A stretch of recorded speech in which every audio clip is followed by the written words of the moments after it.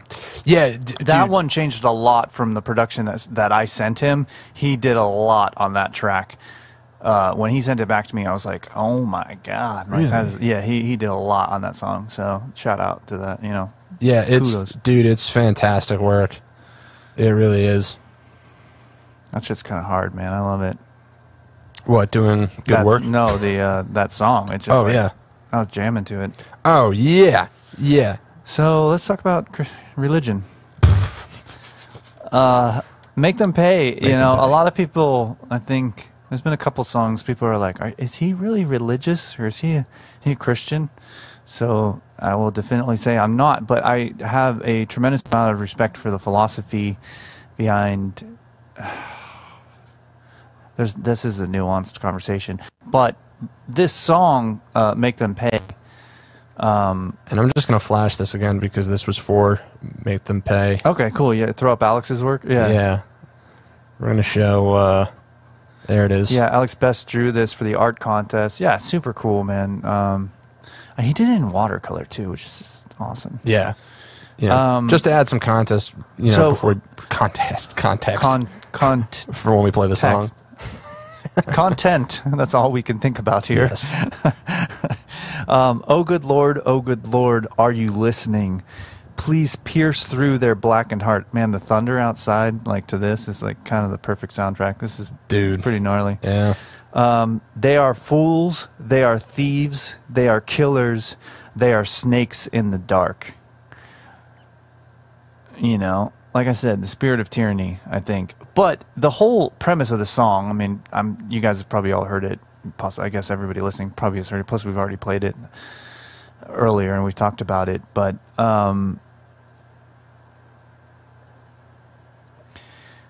a person has clearly been wrongly convicted of a crime, right? Yeah. Oh, good Lord, can you hear me? I sit alone in this prison cell, all my life for a crime that we both know is a lie. They tell for what they've done. Oh, heaven, make them pay. Yeah. Oh, good Lord, are you listening? I'm begging you, help me, please. When the morning light comes from the gallows, I'll be hung as they scream.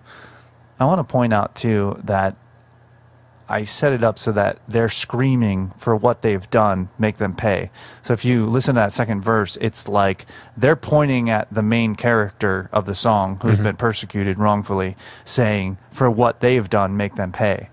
See what I'm saying? Yeah. Which is another thing about songwriting that we could talk about, is that when you have a chorus, if you can make it more powerful each time, and then it was like, oh, good Lord, should have known you weren't listening, just me here talking to myself. This platform will fall. Guess that I'll see you all in hell. Lyrics inspired by my younger brother's idea. He actually helped me, you know, with the idea of like, oh, good Lord, should have known you weren't listening, which to me was just such a powerful moment because the feeling that there is... So again, this is a feeling wrapped up, and the feeling is injustice. Yeah. And when there is really no comfortable resolve, because at the end, it's a feeling that justice was never served. Interesting. You know? Yeah. That's, you know... And with the same thing as the narrator hoping that, you know, for what they've done, make them pay. And I've had people, even my younger brother, tell me, he's like, you know, I've felt that way about certain people, like, you know, or certain situations in life for what they've done, like, please some external power, like, make them pay for it. Yeah. And it seems like sometimes they get away with it. I've read stories about, like, throughout history where there'll always be, like... even like Pol Pot and all these like crazy dictators that they end up like living out the end of their days in some mansion, like surrounded by guards and stuff. And it's just like, dude, you know? Yeah. How? It's because power, I think, is something that is just taken. Yeah, that's interesting because that's a theme that you bring up a lot. You know, like talking about Nietzsche or Nietzsche, however you pronounce it. Friedrich Nietzsche. Yeah. Yeah. When it comes to make them pay, We're getting deep here. yeah, we are, dude. That's another one of those songs. That's a really, really powerful song. You know, because it comes off like a prayer. Yes. And that's something that Mike, who is a Christian, said that he really Yes. related to it from a Christian perspective. Yeah. Which is, you know, and he, again, like the last thing, he was like, well, maybe the person isn't deserving of being saved. Maybe they actually did deserve what happened to them. Yeah, to be hung, as far as the song goes. Which, I mean, I don't believe necessarily. I don't know. That's How do we interesting. know? I think it presents a lot of. That's the thing that's interesting me about the song, which is why I think it's so powerful. Yeah. You know, and in a way, like I've expressed to you how I felt writing it, maybe like what I was trying to accomplish. But I think in a way it does leave it so open for other people to read into that. You know. Yeah. It's interesting when you create, and that's what we said. It's something that kind of went beyond me, because I know people listening to that song, they probably have a specific thing. There's a lot of people coming at it from a social justice, you know, or racial point of view, you know, and that's what they resonate with the song. And I think that is the power of creating something that, well, and that's the thing that I said earlier when we were going through it, is that, man, it's crazy that there are so many people that have a feeling of injustice. Yeah. That, I mean, like, for them to hear a song and just be like, and you just have, I feel that. And, you know, like I said, that was kind of scary, because there are a lot of people who feel like, you know, there hasn't been justice. And there is so much of that across the board too, on so many levels and so many different aspects of life. I mean, especially like now, you know, I don't know if I want to get too into the weeds on it. I know we could get, and we run the risk too of like, yeah. Because like I'm not trying to alienate anybody, but I'd still like to talk about it, and I feel like we're at a point where, you know, there's a lot of not accepting of that kind of approach, you know. But well, we could let the song speak for itself, I guess, if you want to listen to it, you know. And I think we gave some people some food for thought for it. So, and here we go. Make them pay. Let's do it.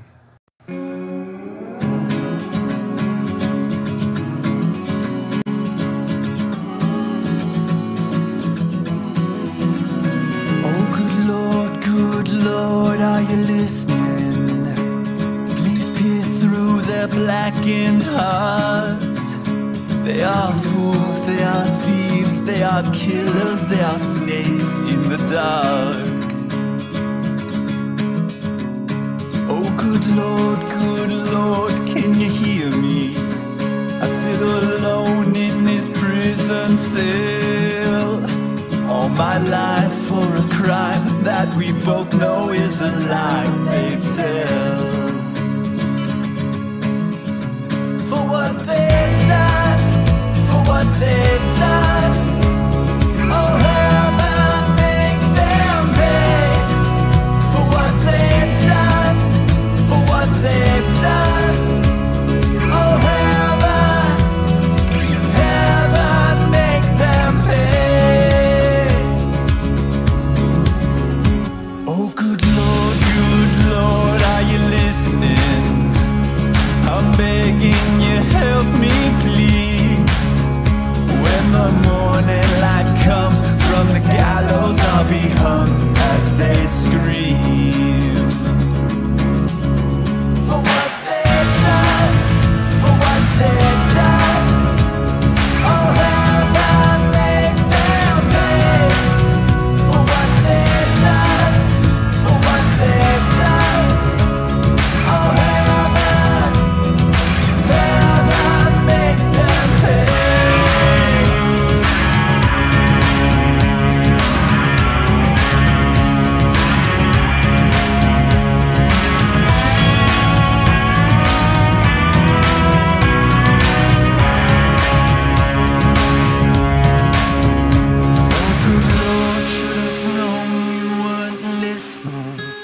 Just me here talking to myself. This platform will fall. I guess that I'll see you all in hell. For what they've done, for what they've done. Oh, have I make them pay for what they've done, for what they've done. Oh, have I make them pay.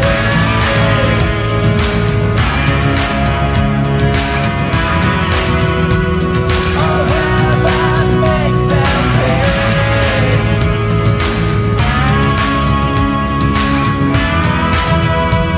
Oh, have I make them pay.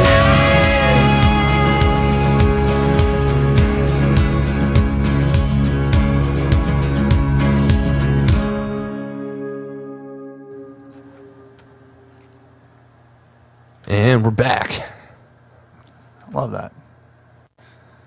I really like that song, man. You know, and a lot of people really like that song. That's what's interesting. Is, I guess, interesting is not the right word, It's all right. but it's cool. Yeah, we've been doing this for 13 hours now, so Yeah. forgive me. But yeah, now this one you actually will have to forgive me on, because I totally forgot if this is the one that Kai was talking about. Was it Heaven or Make Them Pay that Kai like really, really likes? Heaven. Okay. That's not on this record, although I probably should have put Heaven on this record. That could have been. But that was, But you already released that. yeah, like, and I did way the full back. video. Dude, I almost want to And like. Marianne won the Voodoo Queen costume. I kind of want to show that video. We can. We can? Okay. Yeah, we can. Let's do it. I'll set that up. I mean, we can play it later because you can play links, right? Yeah. So we'll just pull up Heaven. Yeah, if you guys want to see that. So Oh, that was, not with audio, but I have the video. Oh, you have it. Yes. Okay. I have it because, yeah. So maybe we'll set that up a little later, and we can check out Heaven. Dude, there's a lot. I could tell a lot of backstory with that nobody's heard. I mean, that was an incredible experience. The video is amazing. I mean, it's really like a next level video. Industrialism Films, man. They like have worked with like Marilyn Manson and all kinds of just Vincente. He's next level. And that was a team, man, like that worked with them. We had Lexus Amanda on set doing makeup. It's a big whole story. But maybe we'll check that out later, which would be cool. So the next song on the album is Better the Same. You know, we went kind of dark with Make Them Pay, and I think we said enough about that, right? I don't know if there's anything else we need to really say about the production that we haven't covered earlier. Same thing with this next song. So, well, I mean, I'll talk about it real quick, is that it was the middle of the pandemic, went out to the beach by myself, and I told this story earlier, but we're going to go over it again, and there was nobody there, and I started writing with my guitar, and so I'll go through the lyrics. So there's a brand new feeling. Can you feel it too? A new set of questions. Do you want the truth? If I had all the answers, I bet I'd have proof. It's just another quiet night in this place here with you. So again, there's a brand new feeling. Can you feel it too? You know, not necessarily a good feeling. Let's put it that way, right? Right. There's a brand new feeling. Can you feel it too?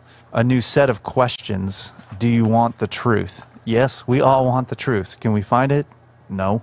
If I had all the answers, I bet I'd have proof. It's just another quiet night in this place here with you. Look, do you want me to get real deep? Do it. Love. When I took ayahuasca in the desert, I told the story earlier, right. But a shaman took my pulse. I took a shot of ayahuasca in the desert. I should tell this story later. That might go in with my tour stories. But there was a moment that I had on probably one of the most powerful psychotropic plants on planet Earth, where I looked up and the moon was rising above the deserts in Joshua Tree. Yeah. And it just hit me. I was like, why are, people are like, what is the answer? Like, why? And it's like love, you know, in a way. And if you think about it, it's so weird. It sounds so fucking cheesy saying it. You know what I mean? It really does. It sounds ridiculous. But in that moment, right, it was kind of a profound thing. So if I had all the answers, I bet I'd have proof. It's just another quiet night in this place here with you. You know, so again, I turned the song into a love song, and I think, you know, it's a new world, it's a new day, there's a new reason for a new way, and everything has changed, but some things are better the same. Like me and you here together doing what we want whenever we want to, and that's okay, because some things are better the same. So it's just, it was crazy being in the middle of this world-changing event, and you kind of, I think we all kind of held on to what we had in that moment, which was our family, our friends, our loved ones, our pets, whatever it was. And we found comfort in that routine of being with them, you know? And then the second verse of this song gets a little bit more specific. There's this new apartment in a brand new town. Once times were simpler than they are right now. And I'm counting my blessings, and I'm loving the sound of the quiet life. Just breathe in and breathe out, you know? So I don't know if there's much else I can say about it. Some things are better the same. All right, you want to roll it? Let's roll it. Let's do it.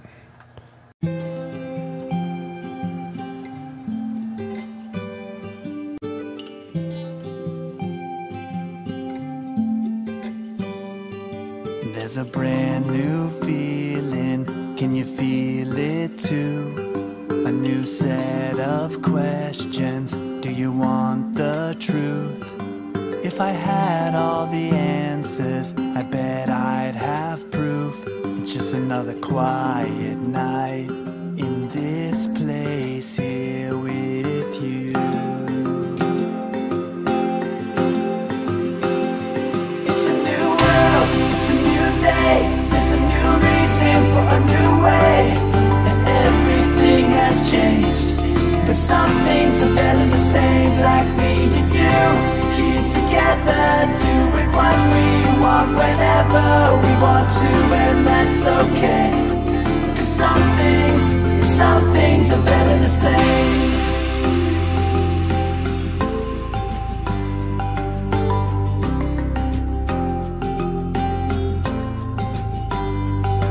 There's this new apartment in a brand new town, and once times were simpler than they are right now.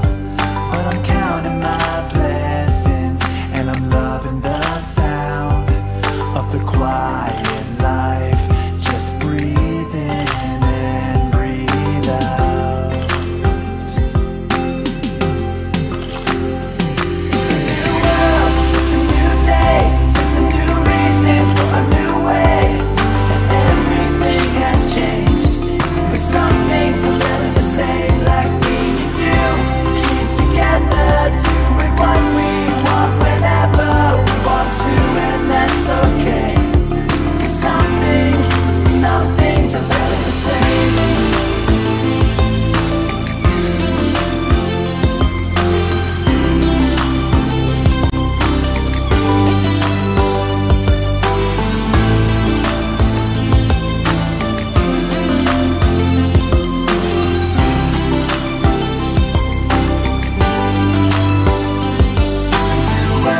It's a new day, there's a new reason for a new way. And everything has changed, but some things are better the same. Like me and you, together, doing what we want whenever we want to, and that's okay. 'Cause some things are better. It's a new world, it's a new day, it's a new reason for a new way. Everything has changed, but some things are better the same. Like me and you, here together, doing what we want whenever we want to, and that's okay. 'Cause some things are better the same.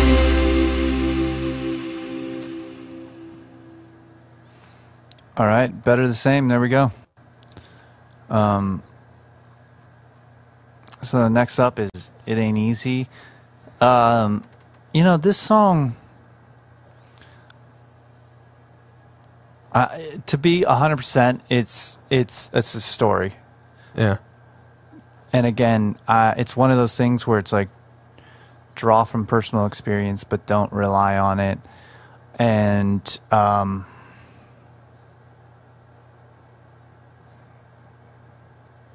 don't think I'm going to get super deep on this one. I'm going to let it speak for itself. Here we go.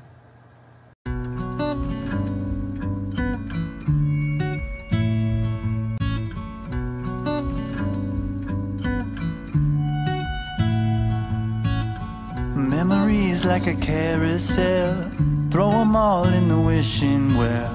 Told me you would never kiss and tell. It's just the way it happened. Now every time I wake, it's like a hurricane inside. The choice is made. It ain't easy, love. No, it ain't easy, love. It ain't easy, love. Saying goodbye.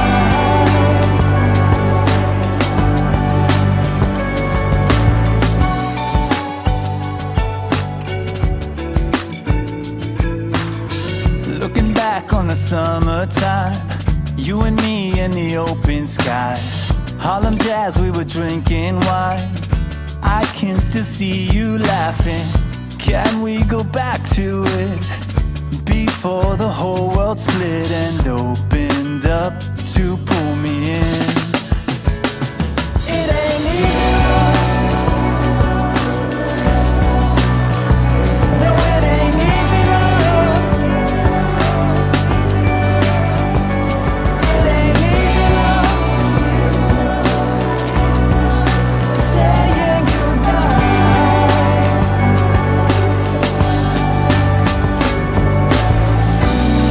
No, it ain't easy, but it's necessary. I don't wanna hear about how you're sorry. I never asked for much, a little bit of love and a little bit of trust, but now all that is over. Easy love. It ain't easy love. It ain't easy love. Saying goodbye. It ain't easy love. No, it ain't easy love. It ain't easy love. Saying goodbye. Saying goodbye.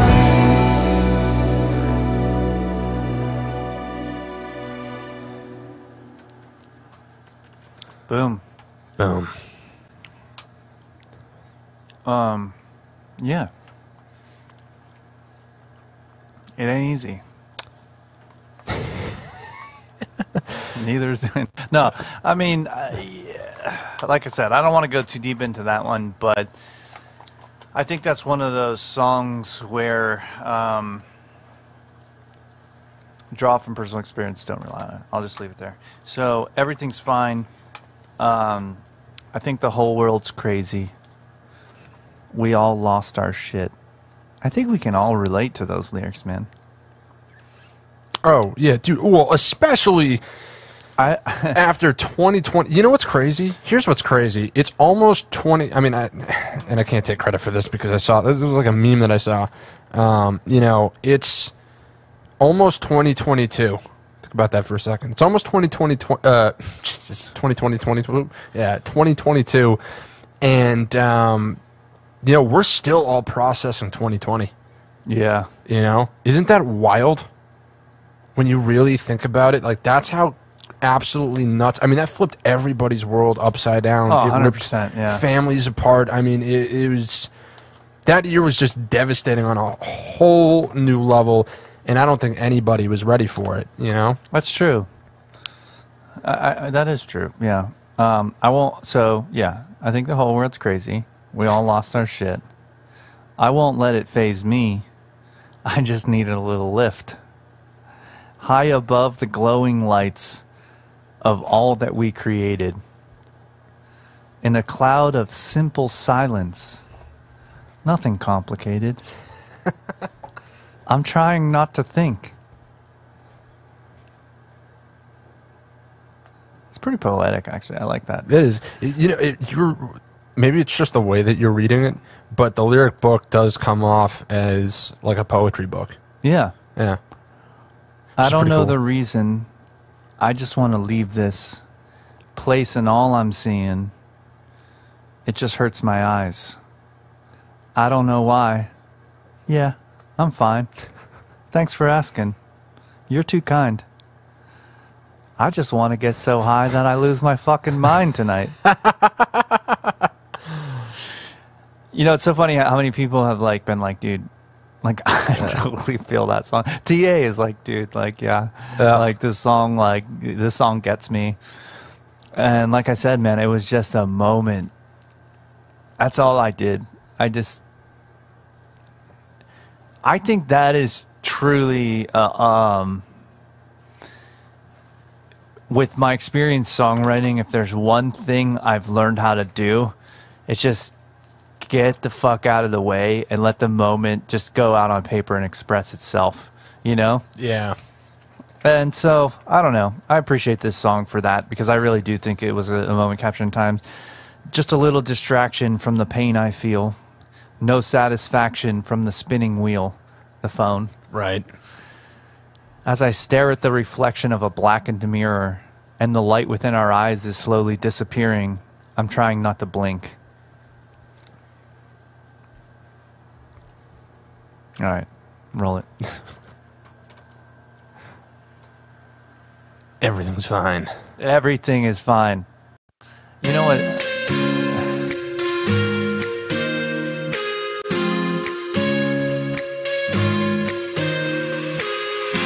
I think the whole world's crazy.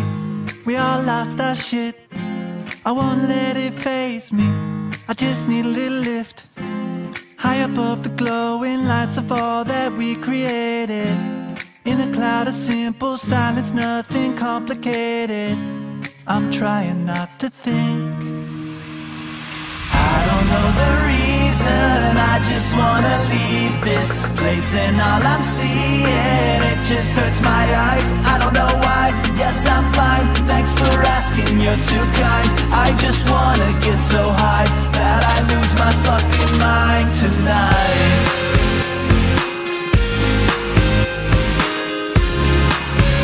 That I lose my fucking mind tonight.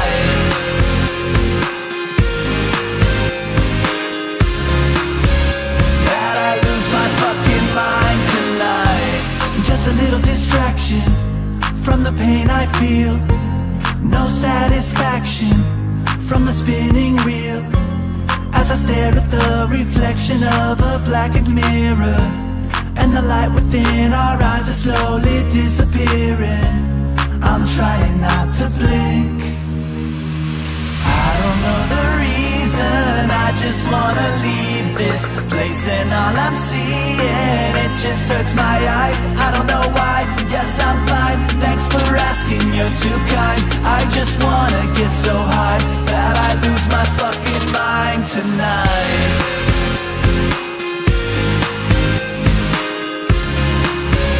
That I lose my fucking mind tonight.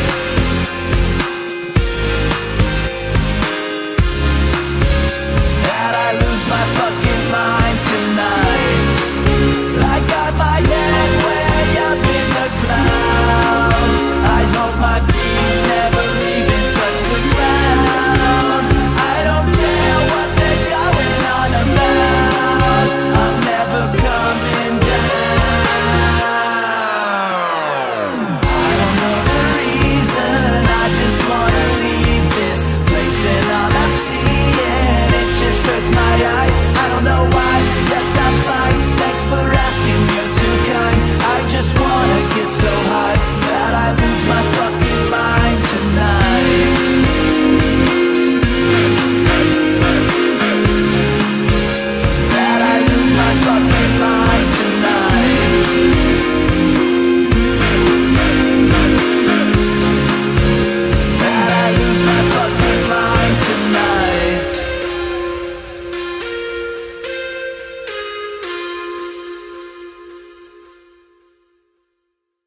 Mic's on.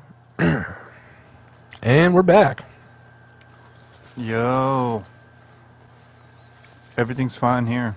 We got some Chick-fil-A fries. So everything's better than fine. Yeah, shout out to my buddy Chris, who swooped in with Chick-fil-A And cold brew. cold brew, and some snacks. I mean, dude, seriously, The reserve, the cavalry has arrived. thank you so we much, are bro. saved. Yeah. You know, Look, so this next one is a little bit crazy because, I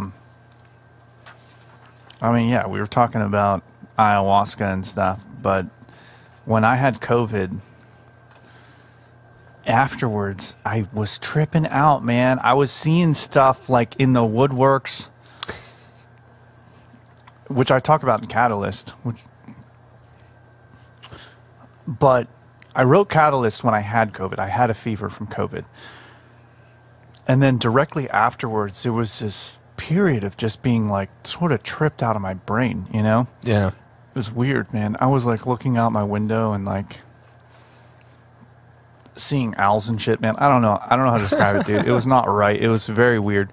And I wrote All She Wrote, and I really went, I mean, literally and symbolically down a rabbit hole, which is funny. So we were talking about at VMP, we were going to play this song, and I ordered a rabbit head, and then the rabbit head was late. And I was just like, this could not be like better, you know? This is so fucking, of course, the rabbit head. Yeah. I have the rabbit head. Like the one time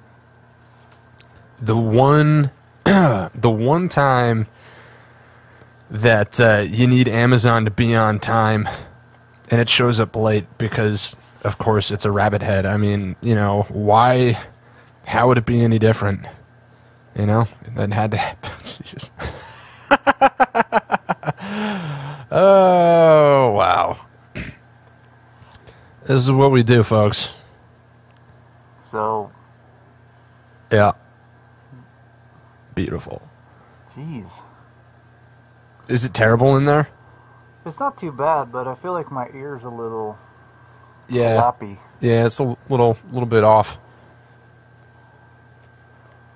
Jeez. So, should we listen to All She Wrote? Can you still hear me okay? Yeah. All right, here we go.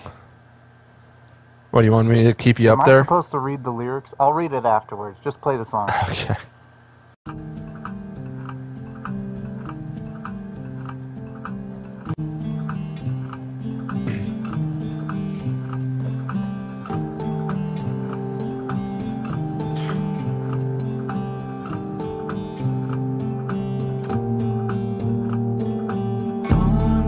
Jacks, they play their tricks.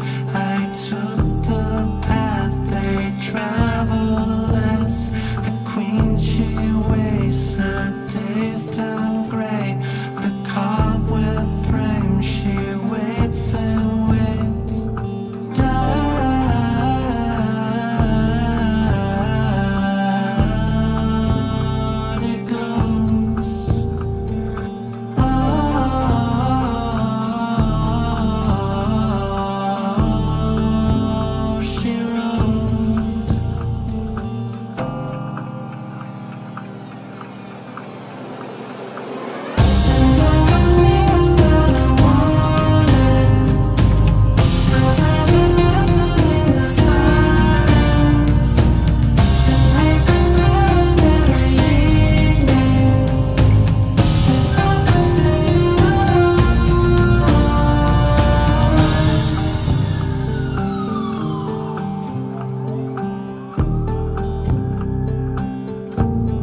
And we're back.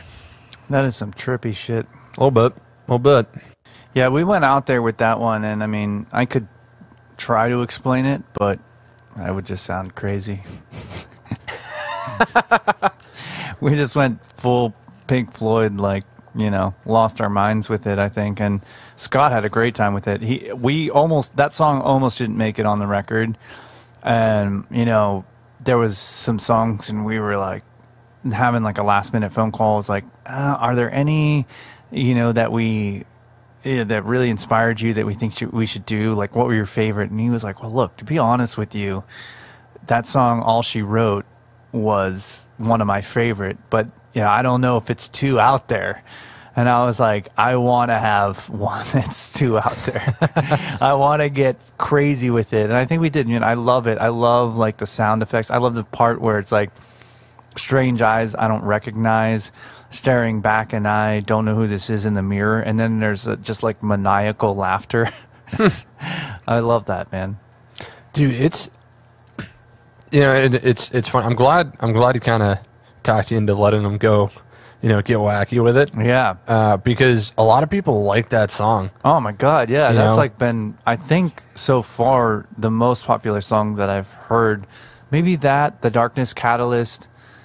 Those three, Make Them Pay, maybe, but I've heard those four of like those are my favorite. Yeah, because you said The Darkness was your favorite. I've heard like Bobby Wilson say Catalyst is probably his favorite. I've heard a couple of people say. I mean, like Lauren thinks Catalyst. All She Wrote. I mean, I'm biased because I worked on Catalyst, but that one, the moment I heard that one, The Darkness. No, Catalyst. Oh, okay. Yeah, that one was... Is that what we got next? Was my favorite. Yeah, Catalyst is actually up next. Although we're going to have a special guest calling in about 2 minutes here. Jordan Katie calling, our bass player. Yeah. Are we allowed to call him our bass player? Yes. All right, cool. I mean... I don't mean it in a possessive way, Jordan. You know, we know you play for Stage Select. As well. And commitment issues. Which we're totally fine with. We're not jealous at all. No, not even. We don't want to keep you all to ourselves. Yes, if we could steal you away and bring you to a magical land where you could only play with the Jared Farrell band, we wouldn't do that. We wouldn't kidnap you. That would never happen. Yeah, man, All She Wrote. I think that's a super. This long dramatic. This got weird. Well, we're a little possessive of our bass player. It's fine. Our bass player. My bass player. I think he's going to call in like 1 minute. Yeah. I should probably have my phone handy. That wouldn't be a bad idea. Not bad at all. Not a bad idea at all. Not at all. Not at all. Not at all. Yes, indeed. Indubitably. No. Ha ha. This got weird. That's all she wrote. Nice, dude. So that was you're actually like... I'm back on it. Hey, look at that. On the dot.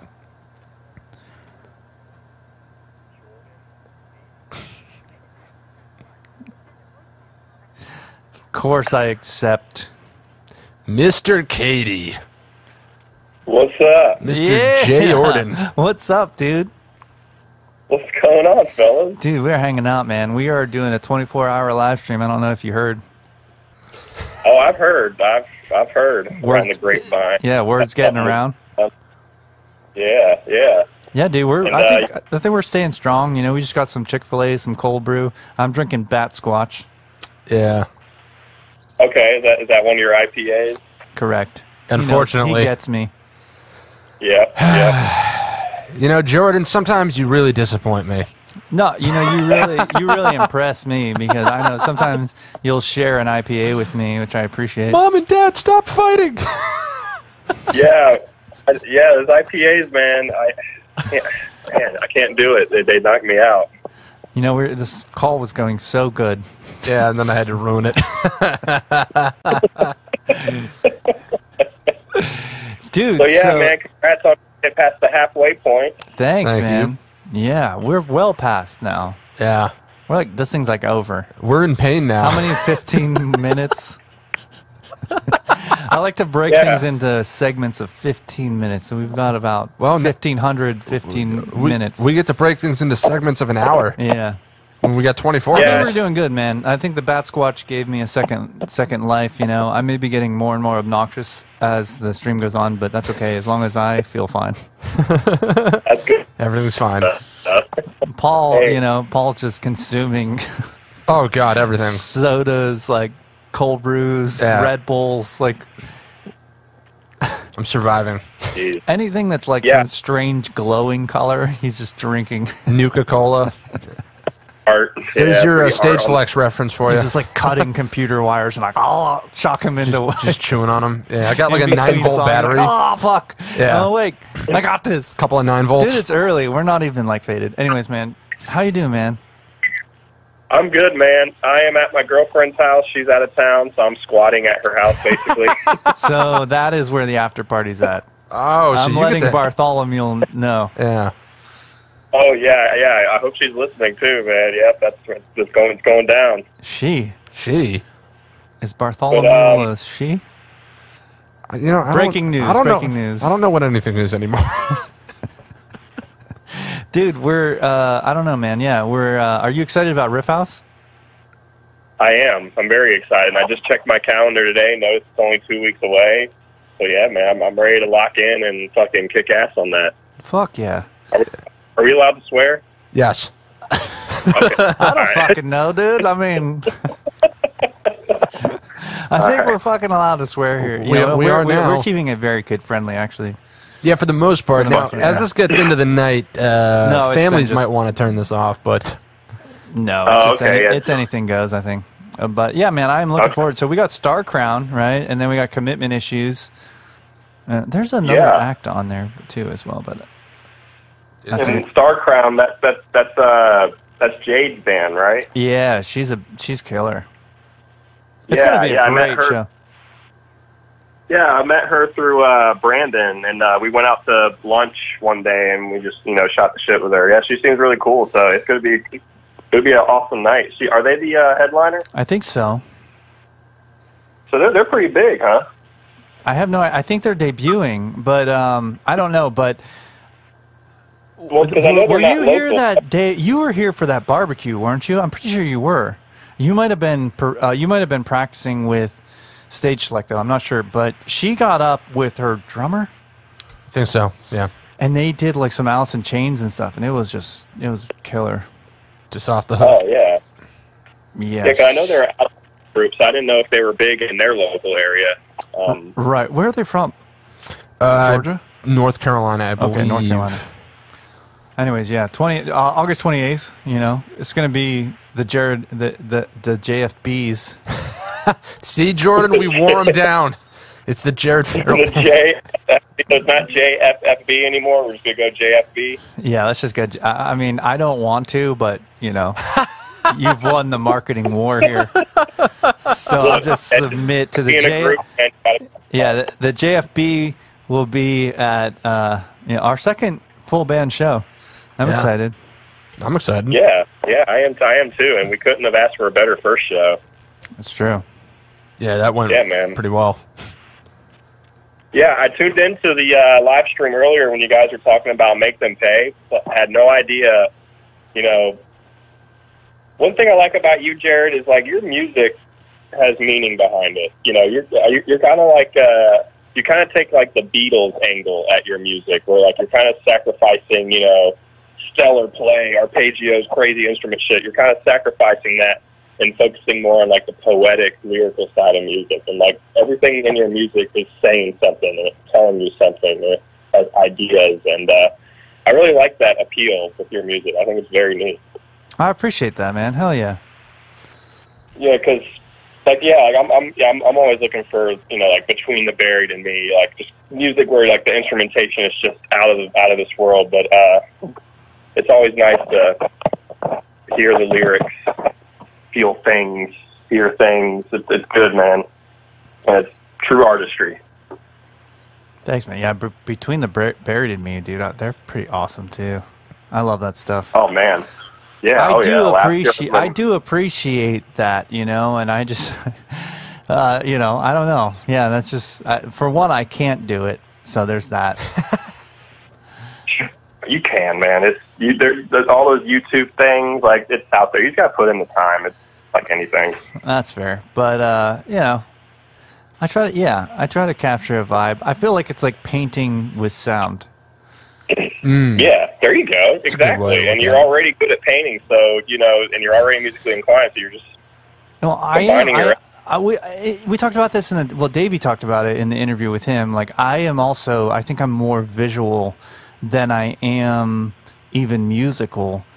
And in a way, music has just become, like I've talked about it as a canvas, you know? So I paint these stories and these pictures with sounds and with storytelling and stuff like that. You know, that's kind of where I'm coming from.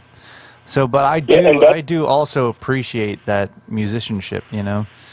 I mean, I think Led Zeppelin is the greatest rock band that ever lived. And those guys could throw down. I tend to agree. I really like them. It's disappointing that their live sets aren't, you know, impressive. True. They're definitely a studio group, but when you listen... That's a conversation for another day. But yeah, man, we're getting really controversial now. No, I don't think it's that controversial. Breaking news: Jared Farrell hates Led Zeppelin. I mean, no. Like I said, the greatest rock band in the world. I mean, I'm a huge Zeppelin fan. But Jordan has a point that Jimmy Page, everybody knows he was super sloppy live. Wow. Yeah. That's I think they kind of have like this relaxed approach to live playing too, and I think that's kind of why they're not tight live. I don't know. My first impression, I watched this DVD of theirs called "The Song Remains the Same." Yeah, where it's kind of like they're like twisting. Yeah, they're like doing this little narrative while also showing clips of live stuff, and all the live stuff just doesn't sound good. Like, it doesn't sound like the record, so I'm disappointed. It's like, oh, okay. Drinking that haterade. There you go with the haterade thing again. But in all fairness, dude, no, Led Zeppelin's awesome. They're great. I like them too. Does it ever blow your... I have one more question for you, Jared. I don't know how much time I got. I think you got all the time in the world, but this is great. What's the question, though? Shoot. Let's hear it. So, when you're talking about make them pay, you're saying, you know, fucked up people doing fucked up shit, there needs to be some kind of outside force to make them pay, to let them know that, you know, some kind of justice, you know. And you said that other people interpreted it differently, you know, like with the racial injustice and, you know, other things that they personally connect with. So with that said, what song have you written where you wrote it with, like, one moral in mind, like, oh, this song is about this, and then you showed it to somebody, and they came back and told you something completely different than what you intended? Have you had that happen with any of your songs? Absolutely, yeah. It's like outside of your authorial intention, basically? I think so. I think that's happened with a lot of my songs. There's been certain songs where I don't know, man. Yeah, I'm trying to think of a specific example. "World on Fire" I wrote after the Ferguson riots. Okay. Nobody knows that. You know, and when people hear it, they have a completely different interpretation of that song, you know? But I don't know, man. Yeah, I think, you know, there's a lot that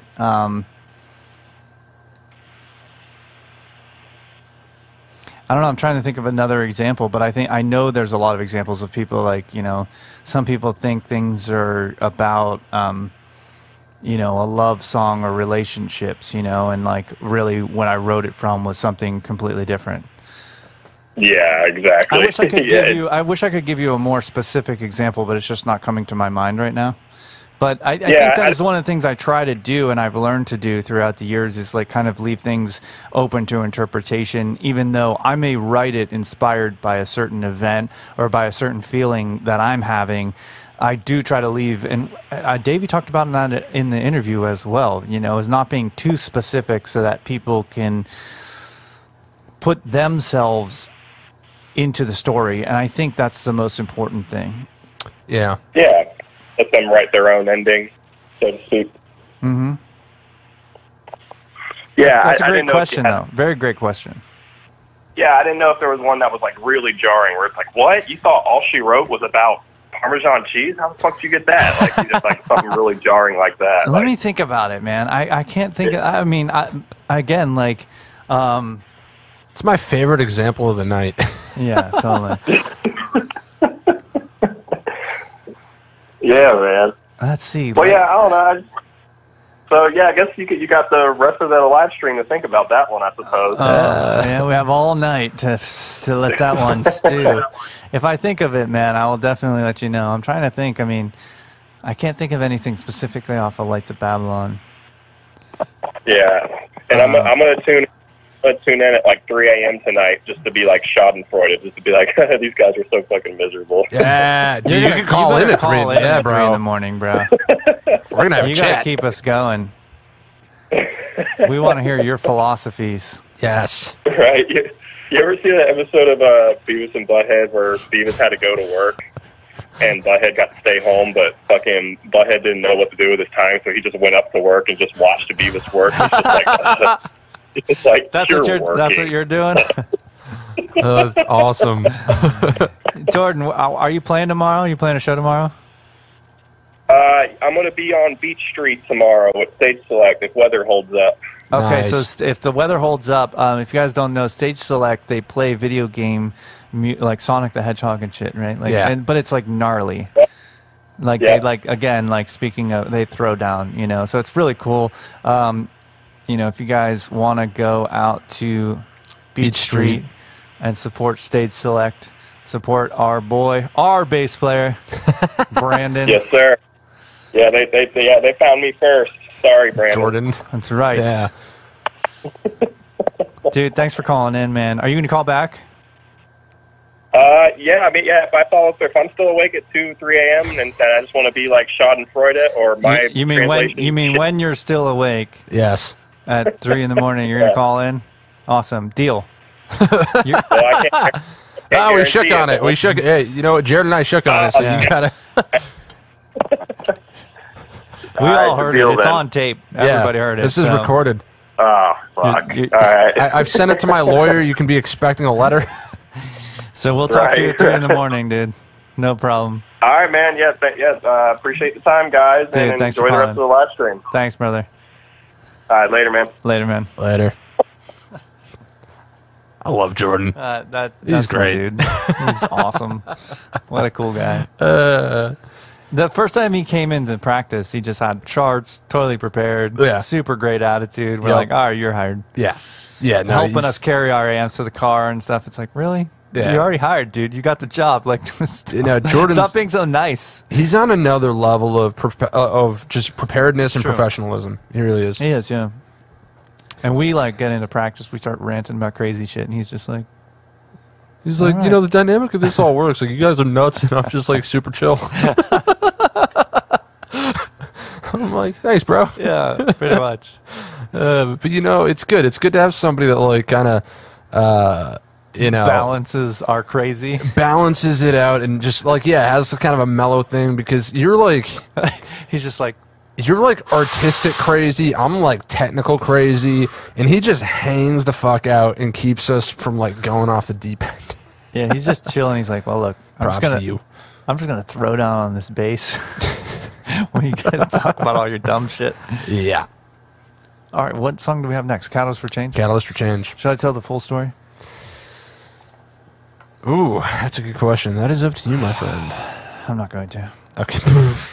But I'll read the lyrics. Just hyped everybody up for nothing. Oh, I can't, man. It's just Yeah, just fucking bring it so down. Yeah.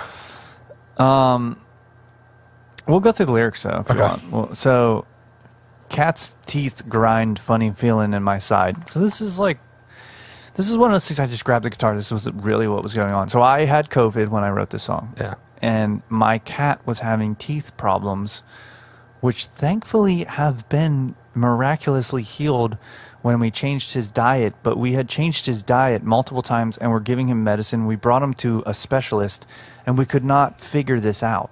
And he was having some serious problems where he would eat and he would grind his teeth after he ate. And it was really scary and it sucked because you don't want to see your pet suffering. That's like the worst thing ever. So that sucked because it was like I had COVID and I really did. I've had a collapsed lung because I was in a very serious car accident when I was very, very young. Well, not that young, but I was a teenager. You know, this was when I lived in Ohio. So I was a teenager. I got in a car accident, collapsed 90% of my lung, and was taken to the emergency room for I was there for days. You know, it was very serious. I thought I was going to die. Jeez. And yeah, so that's pretty heavy. But sometimes I get this cramp in my side, which is related to my lung. So to have COVID and to have lung pain is not a very fun experience. Yeah, not a good combo. No, it was but I have a lot of faith in my immune system, and I take oregano oil and shilajit, which I'm sure I'm not going to go there. But I was fine. Seeing things in all the woodwork as the days fly by. So, that's all she wrote, and I started tripping out, man. It was weird. 'Cause I think the fever, you know. Yeah. No, a fever will do that. If Yeah, it's, it if can it's high make you. enough. Yeah, it's crazy. All the dishes need done, and the battles need won, and the feelings won't come anymore because I'm numb. That was actually referring to the, because I couldn't taste. Right. Interesting. You couldn't taste and I couldn't smell, and the feelings won't come anymore because I'm numb. So it's obviously whatever the fuck this fever did, you know? Yeah. And it was I couldn't handle even daily things like doing the dishes and whatever because I was so fatigued. Right. Oof. The workload rises, she cries and cries. I've been looking for some refuge in the rhythm and the rhyme. I'd love to hear you say, you know what, I can relate, but the algorithm won't even let you see what I made. So we talked about that earlier, you know? And this is some real life. Like I said, Megan asked what was the most emotionally hard song to sing, and this is definitely. I really haven't played it out with the full band either. Yeah, you know, and I played it out really only a handful of times, mostly when people request it. But very heavy song. Hold the line. I'm doing fine. I'm doing fine. I'm gonna make my way through all this fire. I'm doing fine, and that is very sarcastic, you know. Yeah. Hold the line. Yeah, I'm doing fine. Yeah. No, it's no, I was not doing fine. Yeah, it's like when somebody's like, "Oh, how are you?" And you're like, "Oh, living the dream." And they're like, "Oh, so you hate your life?" Yeah, and then there's got to be a reason for the pain. Maybe it's a catalyst for change. I've got this feeling that won't go away. Maybe it's a catalyst for change.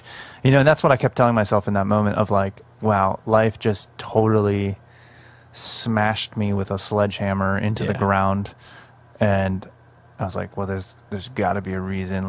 You have to. There's a book I read a long time ago called Man's Search for Meaning. Dude, one of the most powerful books I've ever read. It was about a guy surviving the Nazi concentration camp. Oh. And it was a reason, and it was it was the meaning that he found to push through. You know, and even the idea, it was some reason to live, you know, some reason to keep going. And he talks about these atrocities that he experienced. And I think it was the idea of being reunited with his family, even though I don't think that actually happened, but it was the idea of that kept him going. I forget the author, but it was super powerful books. Man's Search for Meaning. I do believe that's the name of the book. But the headline scream, I don't know who to believe. Maybe everything I'm seeing is a reflection of me. Yeah, we talked about that. Man, yeah, that is I I guess it speaks for itself, you know. I don't know if I should go too deep into that. But I think that idea of maybe everything I'm seeing is a reflection of me. And I had my buddy Sam Babayan, who is in the band The Dirty Diamond, and he's the person I took ayahuasca with. When I posted the lyrics to the song before I had released it, he was like, he's like, no, you know, he's like, no, not maybe. It is. Yeah. You know, he's like, it is a reflection of you. Yeah. That's what I'm saying. The world is like, as you see it, you know? Life is a mirror. Yeah. It's like, it's what you choose to focus on. Well, or... But that's what I'm saying. It's like, that's the reflection. You know, even the idea of it being a mirror, you know, it's not necessarily that you choose to focus on it. It's just that, like, what you're projecting in a way is, or what it is, like coming back to you and you're seeing yourself. Right. I guess, you know, that's kind of what I was getting at, which is like a really, I think, very, very crazy philosophical idea. I don't necessarily know if I subscribe 100% to that idea, but I think that your idea, again, like seeing the world, it's like, what is that quote?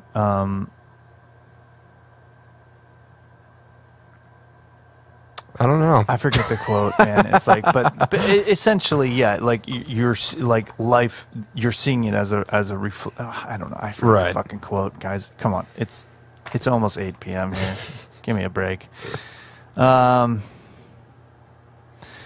the caffeine buzz tells me I can't get enough of the chaos and violence. I guess it's what I want. Dude, those are fucking heavy. That second verse is super just heavy with concepts and ideas, man.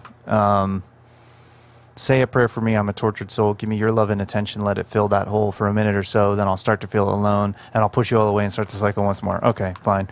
You know, I've talked a lot about psychoanalyzing myself a little bit as an artist, and the idea that even coming from, we're getting really deep here.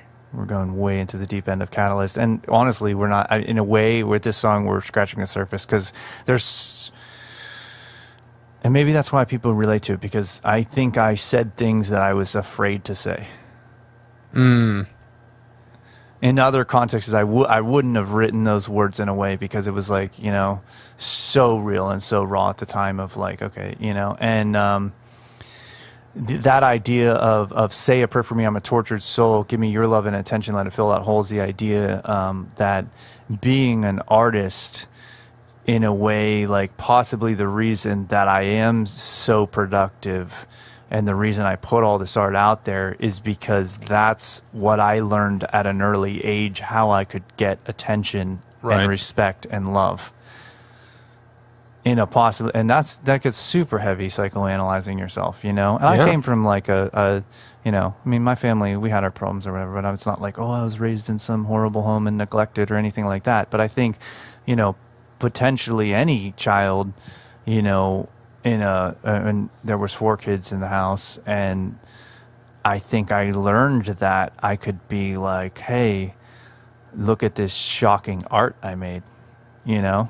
Yeah. And get my parents' attention, which again, that goes super, super deep into a psychoanalytical realm, which it's like, I think when you're in that state, when you have COVID and you feel that low, you know, and you feel that pain, though that, even that fear can be expressed, you know? Yeah. So that's a heavy song, man. Dude, it really is.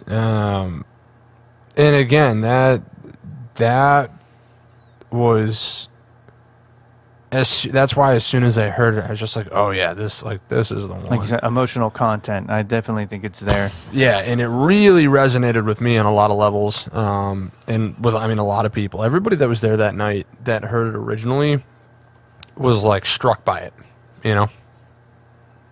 Yeah, and that was the first time I performed it live after I had COVID. I had to quarantine for 3 weeks, get a positive test, you know, before I even went back into public. Yeah.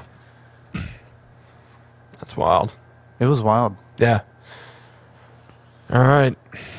You want to play it? Yeah, let's play it. Let's do it. Cat's teeth right. Funny feeling in my side, seeing things in all the woodwork as the days fly by. And the dishes need done, and the battles need won, and the feelings won't come anymore because I'm numb. The workload rises, she cries and cries. I've been looking for some refuge in the rhythm and the rhyme. I'd love to hear you say, you know what, I can relate, but the algorithm won't even let you see what I made. Hold the line, I'm doing fine, I'm doing fine. I'm gonna make my way through all this fire. I'm doing fine. There's got to be a reason for the pain. Maybe it's a catalyst for change. I've got this feeling that won't go away. Maybe it's a catalyst for change. A catalyst for change.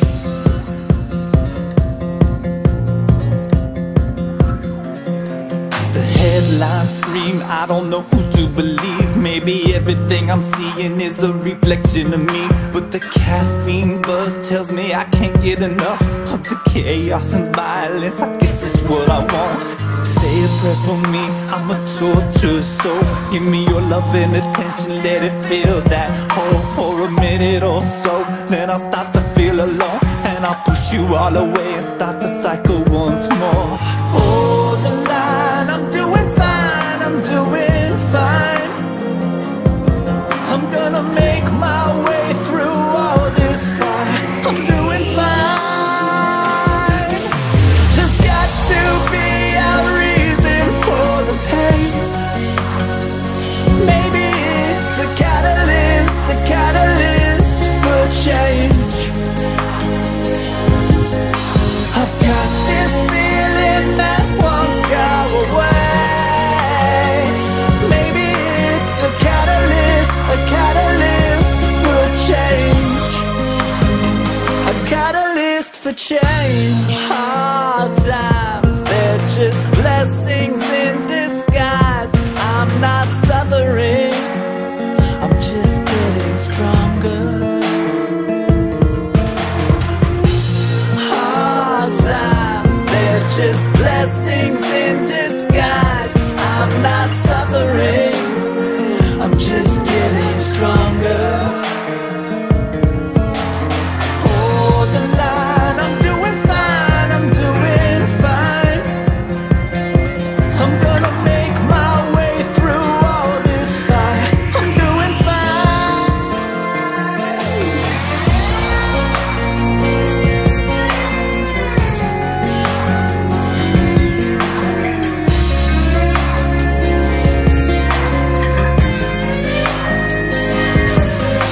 There's got to be a reason for the pain. Maybe it's a catalyst for change. I've got this feeling that won't go away. Maybe it's a catalyst for change. A catalyst for change.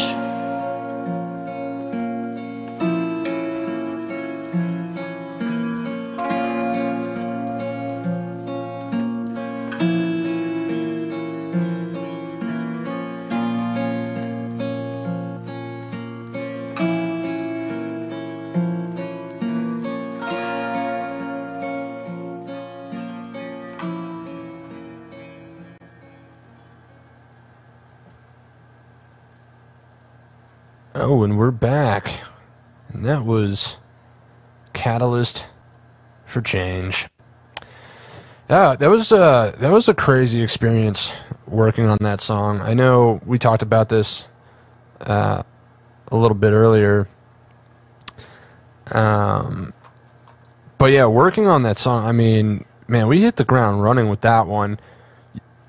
You brought it into the studio, had some pre-production stuff already done. I mean, it was all pretty much laid out, and then we kind of tore it apart and rebuilt it, and then just spent a lot of time just finessing the fine details. And that was another reason, you know, one of the things that we had touched on was, just as a quick recap, but I had spent about 7 days like nonstop just going after that song. Like, so we've been doing this for what, 14 hours now? Yeah. Is that where we're at? Yeah, so add another 4 hours. Like, the level of like exhaustion, and I was just as like focused on that as I am on this, right? For the 18 hours just going after it. And a big part of the driving force with that, I mean, there was a couple. One was that feeling of, man, like I'm almost across the finish line, but you know, I'm also, you know, the song was so powerful, and I knew how much it meant to you, you know, with the story and like just everything that had happened leading up to that song. That it was like, man, I've got to like put my best foot forward here. All right. So real quick, we're going to cut to another song here. Oh, yeah. Do you want to talk about it real quick before we go? And then we got Draven coming up. Yeah, give me here. So I won't rant on too much about this one, but basically, the darkness, you know, my wife Lauren has suffered from depression. And one of the things out in LA, especially, it was a very, What? Got a little bad news, folks. Facebook took down one of the live stream videos because apparently that doesn't make any sense. Why'd they take it down? A copyright strike, I think, which doesn't make any sense.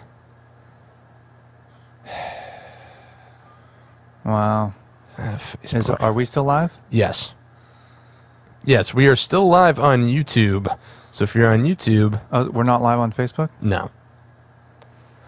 We are live on YouTube and Twitch. And I'm going to see if I can get YouTube back. Just bear with us for a second, folks. Facebook back? Yes, Facebook back. All right. Interesting. So for those on YouTube and Twitch, yeah, so my wife dealt with depression.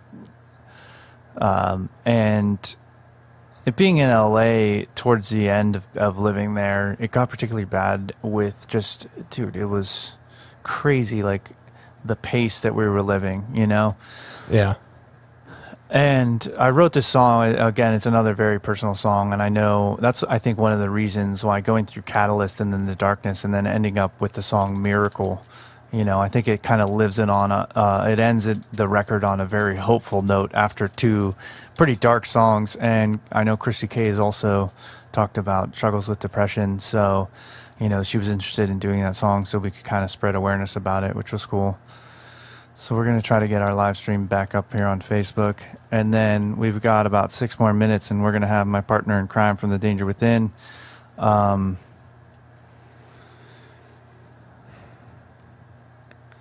Draven is going to jump on an interview with us here. Yeah, that's going to be cool. Go ahead. You want to play the song?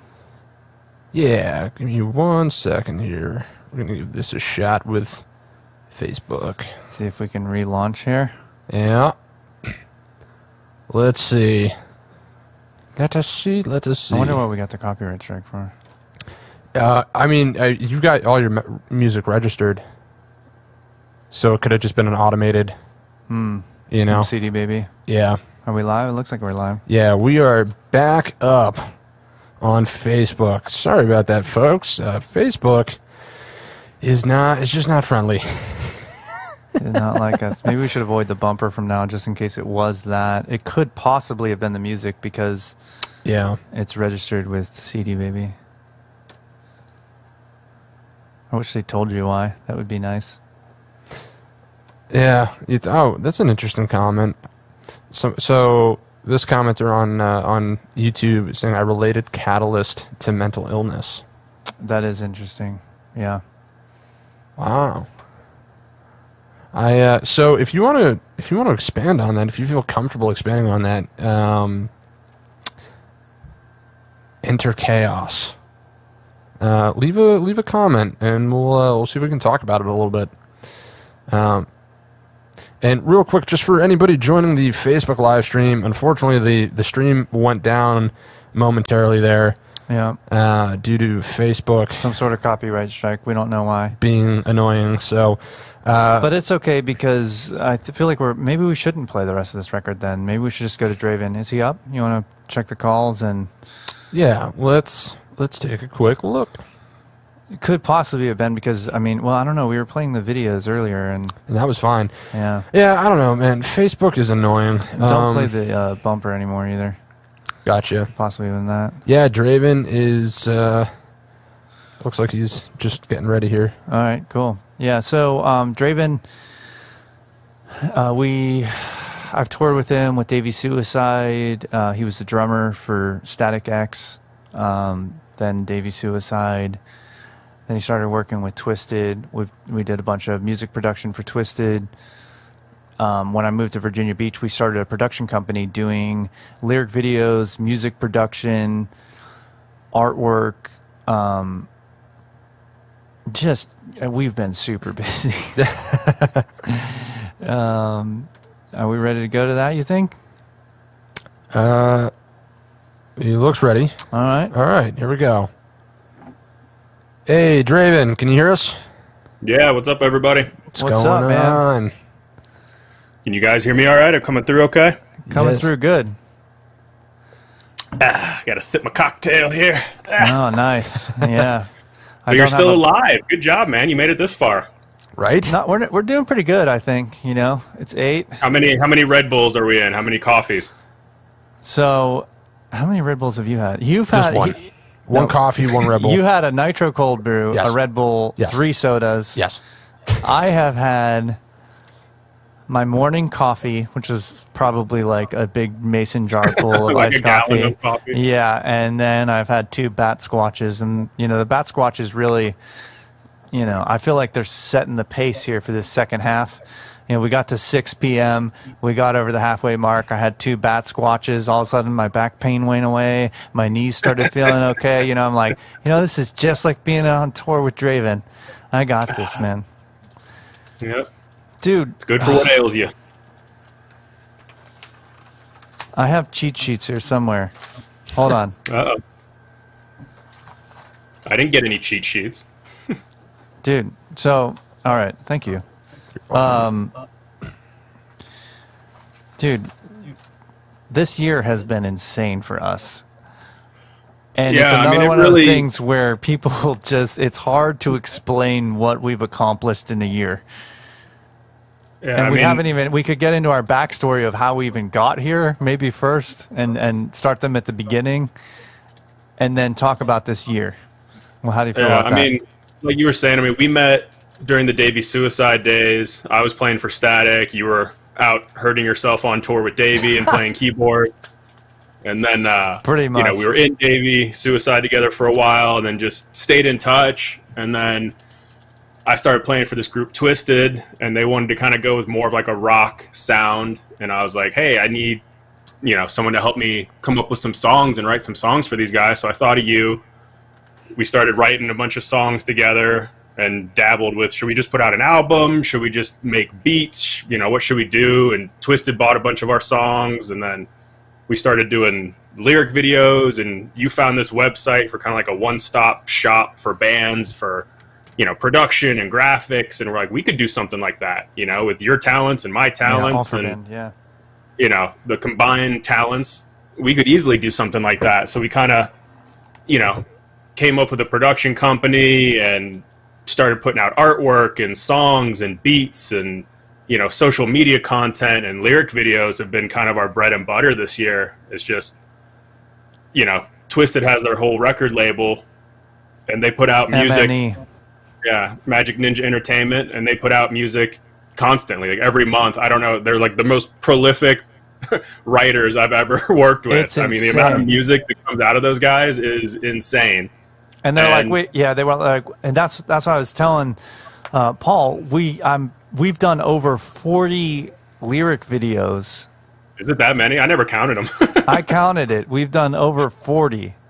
In a year, basically. Yeah, in under a year, because what happened was we had been working on some music production stuff when I was in LA, and then I moved to Virginia, and very shortly after moving to Virginia, I had a conversation with you, and we were like, look, maybe we should take what we're doing to the next level, you know, and just keep building stuff. And we were really focused on the music production side of it.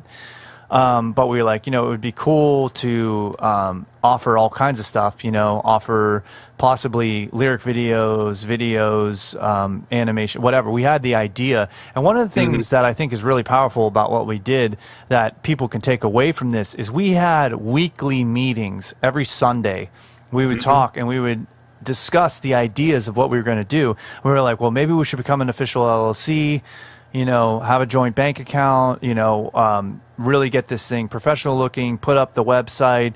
Maybe we should release like, you know, release these songs or whatever with it. We had like a social media campaign, and we followed this plan that we came up with. It was like, okay, let's try this.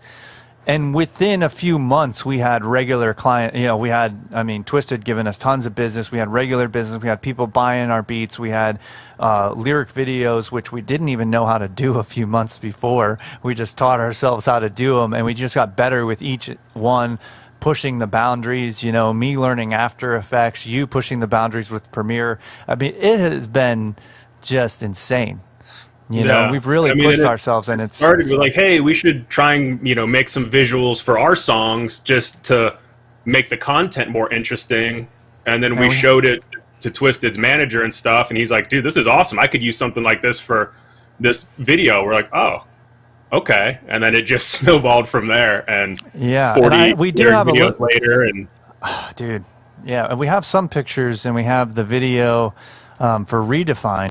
Which, you know, we could play a little bit later. But one of the things, too, that I think, man, there's a lot to talk about here. But you are, I mean, I've heard a lot about people commenting me on being, you know, productive and prolific. But when I joined Davey Suicide and you joined that band from being on Static X, you, like, redid the entire light show. Building the light show. You just put everybody on in-ear monitors. Everybody on in-ear monitors. You just brought the production to a completely new level, and you really haven't stopped that growth. So you're not just a drummer, but you're kind of, I mean, you just kind of stage manager. Also, you're producing all this content with me. You know, you're about to do a show with, you know, Rob Zombie.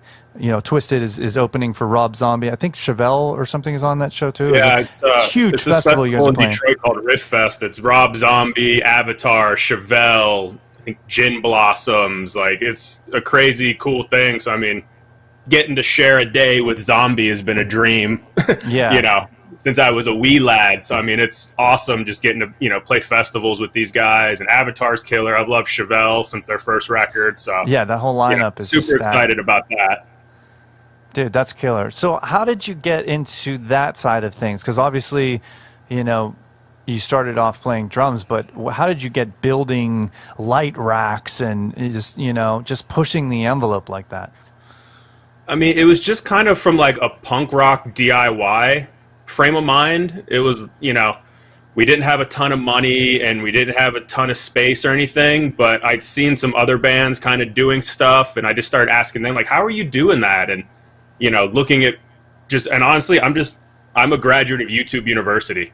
Like, pretty much everything, you know, all the lighting stuff, all the production, in-ears, you know, drumming, honestly, like everything. I go down these deep YouTube rabbit holes and just try and stay focused on one thing long enough to figure it out. And then I just, you know, I've been lucky enough to be in bands where they've trusted me to try it. So, you know, I kind of come in with this, yeah, I can do that, we'll figure it out. And people are like, okay, cool. And I get the chance to figure it out, which is awesome. So it was just, I've always loved Rob Zombie and Manson and Prodigy and bands like that. And I was like, how can we take that arena show and put it in a bar band or an opening band, and how to do it quickly? Like, you got to be on and off stage in 2 minutes. All right, I'm going to mount everything on drum hardware and put it inside a guitar cab case, and we just take the lid off and it's ready to go. Like, just how do we make it better? How do we make it quicker? How can we, you know, pack more stuff into it? And it just kept snowballing. And now, you know, YouTube, I was watching welding videos, and me and my dad figured out how to do welding, and we built these lighting carts for Twisted and stuff. So it just keeps getting bigger and more ridiculous, but I love it. It's just, I've always felt you have to add value to yourself, and especially like in a band situation, like just being a drummer or just being a guitar player these days doesn't always cut it. You know, if you want to be a hired gun and stuff, and with all the new technology, like you have to learn it, you have to figure it out. And if I can come in and be your lighting guy, your drummer, your production manager, versus just the next guy coming in who just wants to play drums and then fuck off the rest of the night, I'm hoping you're going to go with me because I'll add more value to your band and to your production. So that's always been my thinking behind figuring all this shit out.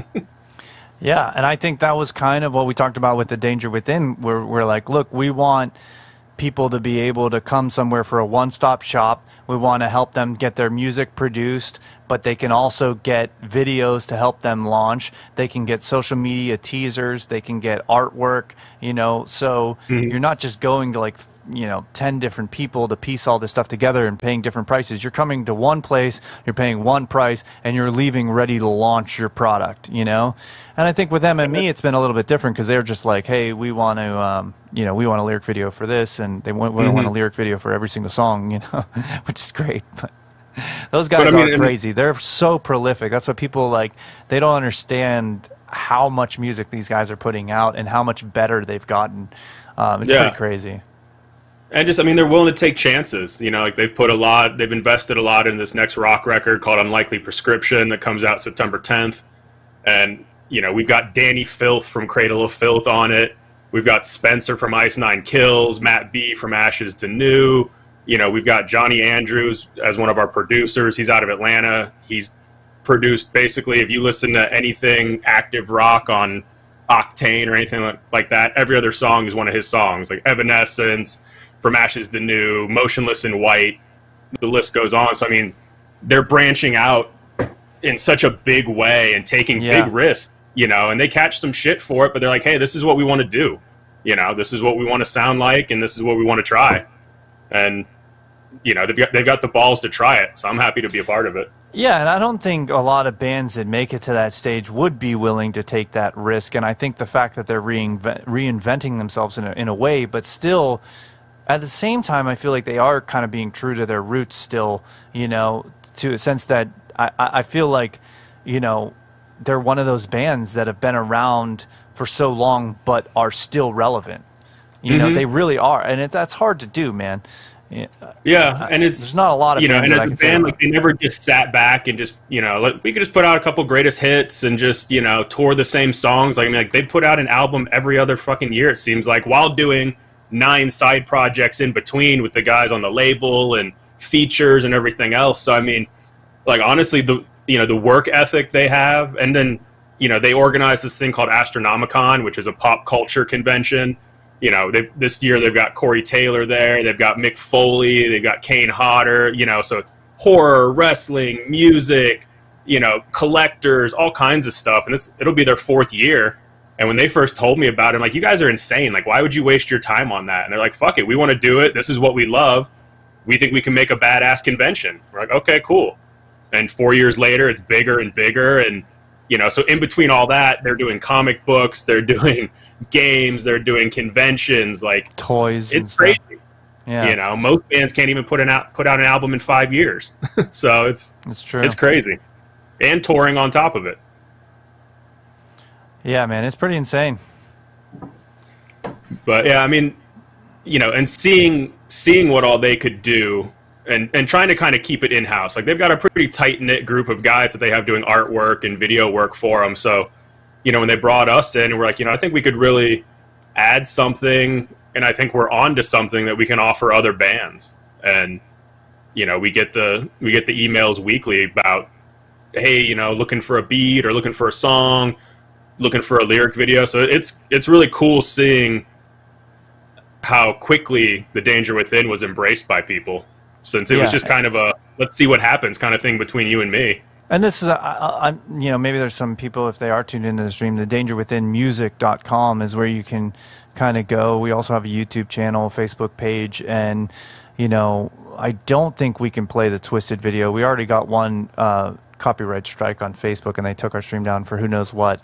So I don't think we should risk playing that. But we can show a couple of the artworks. And then if you go to Twisted's YouTube page, I mean, Get Through the Day. There's all kinds. I mean, I don't even know where to begin, but you guys can really go to thedangerwithin.com and check out our some of the lyric video stuff that we do. If you want to throw up the artwork, this is some artwork we did for Oh the Horror. That's a good one. I love this one. And then we have the Boondocks, and again, like as far as these, I don't even know how many album covers we've designed this year, but like I said, I mean, we've done about 40 or so lyric videos. We've done, you've done actual videos, right? With like learning with the tracking and stuff. We've really just pushed ourselves with the technology. We're now, I think the next stage for The Danger Within is really starting to pick up the 3D world. We've talked about designing NFTs, and I think both of us have been so busy with certain things that this is actually the first time I've connected with you in a while, probably about a month or so, because it's just been a mad dash to the finish. Yeah, it's been crazy. And you played drums on some of those as well, right? Make Them Pay, you did some percussion on there. It Ain't Easy, Miracle. 3 or 4 of them that I might be on. I don't know what the final mix ended up at, but yeah. So congratulations on the new album, man. It's been a long process.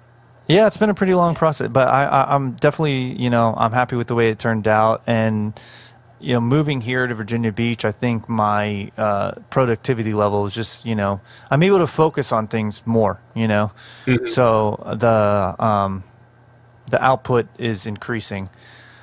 In LA, Did you it was think like kind of such an interesting community of musicians and artists there? I mean, you moved there for work, and just kind of cool. I mean, hopefully it's a cool area. You didn't know much about it, I don't think. And then, it seems like every time I talk to you, you're doing an open mic or, an art opening or something. Like, you've been super active, which I think is awesome. So. Yeah, no, I didn't expect it, really. I wasn't sure what to think. And the music scene out here, it's really cool, And I think it's cool with my experience, with you guys, with Davey, with everybody to come here. And I think there's people that can use that knowledge, They haven't seen some of this stuff. So even to bring a little bit of that here, and even hearing you, I'm sure people watching this video are like, you can make light racks out of, like put lights on drum rack and wheel them out on stage. And I mean, Yeah.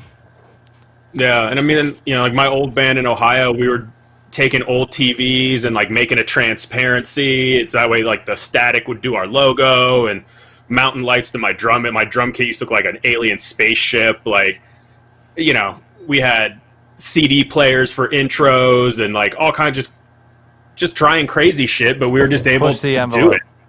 And for like a local band, we'd show up and then like me and my dad built these carts to move the TVs and stuff. Like, no one showed up with the kind of shit that we did and got it on and off stage quickly like we did. And, they're like, holy shit, like, where did all this stuff come from? We're like, oh, get it in, get it out, and then just carried that, brought it to LA, brought it to the bands I was working with, and just kept pushing that. Like, we can add production. You can have a show. You don't have to just stand up there. Like, we can do more. We can do more. Like, people get annoyed. Davey's like, dude, stop. I was like, no, more lights, more fog, more this. Like, how can we get pyro?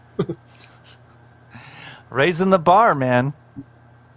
I've been looking at some flamethrower things on eBay. You just wait. You'll see me on the news. I'll burn something down at some point. Nice. That's what's up, man. You know what? I like this guy's style. Dude, Draven. Yeah, man, we've had a crazy... something down in a town near you. Exactly. Beautiful. Yeah. Yeah, dude, it's been a crazy ride, man. And then I could not have imagined the Danger Within's, like you said, the amount of output that we had. And I think it really comes down to both of our ability to just buckle down and hustle. I mean, there's been times with those lyric videos, I mean, we're just like, oh, God. Some of these things, especially when I wasn't very good at them, where it's just like slugging it out with After Effects and these... when you go, and I mean, doing a lyric video in After Effects is one thing, but when you're doing a lyric video for a Twisted song that has like more lyrics in half of their first verse than most people do in their entire song, you find tricks and you get fat. You know, it was like putting myself through lyric video boot camp. You know, people are like, how do you do stuff so fast? And I think it's because I put myself in situations where you have to evolve or die. You know, you have to learn and get there, and you're like, hey, is this thing done yet? And I'm like, fuck. It's brutal, man, but we got it done, man. You would, yeah. And Twisted's manner is notorious for calling us on a Monday and asking if we can have a lyric video by Friday, and we're like, sure. Sure, yeah, we get it done.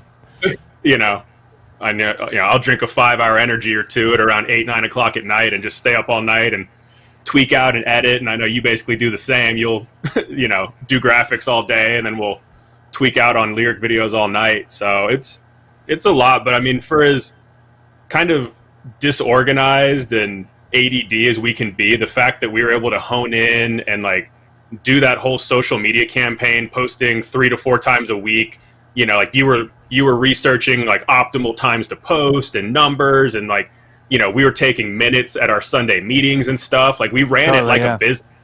And I think that's what really helped, is it wasn't like, oh, like we'll just fuck around and, you know, make some stuff. Like, no, like we want to do a business. We want to make money at this. We want to help people. We want to get it out there.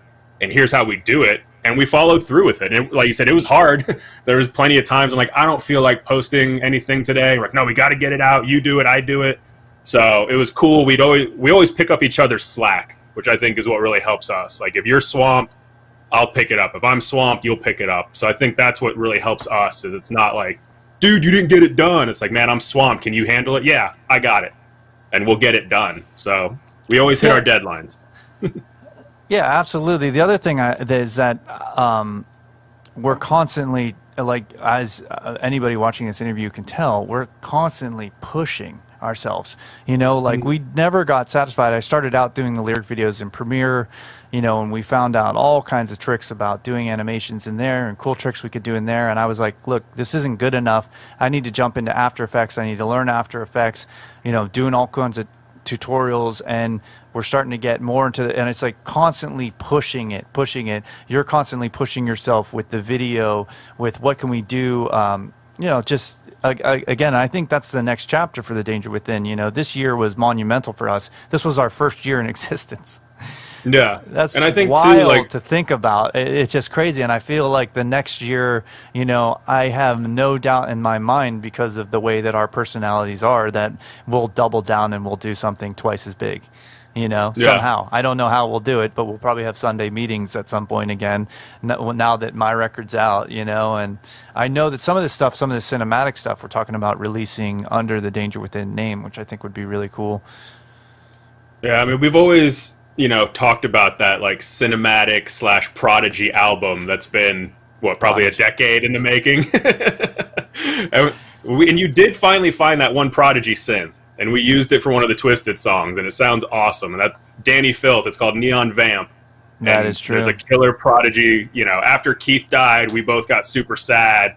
And we're like, oh, man, like, we're never going to get to see him. We're never going to get any more Prodigy music. We're just going to have to make it ourselves. And like, you started hunting for sounds, and then you sent me some tracks. I was like, dude, you found that Prodigy synth. And no, so we had our ongoing, we had an ongoing joke about like, oh, we're gonna do something, like we should do something that sounds like Prodigy, and this was like years, you know. Yeah, and I think, like, when we first met, finally, I'm like, dude, you're not gonna believe this, but this song I just sent you kind of sounds like Prodigy. Yeah, man. It was good. The Holy Grail. I think we have some more of that in us. Yeah, man. I think so. And I think, too, you know, with our lyric videos, I feel like we came out swinging, in that it wasn't just some, like, basic text over a still picture, you know, like, and I think especially, too, working for Twisted, it's so rhythmic and so fast and percussive. We had to come up with cool ways to keep it interesting and make it readable. And I was, like, for me, I wanted to make every video like a little music video. I didn't want just some digital swirling with words. Like, even though it's just a lyric video, I still wanted to give it some story and try to listen to the lyrics and pull images that fit. It, you know, not just, oh, here's a hypnotic swirl with the lyrics flashing. Like, that's lame. That's not cool. And then we just kind of kept having to outdo ourselves. Like, oh, dude, that last one was super cool. You figured out that new After Effects thing. Well, now we got to figure out something new for the next one. It was always, we got to figure out something new for the next one. So exactly. Maybe we should play the Redefined video and let people check that out and come back and talk about it. This is a song that The Danger Within produced. I'm singing on it, and we did the video for it. And I think both of us kind of chipped away at this video. We really talked about the storyline and what we wanted to do. And this was early. You know, this was almost before we were even doing the lyric videos for Twisted. We were doing this kind of stuff. And I think the storytelling in this video with the new modern After Effects and the stuff you're doing in Premiere, you know, we're kind of taking what we're about to watch, I think, and then it's really taking this to the next level, you know, is probably the next step, adding in 3D elements, you know. I think that's the next stage for the Danger Within. This is one that went through a lot of versions because, you know, it started off pretty basic and kind of like some cool B-roll, and then you watched a video and like, oh, I think we could do something like that. And started doing this animation stuff, and then it kind of kept growing, and we're like, no, we can make it better. We can make it better. And I don't even know what version you're about to show, honestly. I don't even know where it ended up. So I'm curious to see what it looks like. All right, here we go. The Danger Within, Redefined.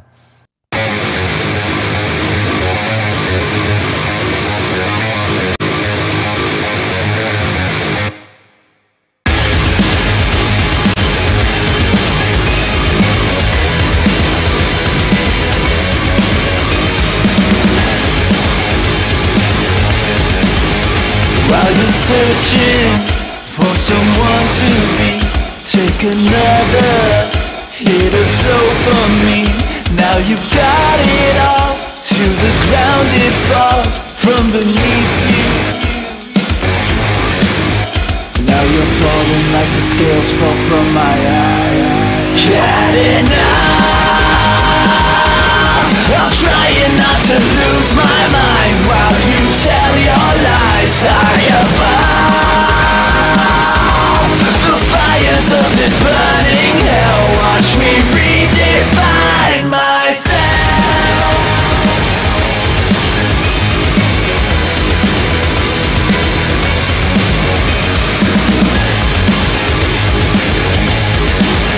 Try and sell me what I'll never need. Try and tell me who I'm meant to be, but I'll never cave. It's in my DNA to defy you. Hear it calling like a siren from the sky. Had enough, I'm trying not to lose my mind while you tell your lies. I above the fires of this burning hell. Watch me redefine myself.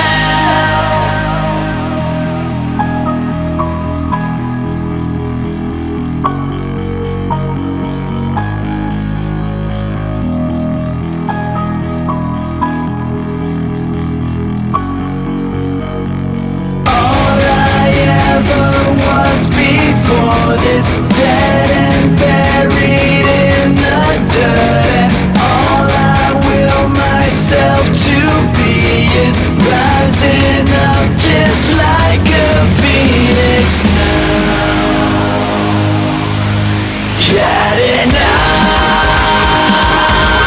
I'm trying not to lose my mind while you tell your lies. I above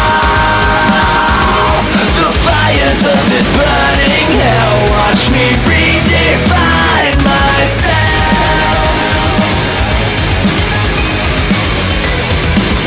Watch me redefine myself.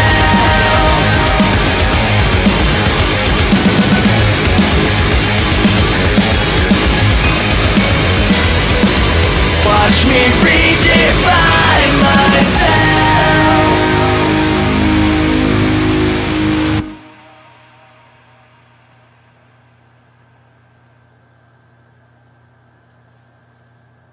And we're back.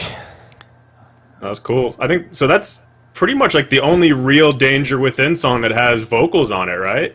Yeah. Yeah, because everyone always buys them too quick. We never had a chance to really like fully finish them. Yeah, That's true. That might be in the works as well, you know. Yeah. So it's cool. Yeah, Yeah. might have to do an EP at some point. Yeah, we should. Yeah, so I mean that was one of our earlier video works that just kind of, you know, evolved a lot over time, and yeah, it's cool to see it. I haven't seen that in a long time. Yeah, man, it's wild. That was like in the very early stages of it, you know. And I feel like we've grown so much. And it was weird trying to prepare a lot of the content for this interview because I'm like, well, I can't really pull that. You know, it's like you're not sure what you can show without getting copyright strikes, because all of this, I don't even know what's out or what, you know. But again, if you go, where would be the best place to check it out? I mean, probably our YouTube. Well, because that's the thing, even like Twisted stuff, like we have Get Through the Day, but we're not sure if we can play it. Yeah, so I mean, if you go to the dangerwithinmusic.com, you know, you can see kind of most of the stuff that's been released. There's still a lot of stuff that's in the pipeline that we've done that hasn't come out yet. Yeah. So there's always things coming out.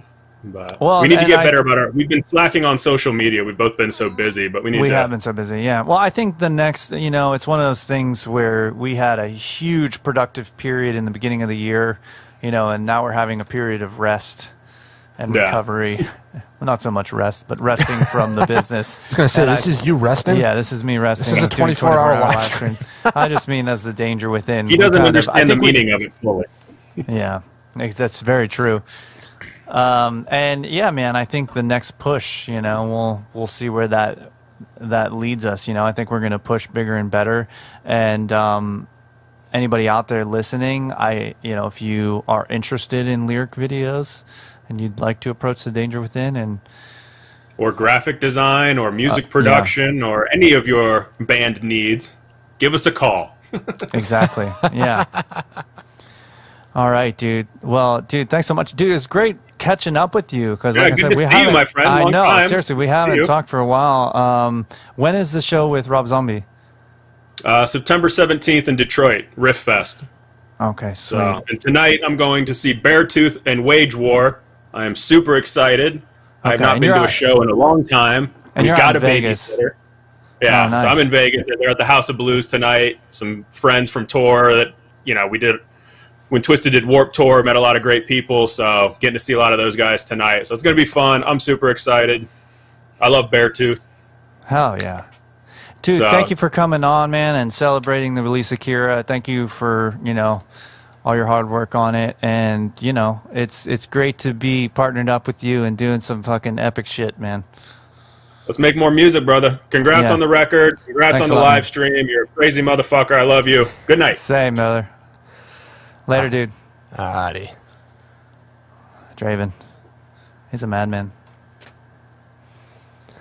Yeah, dude. I mean, that just goes to, you know, show that in the music industry or in the arts industry, in the creative industry, it's not just making music that's the creative part.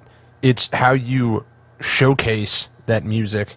That's also part of the creativity, as he highlighted, as far as, like, you know, all right, how can we do a stadium show in a bar? How can we build out all this, like, fancy light setups and do crazy stuff with our drum kits and all this crazy, crazy shit, but in a way that you can roll it on stage, roll it off stage, and blow people's minds at, like, whoa, how do they, and they just figured it out.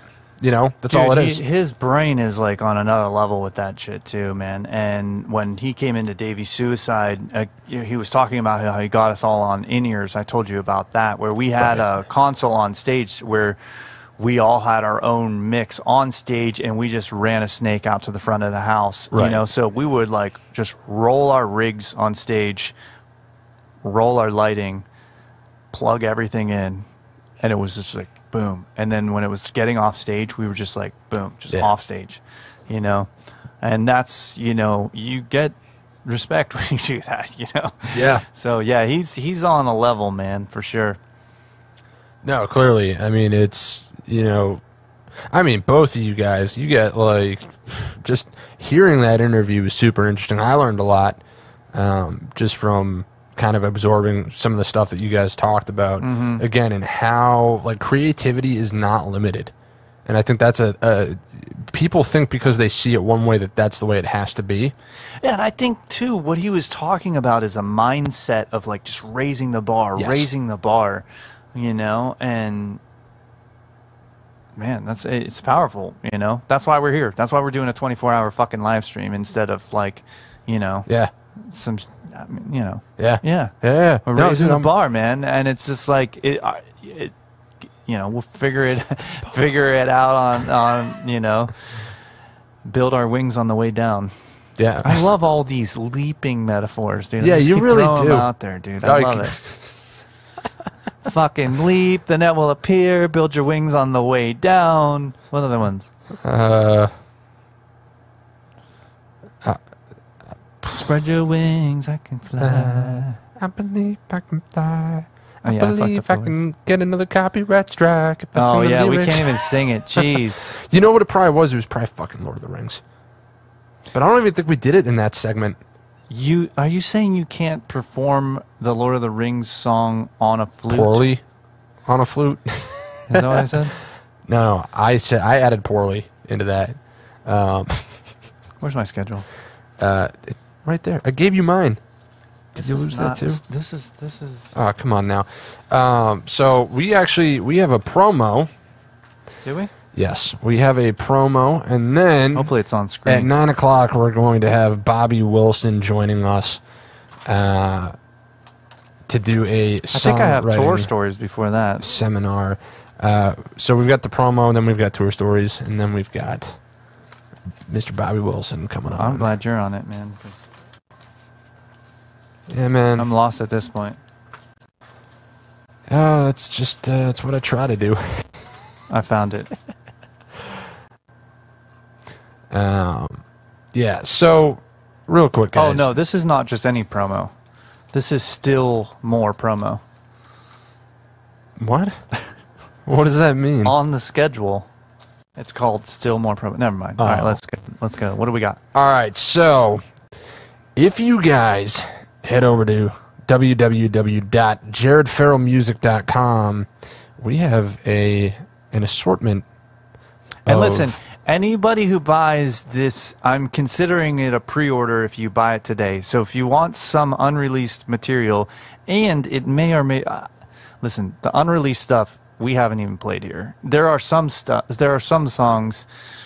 Ooh, see, I'm not sure.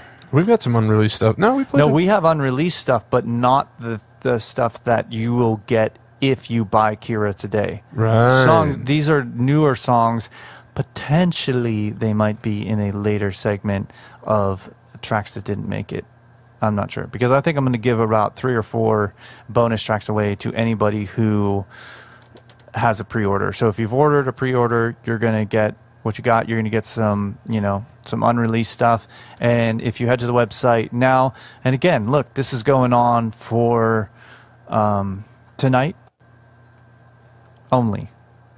If you want some unreleased music, then head over. 6 a.m. is the deadline. 6 a.m. is yeah. So you have a little bit of time. But here you go. Kira on vinyl. I'm so excited when that shows up, man. It's going to be awesome. That's going to be dope. The t-shirts are awesome. The lyric book is awesome. So just, if you feel like it, if you can, if you don't want to buy a package and you want to leave a donation and support us for what we're doing here, there's a tip jar right on my website. Go to jaredfarrellmusic.com. There's a tip jar. And if you can't do that, you can share this stream. You can leave a comment. You can call in. Whatever any support we'll take at this point. If you want to buy us some more cold brew and Red Bull to get through tonight, then we'll take that too. I like it. All right. Yeah. So head over to Jared Farrell Music, jaredfarrellmusic.com, and look into some of those packages. Buy that record, and enjoy it. Frankly, I recommend whichever packages have a lyric book, because it really is. It's so cool. It's super cool. Yeah. I think I'm gonna get another beer. Really? Yeah. Gonna get another And then beer, you want to huh? hear some tour stories? Hey, we should. Oh, hey, yeah, let's do that. I was gonna say, I still kind of want to play that Heaven video. We can do that. Yeah, we'll do that later. Okay. All right, you want to get another beer? Yeah, you switch to you. See, now you should have done that while I was doing the promo, I should have, but but you didn't. I was helping with the promo here. Huh? So, hi, here I am. Jared's got to go get beer. A little beer run. Man, this has been a crazy ride, and again, it's blowing my mind still that there are people that have been here since 6 a.m. that are still with us. They're still here? They're still here. Dude, they're still here. I don't know what to tell you. They're crazier than we are. Y'all are crazy. Seriously. It's awesome, man. So, don't you guys have, like, I got to stuff ration my bat squatches, things too. to do? It's just... I got to save the last 3 for Alien Hour. Oh, yeah. Yeah, see, you got to, yeah. I got to pace myself here. Yep. This could get dangerous. No, we're fine. The danger within. Yeah. That was cool, man. That was a cool interview. Yeah. Yeah. Draven's the man. So, all right, my first tour story is called Death by Bong. And I went on tour with Davey Suicide, but we were on tour with Twisted. And one of the things I try to do when I go out on tour, it's like, okay, not going to go crazy. Not going to lose my shit and party too much. I'm going to keep it nice and balanced, I don't know if I believe you. I have this... I have this energy that I need to get out. So a lot of times I will help people load gear. Because I would rather at the end of the night be loading gear and moving and being physically active. Yeah. Because if I'm not, then it's just too easy to just end up drinking all night and drinking too much and acting a fool. Right? Interesting. So a lot of times I'll just try to stay active by helping load gear. And and Twisted had this giant bong that they had on stage, and there was a very, very high stage, and so I was helping them wheel some stuff down this ramp, and this bong fell over as I was going down the ramp, and I got hit by a giant bong and then fell off the ramp and hit my rib. And Draven, who was just on, it would have been funny if we talked about this story, because he was like, well, that's it, Jared's dead. Like, that's the end of him. And I was actually fine, but it was a very scary, traumatizing moment where I almost was murdered by a bong. Hold on. That's my first tour story. So we're going to tell one more. Oh, no, I have 2 more. This is... Oh, God. Should I even tell this story? I don't know the story. I'm going to tell the story about the music video that never was. So this was on the same tour, and we were in Arizona, so we were close to ending it because I think we were kind of on our way back home. And one of the things that Davey will do is he's very ambitious, especially on the road. He'll be like, we have like a day off. Let's just shoot a music video. Okay, cool. We're going to shoot a music video. Where are we going to shoot a music video? Well, we drove by some abandoned building, like on the way in. Let's check that out and see if we can film there.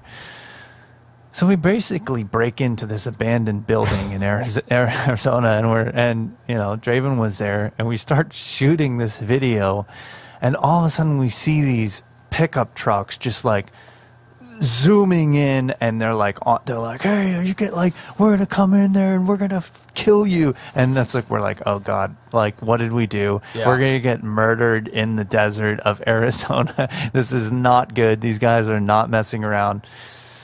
And so we're immediately like, let's get out of here, right? So we start walking out, and they zoom up with their pickup trucks, and we're like, dude, we are fucked.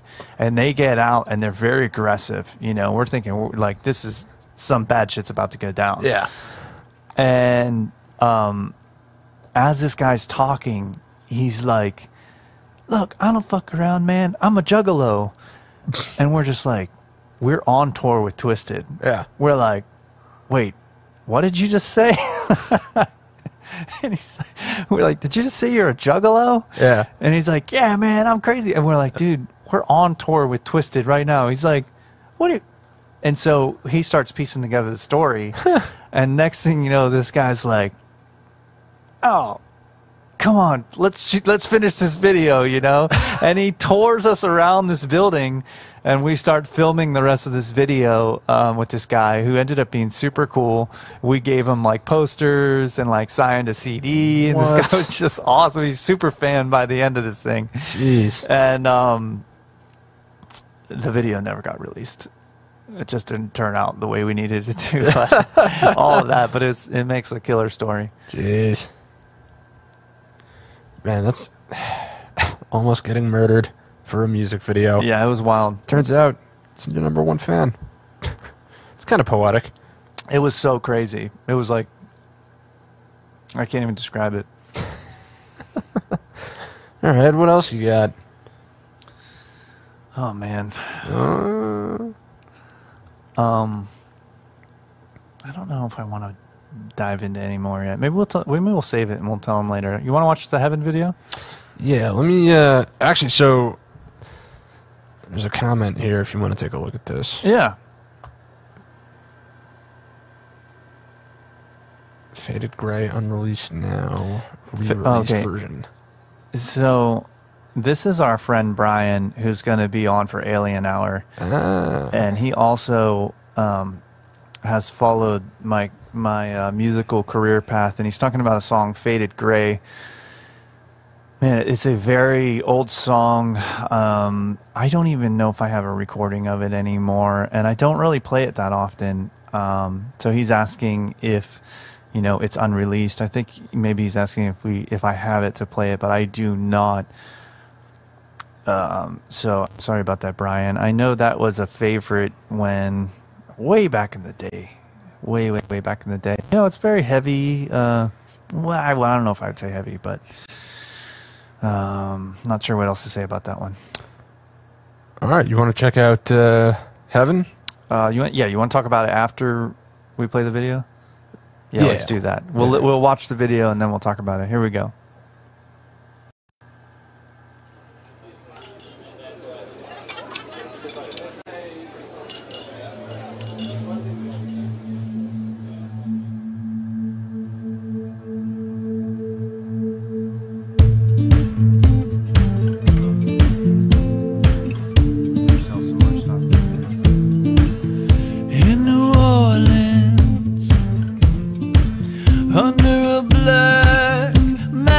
Sky, she gave a warning.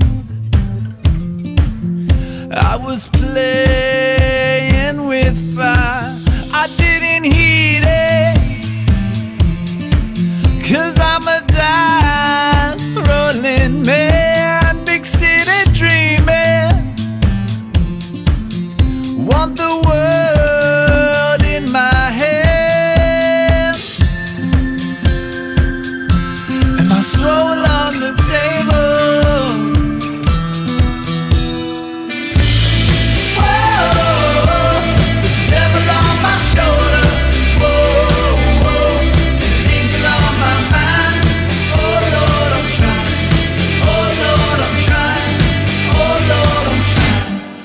To heaven.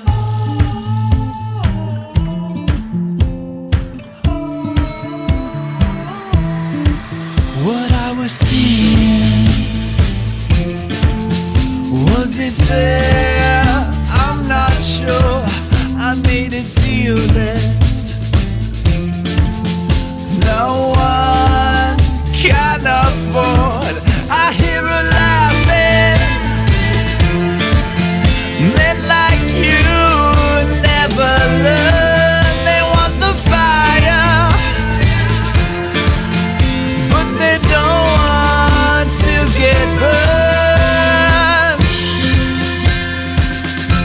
Now it's all on the table.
Dude.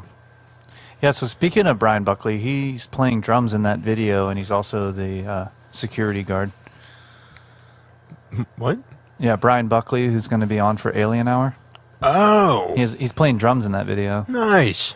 Yeah, so that song was produced by Austin Moret at Silverside Recordings.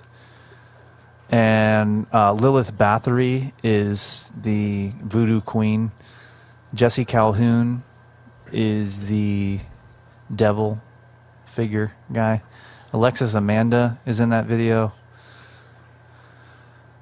Yeah, dude, everything... Austin Moret is the dude playing guitar.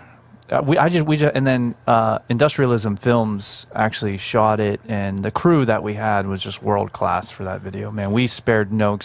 Honestly, for that recording of that song and for that video, like I was just like, I'm going all in, which is funny because that's exactly what happens in the video. So yeah, man, that song, it's a wild story. Again, symbolic of a sort of Faustian bargain with a voodoo queen and searching for heaven through material or worldly pleasures. Yeah. And, in fact, hell. Right. So, there's a devil on my shoulder and an angel on my mind. Yeah, no, it's... That's a great song. And, I mean, you can tell the level of work and effort that went into it. I mean, the video, holy shit, dude. The video is phenomenal. The production's phenomenal. The performances, everything about it is... Like, the mix, everything about it is killer. And I remember... So, it wasn't the first time I met you. It might have been, like... I don't know, the third or fourth time you were at Bucketheads. You gave me a flash drive, which had some of your music on it, including that video. And, first, I mean, the flash drive, it's branded, with Jared Farrell. And I was just like, okay, like, this is legit. Like, again, just the whole presentation from the first time you walked into open mic, it was apparent. It's like, oh, shit, like, this dude's, like a professional, And then... Oh, I don't know about that. And then the branded... I don't know about that. Well, sorry. And then the branded flash drive, and then I look at it, and I'm like, man, I really I wonder, like, this is probably gonna be pretty good. And then I watched the video, and I was just like, oh shit, like, this dude's like for real. And that made it even more intimidating, to try to be like, hey, like, maybe we should work on something, because I'm like, nah, this guy, like, there is no way. So it was cool when, like, because you ended up bringing it up, going like, hey, like, maybe we should work on a project together. And I'm just like, what the fuck do you need me for? Oh, dude. I mean, that video is next level. I will say that Industrialism Films, man, he is on another level for sure. Like I said, it was such a cool experience too. We rented out an actual set, because we're in Hollywood. Right. So you can rent out a set where they have these big things on the wall that you just roll out and have whatever backdrop you want. You can flip it open. You have this big industrial thing that you see the band playing in front of, and you flip it the other way, and there's bricks, which you see later in the video. So we had everything sort of self-contained with all the props that we needed. But I spent a lot of time on the set design for that, and again, the little details, making the voodoo queen's outfit, and all that stuff. We spent a lot of time and attention to detail, kind of putting it all together, and just the crew. Everybody was so helpful during the process. It was awesome. Yeah, really. And you can like, you see the result of that. Yeah, I was so proud when that thing came out, and it did really well. I think it's still kind of doing well, which is something that's really cool about producing a piece of art like that. I was a little disappointed, actually, because it was like I was hoping it would just blow up and we would get placements. And again, that didn't necessarily happen, but that song still has life and the video still has life because people are discovering it to this day and telling me like, man, like that's a killer song. Matt and Kai requesting it at open mic and stuff, and they're listening to it. People are listening to it in Canada now, you know, which is cool. It's a very cool feeling. You know, Lights of Babylon, that song is really, it actually got big in Jordan. Really? I was checking the Spotify stats, and for some reason, people are listening to that in Jordan. I think probably because they Googled maybe Babylon on Spotify and maybe found that song, and they kept playing it. They liked it. That's interesting. That is interesting. That's really cool. Yeah. That song, I told you this story of that song. I was watching an alien documentary, and they were talking about the Bible. And all good stories start this way. I know, and people are like, it doesn't matter. Just going to tell this story and the madness of my brain. But no, I started thinking about, when I was watching this video, the symbolic and the symbolic meaning behind Israel and Babylon, and the idea of a society that is very selfish and decadent, and a society that's the opposite of that, you know. And so I was living in Hollywood, and it's hard to escape the metaphor of America and Babylon. And so I was walking around the streets of Hollywood, which is this very decadent place, you know, the land of sin, you know. And it was like, oh God, no, I can't remember the lyrics of the song.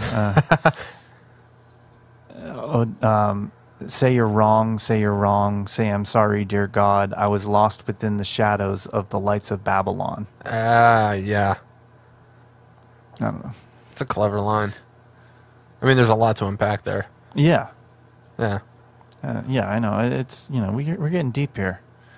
We're getting towards the later hours here. Which is, you know, we're just getting started. This is a good semi-segue, because in not too long from now, we're going to have Bobby Wilson joining us on the show via video call to discuss songwriting and do a seminar with we'll try not Jared to turn. Farrell. We'll try not to turn his country song into a song about aliens. Oh, dude, you know, that might be fun. Not to turn his song into a song. Cowboys and aliens. I mean, Firefly, man. Well, no, Firefly didn't have aliens in it. Never mind. That was Cowboys in Space. But either way, it might be fun for you off and the rails. For you and Bobby to try to write a song about aliens, considering we got Alien Hour at 1 a.m. I don't know, Bobby. If you're out there, what do you think? I don't think he's a fan of that. Bobby, I really need you. I need you to bring this one home for me. You know, there's that Radiohead song about aliens. We're gonna play that before Alien Hour, aren't we? Yes. Yeah, I think so. I mean, we've got some Lauren material. just texted me, only 3 more 3 hours. Remember I was talking about the 15 minutes? Yeah. Thank you, Lauren. Nice. Yeah. Oh, that's horrible. Yeah. This has been a pretty wild experience so far, I have to say. Absolutely. You know, I'm catching my second wind, though. Me too. Yeah. See, I told you, a minute ago, well, I guess it was more than a minute ago. It was like an hour ago. It's like 4 hours ago, I told you. Yeah, no, Jared was checking up on me. He was just, during one of the breaks, he was just like, you good, man? I'm like, oh, yeah, no, I'm just like, this is the worst of it. I'm about to start coming back up. It'll be fine. He's like turning pale and sweating. He's like, no, I'm good, dude. I just need the adrenaline to kick in. Yeah, oh, yeah, I did say that, didn't I? Yeah, it's just like, yeah, once the adrenaline... You weren't pale. I was just trying to be extreme for effect. Yeah, no, but I was like leaning back in the chair, closing my eyes, and I was just like, all right, I just need a minute here, because I know how this goes, because I've been here enough times at this point, as far as like sleep deprivation goes, because I've done way too much of that in my life, to where like I've got a pretty good sense of how it goes. And yeah, it's like that was I hit the bottom right there, you know, and you know, I knew within an hour, okay, like the adrenaline's going to start kicking in, and then we're going to be ready for round two. And I'm excited because I want to be on for Alien Hour. That's going to be ridiculous, and I can't wait. I know. We've got like we've got like footage of UFOs and all kinds of shit. Like we're turning into, well, I don't want to say we're turning into Joe Rogan. I feel like Joe Rogan's got a handful more viewers than we do. Again, he has a couple. Yeah, just a couple. Now, real quick, I do want to say there are some new people tuning in. Oh, nice. That What's up? I haven't seen before. So this is a 24-hour live stream for Jared Farrell's release of Kira. Full-length album. And we got the late comers, right? The night owls are coming out. Yes. So here's a fancy lower third. Boom. Yeah, we've been here streaming since 6 in the morning, promoting my record, Kira.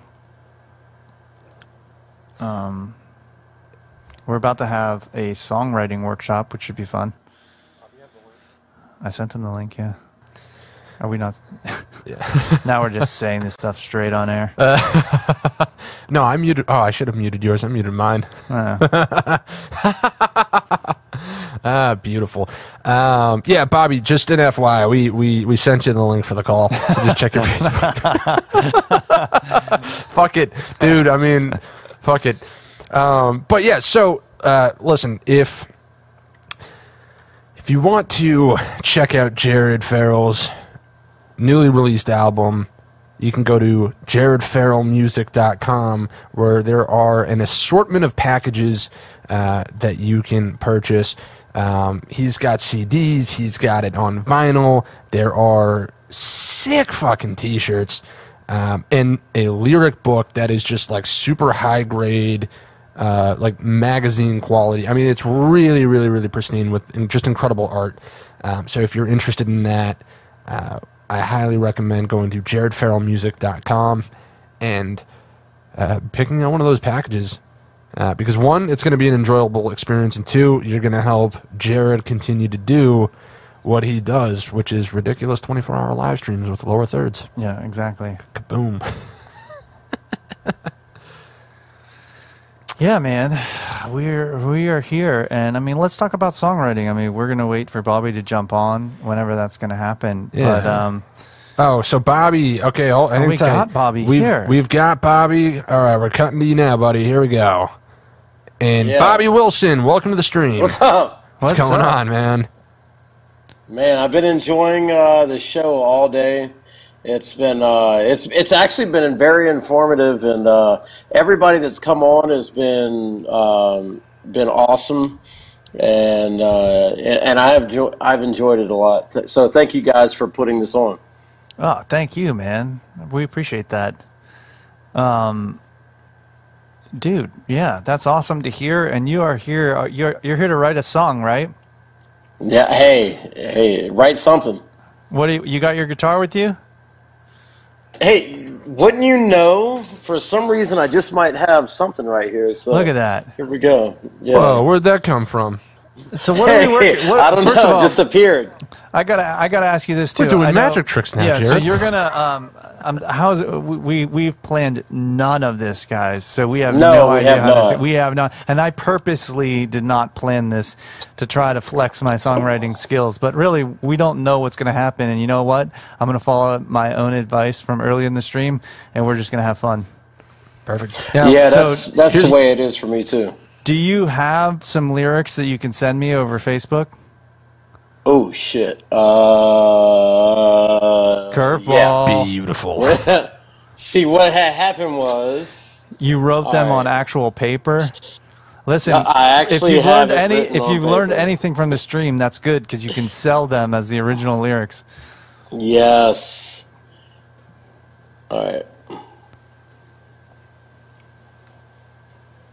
That's not a good enough one. Here we go. I'm only good for like the first verse, at least I think, and I think that obviously can use a shit ton of work. But anyways, well, that's what we're here for. The first verse. Okay, damn right. Whew. Yeah, right? No, it's just written, so I'm like, wow. This is not typed. So just, this is this is handwritten, and dude, 100%. this one will sell, by the way.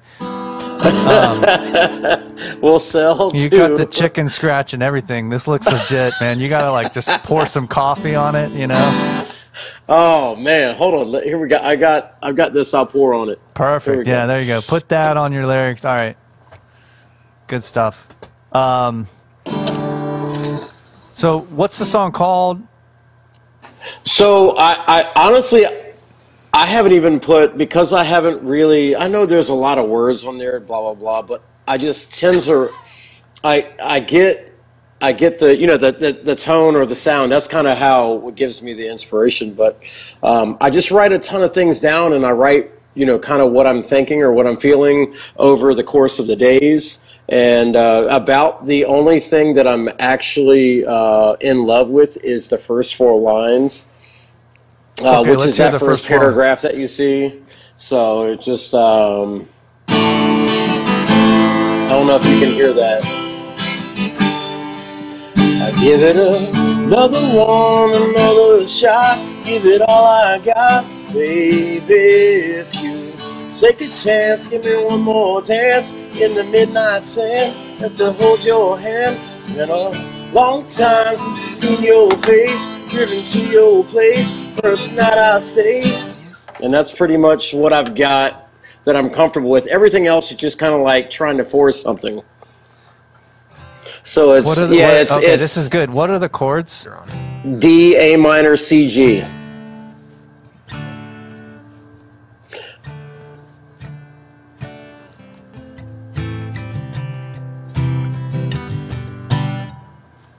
Yep. Okay, cool. Yep. And obviously you play way better than I do. It sounded so much better.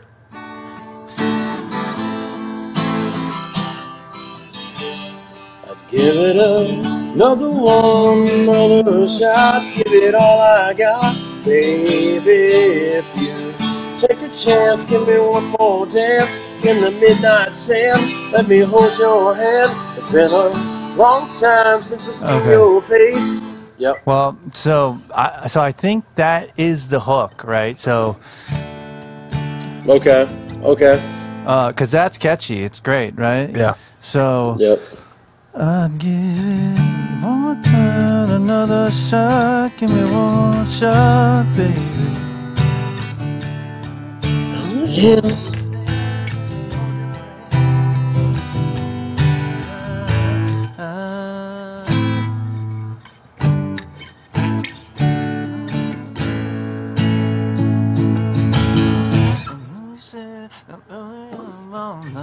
Right, so we need a tag, and I almost like the beginning of it.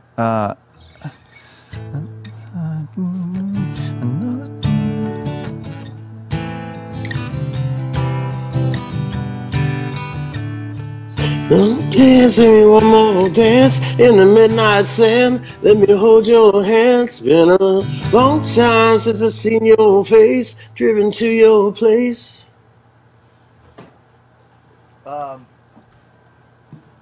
Okay, let me hold on a second. Yep.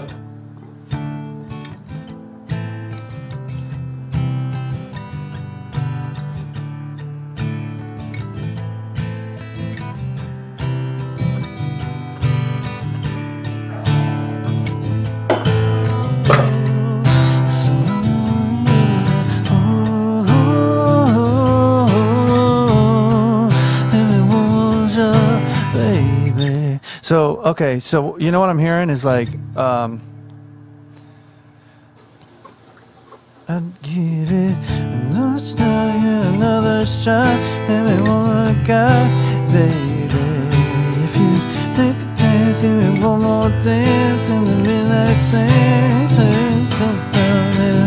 Oh, no, the name of the song.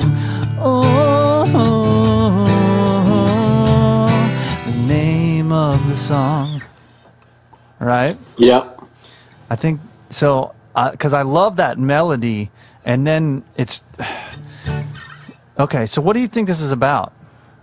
It's 100% about an experience that I had with someone that was a pivotal relationship in my life. Yep. Hey, big word, right? Huge word. It's too big for a song. So yeah. So we're good. Pretty much. He's on our wavelength. I like this. Yeah. So it's just about a relationship and something that I went through, and she was very important in my life, and she taught me a lot of things, and that's exactly what those lines say is exactly what I experienced, and that's kind of why I'm at a loss beyond that. But I love the tone, I love the rhythm, I love everything about it. In those short 4 lines or so. Yeah, and it's something, she lived not far but far away, and we would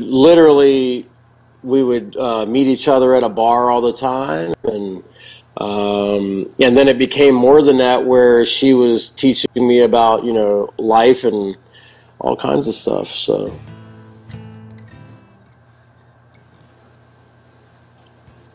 And introducing me to things that I've never seen before. What about, so can you sing it for me one more time? Yeah, I give it another shot. Okay, I give it another one, give it one more shot, give it all I got, baby, if you take a chance, give me one more dance. Let me hold your hand in the midnight sand. Well, won't you take me back? Won't you take me there? Won't you take me there? Won't you take me there? Right, because you want to go back to that point, but that's cool. What do you got? I love that as the beginning of it. I'd give it another shot, or I'd give it all I got. Give me one more shot, give me all I got, baby. Give me one more chance, give me one more dance. Let me hold your hand in the midnight sand. Well, won't you take me there? Won't you take me there? Or something like that, right? So if that was the hook or something like that, then where we could go with it is I would immediately start thinking narrative. And so the thing about writing verses that's cool, and I don't think we'd necessarily be able to do this on air, but maybe you could take this away, is that what you want to do with the verses is you want to go into that sense writing of like, what were you seeing? What were you smelling? What were you experiencing? You want the detail. When you listen to those songs, that's where it's like, you want that rich detail that only your personal experience can draw from. You know what I'm saying? Yeah. So there are things that you experienced with her that only you know, and you can write those down. And even if it's the same, it's like I woke up on a Saturday in the midnight rain. I was hanging away with the boy walker and a dollar bass and the dolphin chains in your welcome place, and I pull up on the phone away, wheel down the pole and away the corner.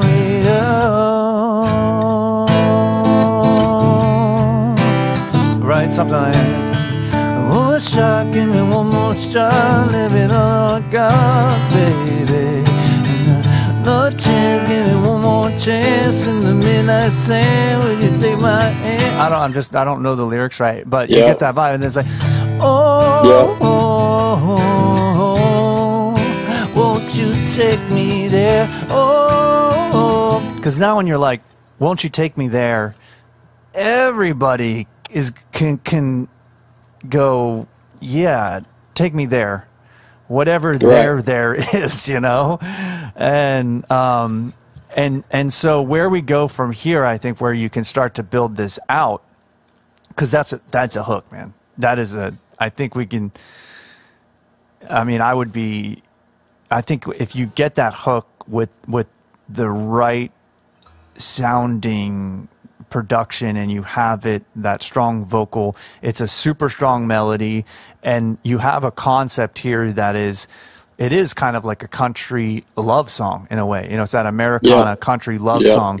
And so I think what you want to do then is you want a narrative, right? So what I would do is I would write out a bunch of different sense writing things that you experienced with this girl, right? So you have all this rich detail that you pull from, but what you want to do is you want to craft it in a way that you not only tell a story, but your hook gets more powerful every time you sing it. So I'm going to use an example, and the way I think about it is in boxes. And sometimes when I talk about boxes, I really kind of dumb it down so you understand the concept of it. But you can use this method in very creative, cool ways, right? I think the best songwriters do. They're not very cookie cutter boxes, but one example of this would be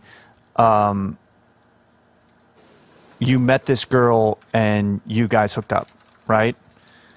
And then or something like that, right? And then the second verse would be like, she left you, right? And then, and whatever, so that's a very cookie cutter example of that. But I like really, when you're driving the storyline, you want to craft a story based around your hook, right? So you're like, that whole I'd give you another one, another shot. Give it all you got.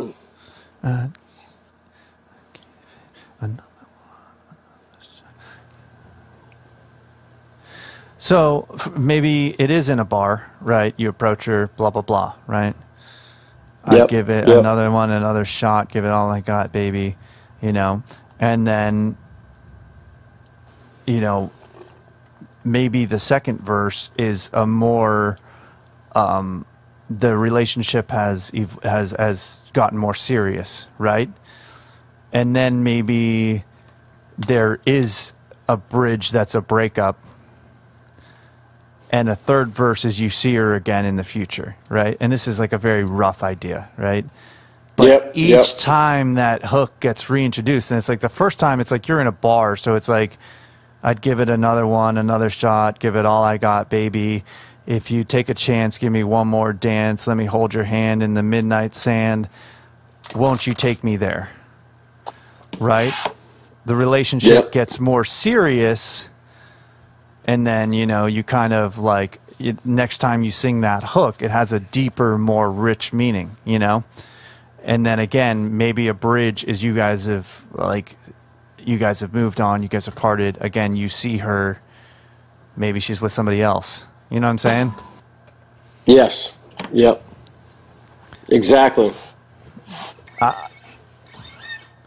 don't know. I mean, I don't know. It's we could dive into that if you want. Let's do it. Let's do it if you're ready. All right. All right, here we go. I have to type this in my notes now. So, Paul, if you could keep. Yeah. You got anything to say about this? Do you like this idea? So, I think we're going to call it "Take Me There." There we go. Might be the hook. Feel free to change this.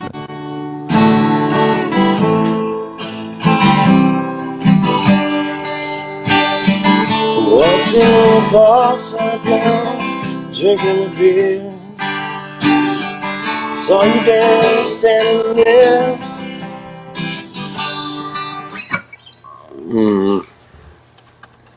Okay, we'll get there. Let me type this out in my notes.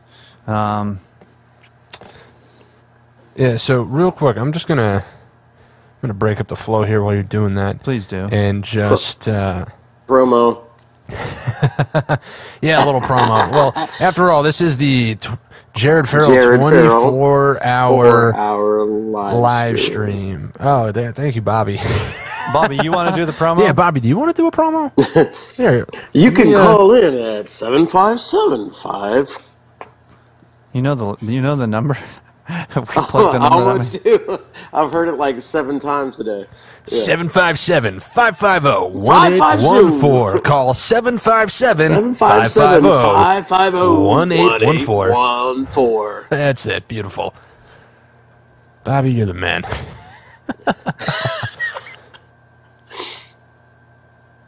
Now, you know what? And I appreciate you being our guinea pig for this. A live songwriting seminar during this 24-hour live stream, you know? In celebration of the release of Jared Farrell's first full-length album, Kira. It released today. You guys can go ahead and check it out on all streaming platforms, Spotify and whatnot. If you head to his website, jaredfarrellmusic.com, you can get some of the pre-sale packages. There's some really cool stuff in there, including options for CDs, vinyl, T-shirts, as well as just an absolutely phenomenal lyric book. It's just super high quality, phenomenal art. It's an experience. It's really, really, really cool. So if you're interested in that, head on over to jaredfarrellmusic.com where you can pick up that stuff right now. And now, let's... So here's where we're at, okay? So... Yep. We have a hook. And we have a title.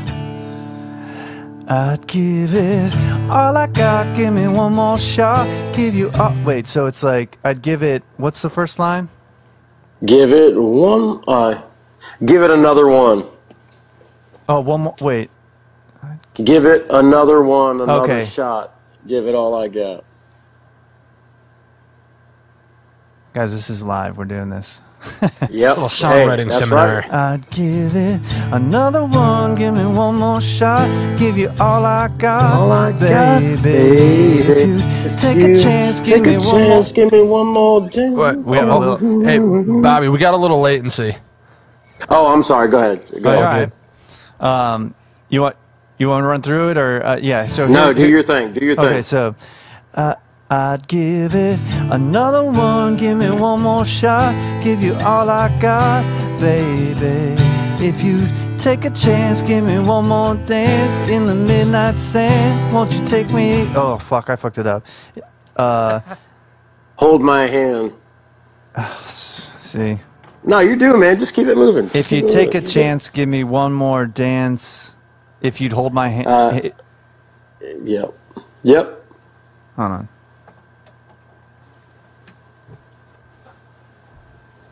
Okay, let me get this right. I'd give it another one. Give me one more shot. Give you all I got, baby. If you take a chance, give me one more dance. If you'd hold my hand in the midnight sand. And so what I kind of did was I changed it. It seemed like it sounded better with if you give me one more dance in the midnight sand, let me hold your hand. Oh, you say another shot. Yeah. That's better because it's more repetitive.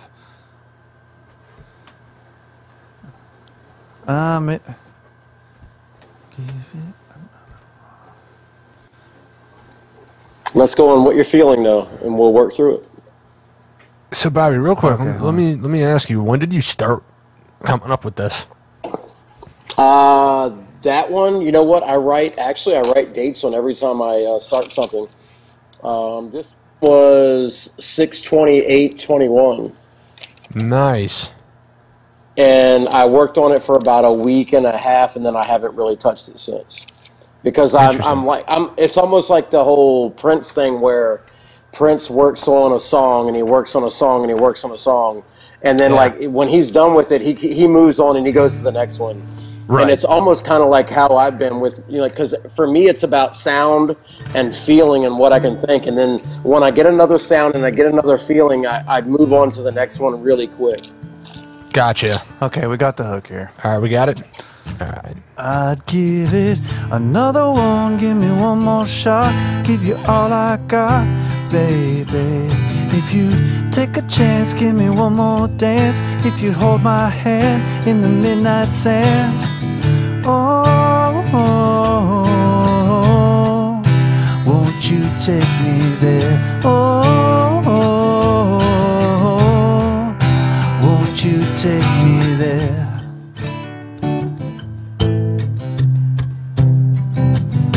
Right? That's a hook, man. Yep. Right? And I mean, we could even, I'm hearing harmony. Oh, won't you take me there? Right? There's all kinds of harmonies we can layer onto that. So here's what we need to do next. Let's get into, this is going to be fun live on air. So we got to talk about Detail. Where'd you meet her? What was the first time you met? Man, downtown Williamsburg. Okay, hold on. Hold on. At a bar, at a karaoke bar. Oh, wait, hold on. This is good.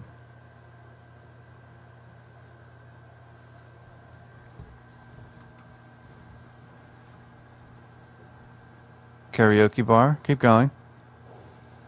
What else? Man, it's a dive hole in the wall. Ooh, okay, hold on. Yeah.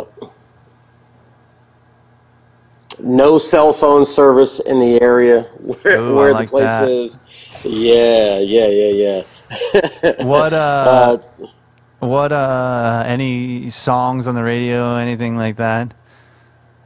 Any music you can remember? What are the sounds? That's the typical karaoke bar.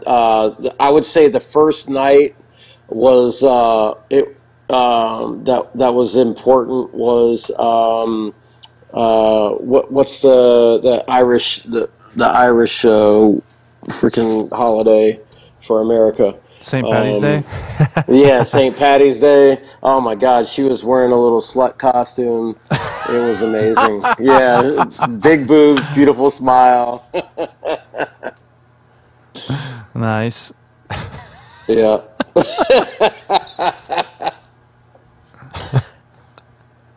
Okay. I can't wait to see how that works its way into this song. Oh man, right? There's a lyric. Now give it a slutty one, another shot. Jesus. Okay. Did you really just almost do a spit take? This is live, y'all. This is fantastic. Exactly. Now that's entertainment. Yes. Okay, I'm reading through some lyrics here that you typed out. This is Casey Kasem.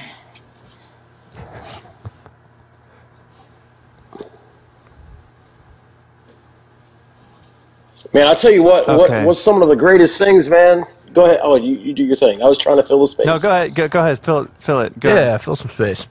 You know, some of the songs that I've for the past freaking year, dude. I think we were one of the three of us on the live stream. Two of us were talking at Bucketheads the night that you first performed Catalyst for Change. Yeah. And we were talking, and we were just chopping it up. You started the song, and then halfway through the first part of the song, we literally turned, looked, and said, "What the fuck?" Yeah. And we were captivated from that moment. At least for me, I was. Holy shit! This was an important moment. For at least for that song, for your experience that you went through and everything.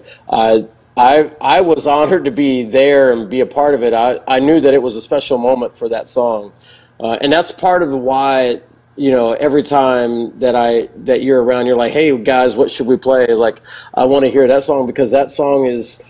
And I know you say it's really deep or really dark or whatever, but I don't take it that way. It's not for me, and I feel like a lot of people feel like that way with a lot of different people's songs and how they feel about their songs. It's not deep or it's not dark. It's actually very entertaining, and it's very like, holy shit, this just happened type of song. Well, I appreciate that. I think for me, you know, there's some trauma attached to that song, like processing my own trauma. So it's like, it's okay, you know. I think that music helps us work through that stuff, you know, which is okay. But sometimes bringing it up, has things attached to it. So that's the only thing about playing that song. I think it to me, it gets that deep, you know.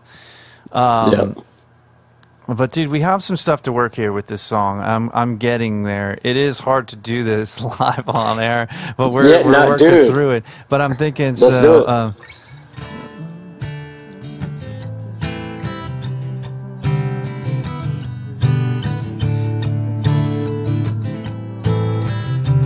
Okay, hold on. I have to say, this is pretty cool.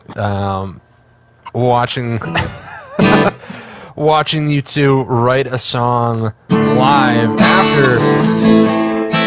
after having been up for what are we at now? It's like 16 hours doing this live stream. I mean, you were at least up before 6 because you had to be there at 6. Yeah. Well, at least Jared did. Well, I got up at 4 just to make sure that everything was going to be good to go. Right. You know, so we met up last night to just, you know, kind of go over everything and do a couple dry runs and just, you know, make sure everything was good to go.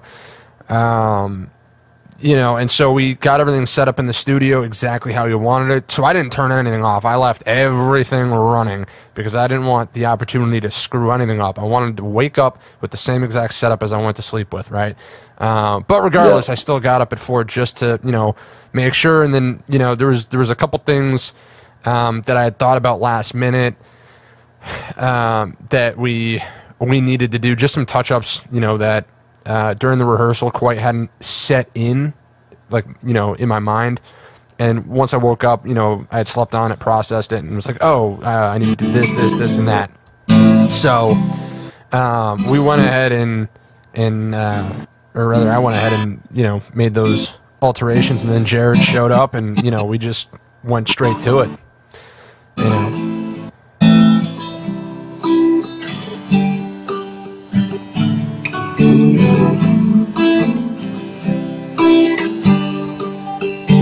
Now, Bobby. Yeah, man. Go ahead. Go ahead. You want to go? Okay. So here's, yeah. So the day we met, how you were dressed had me standing there speechless in a hole-in-the-wall karaoke bar. Loved your eyes and loved your kiss, or something like that. But hold on, here. So hear me out. The day we met, how you were dressed had me standing there speechless in a hole-in-the-wall karaoke bar. Loved your eyes and loved your kiss. Da da da da da da da da da da da. Right, we're getting there, right? And it's like, but I'd give it another one shot. Give you all I got, baby. What do you think, Paul? Well, what I was going to say is with the wall and the karaoke bar, I think you're going to have to go Boston. I think you're going to have to go bar. Yeah. We need more karaoke details. bar. More details. So we already got those details. No cell phone service. I don't think I can use that, though. I need more stuff to work with. What do you got? We got to dig deep here, buddy. Nothing but locals, regulars, people that grew up with each other, went to high school together. Literally, everyone knows everyone around here. Got in a fight with another dude because of her, and then another dude while I was away. Oh my God, yeah! And then another dude that was away, or while I was away, another person was talking shit about me that had no clue, never even talked to me was trying to hit on her, saying that I was not even this, that, and the other, blah, blah, blah, because they were trying to get with her at the same time. Even though she's the one that was she's the one that got with me. I didn't get with her. She's the one that got with me. She's the one that picked me up.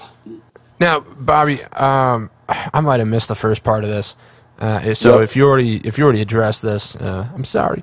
But so did you have any previous history with her? Or did you just run into her at this bar? Oh no. Yeah. So a guy that I went to high school with is he hosted karaoke all the time at that place, and she actually is friends with him since they were in elementary school, and that's kind of how like she was helping him run the karaoke show at that point in time, and she was like, you know what, I want to take him home, and I was like, oh, okay, all right, let's go. That's literally what she told our friend. She's like, yeah, I want to take him home. I was like, let's go. I feel like there's a lyric in there. And then we literally drove for 35 minutes through these back fucking country roads, and I'm like, okay, I think I'm about to get fucking killed right now. Yeah, it's always a good feeling. But it ended up being a really good night. I bet. Because all I did was, all I did was go to sleep. Is it, Jared? Is this song writing itself? It's getting there. It's getting there. As you keep talking, I'm writing little things, and it's like, oh, how to fight, talking, and it was a great night. Take me home, backcountry roads. I'm like, all right.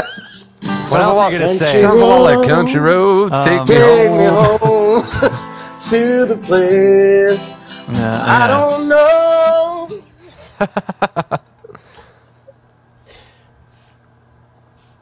Okay, keep talking, guys. Yeah, I know, right? Yeah, man. She and then it was just a place where, like, as you get to know this person, she finds out she literally knows everyone around, everyone in town, because she grew up with everyone. Oh, I thought you were going to say because she gets around. Oh, no, I did not say that.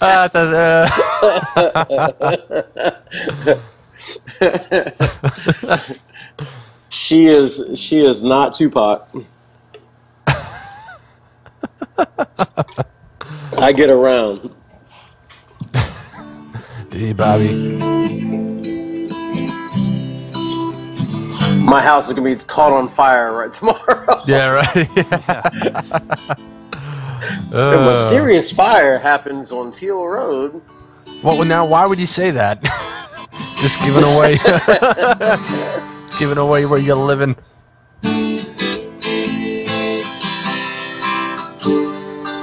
Shit, I figured it'd be more than one Teal Road, but you're probably not.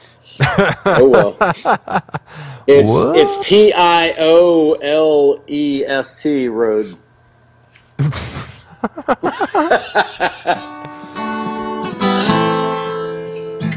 Bobby.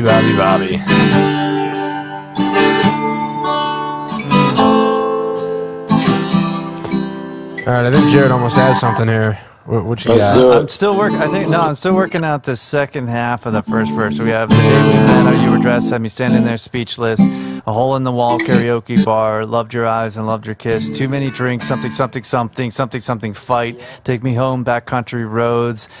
But I'll never forget that night. I'd give it where another one. Yeah. Yeah, that's a good storyline right there. Tell me more about the fight. Yeah, tell us more about the fight. Well, see, what had happened was this every guy good story starts that way. Right? Yeah, exactly. He was stewing on something for a while, and he came up to the bar where I was sitting, and I always keep to myself, and he pushed my drink over really far, and I was like, okay, well, he's trying something.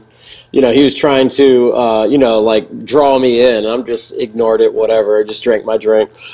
And then he came back a second time, and he was like, if you ever talk to my girl again, I will fucking kill you.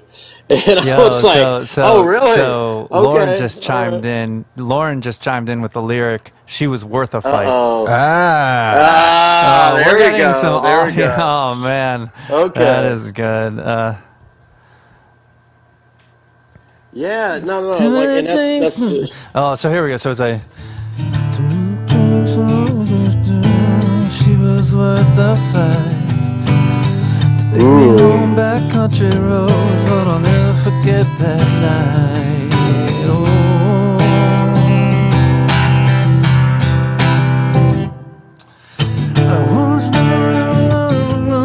You know what I'm saying? Yeah. So. So. Whisper my dream, she was worth the fight. Spill my drink. I don't know. Help me out, guys. Something. Do I want to push my drink to the side? Said, do you want to ride? I got one tonight. I blacked his eyes. He's laying on the floor. He can't remember the rest of the night. I got a concussion in the morning because Wait, did you get a black eye or did he did? Oh no, he got knocked the fuck out. But that that was not the proudest moment in the world. But when you were being told that you're going to be killed 3 times in a row, there's not much you can do but stand up for yourself and make sure somebody doesn't have the opportunity to. Fair enough. So Bobby, yeah, you're getting into some adventures lately, huh? No, that was longer, man. Actually, that shit all happened freaking 3-4 years ago. So. Oh, okay. This relationship ended 3 years ago, I want to say. Gotcha. Right? Man, time's going so fast. Holy hell. So ever since I just picked up playing guitar, and then I started writing my first song February of this year. Mm-hmm. Hold on, let me look at this book here. Yeah, so that's just kind of how it went, man. And then so that's probably like the 4th or 5th song that I started, maybe even 6th, and I really like the rhythm, I like the tone, I like everything, and it's just about trying to figure out how to put the words on the paper a whole lot better than I am, Gotcha. Well, so somehow you managed to get the songwriting master here on board. Yep. Thank God. Yeah, I need some help. I know. I'm like Kevin Hart. Help me. He's over here like, help me write this song. It's like, dude, I don't do that. That's all you. At least like the way he's going about it right now, ripping through it. Like, yeah, if you give me like a day or two. We're under pressure right now. We're trying to do it on live. Yeah, we are, and I feel like in a way. This might be where it's like we want to draw from personal experience, but not rely on it. This is one of those moments. But give me 2 seconds. Keep talking. I got this. All right. Yeah, man. Yeah, I've been. I was, so I'm literally. I think like everybody that writes songs, I write literally every freaking day, and I'm literally strumming on the guitar every single time I'm off work, trying to figure out just a tune, like trying to find the 3 or 4 chords that kind of sparked some kind of inspiration. And I did that again, and I wrote something Thursday night, and I kind of tried to play it at Buckethead's Thursday night, but right. I screwed it up, and it is what it is. That's just how it is when you're on the spot in front of people that you don't know. And I think it's kind of like this song that we're working on now. I'm in the middle of I put down like the hook, and I put down like maybe the first verse, and it's just trying to figure out how to write better songs or put better words on the paper. Right. So, wordsmithing is a tricky thing.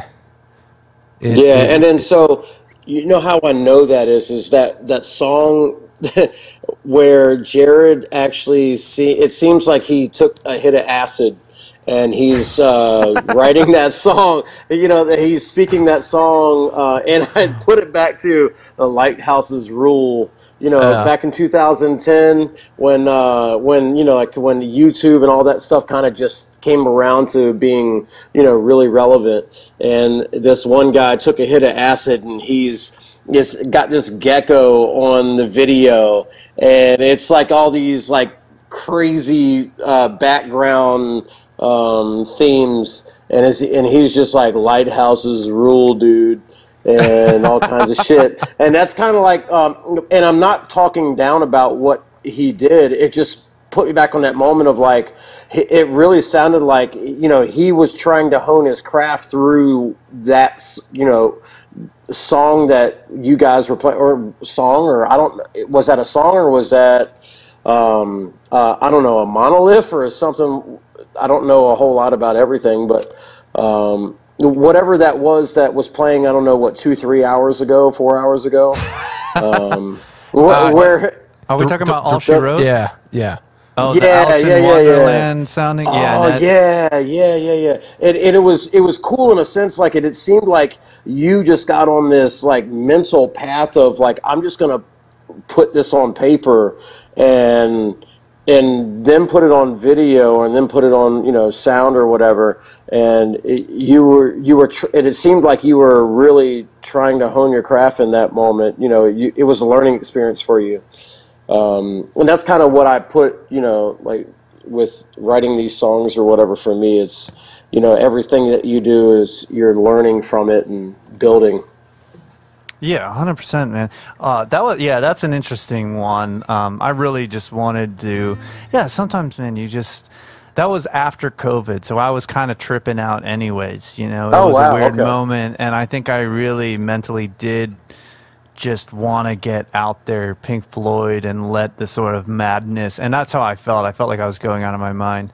So I did capture that feeling, I think, successfully. And it was nice to not have any reserves of like, there was no boundaries I was working in. There was no real, the story was so cryptic, but it didn't necessarily matter because the music, I think, just takes you into this world where, you know. Right. Yeah, it just, So here's what we got. We got, the day we met, how you were dressed, had me standing there speechless. Hole in the wall karaoke bar, loved your eyes and loved your kiss. Drinks a side of black and I, but she was worth the fight. Take me home back country roads, but I'll never forget that night, never forget that night. Right? Give it up. Another one, give it one more shot, give you all I got, baby. I take a chance, give me one more dance, if you hold my hand in the midnight sand. Won't you take me there? You know what I'm thinking though, is that if we're gonna do that, unless we change the verse, hold on, see, this is where I think we might, so if we're gonna do that as a hook, okay, give me another 5. You guys talk amongst yourself. Yep.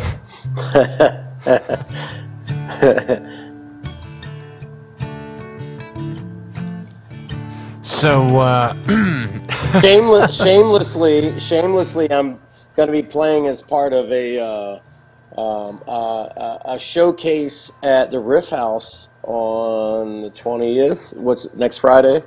With 4 other people. So nice.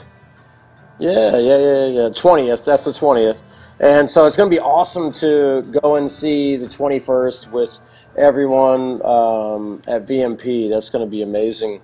So I have an idea, and I appreciate that. You're playing Riff House when? This Friday. Friday. Oh, nice. So what if we take your same idea, right, and we just, the won't you take me there, right? So then it's like, the day we met, how you were dressed, and me standing there speechless. hole in the wall karaoke bar. Loved your eyes and loved your kiss. Well, won't you take me there? Won't you take me there?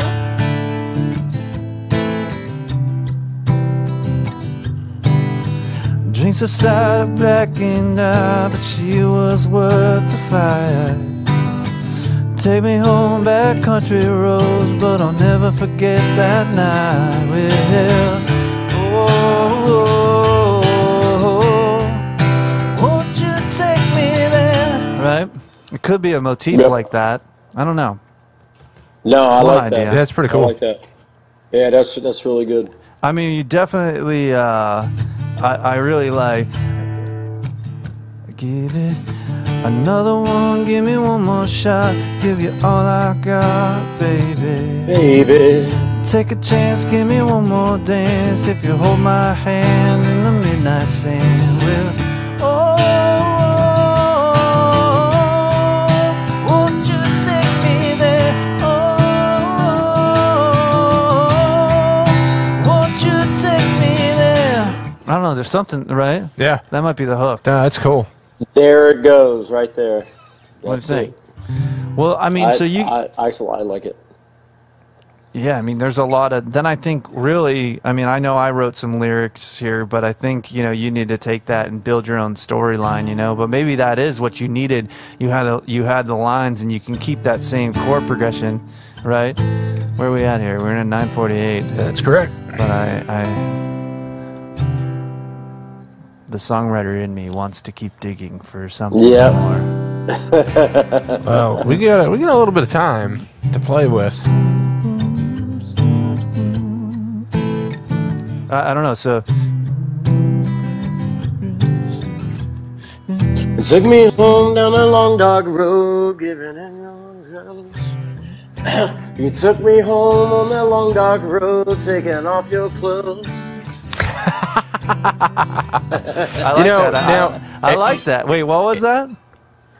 You took me down a long dark road. Down that long dark road, taking off your clothes.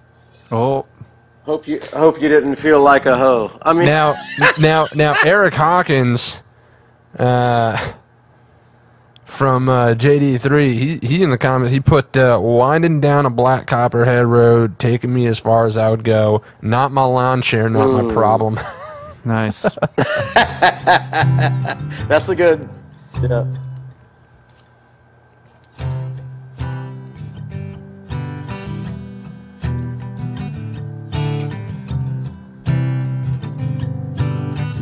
Man, this is crazy. This dude's like writing a song in an hour right here. Part of the song, we literally.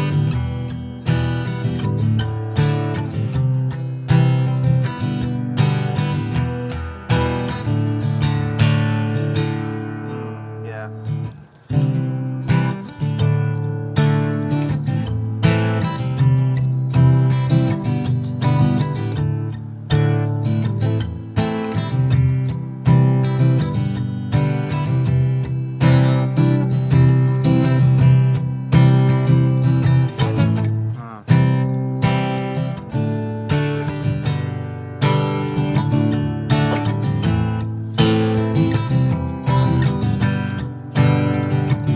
What's the promos for Monster right here?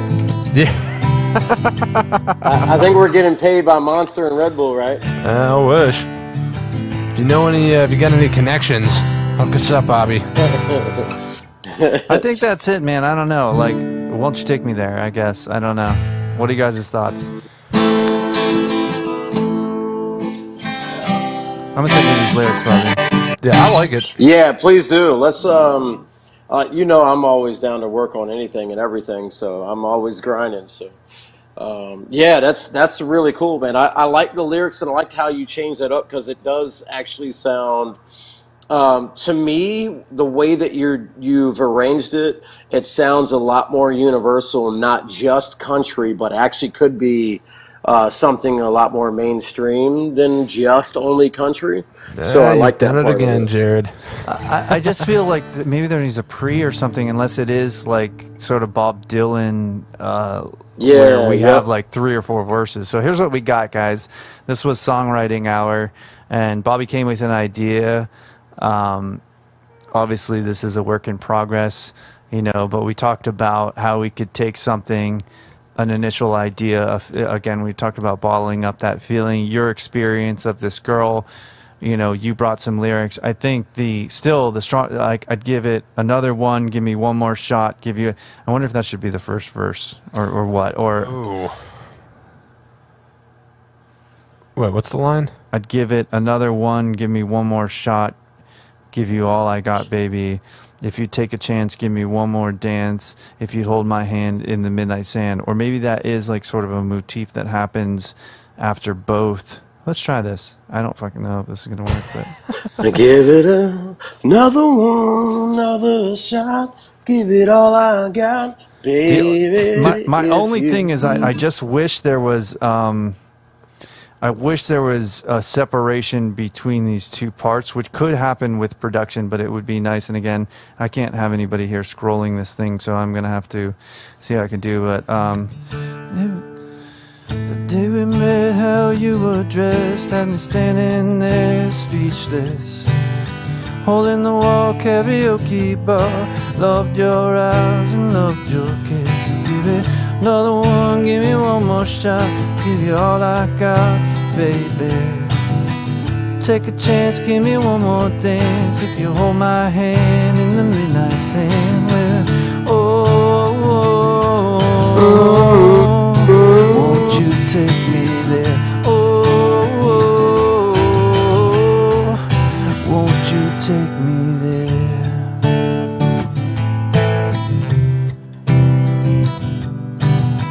Drinks aside, the black and I, but she was worth the fight. Take me home back country roads, but I'll never forget that night.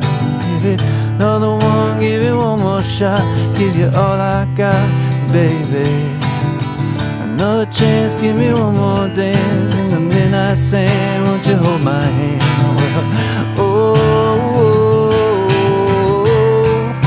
Won't you take me there?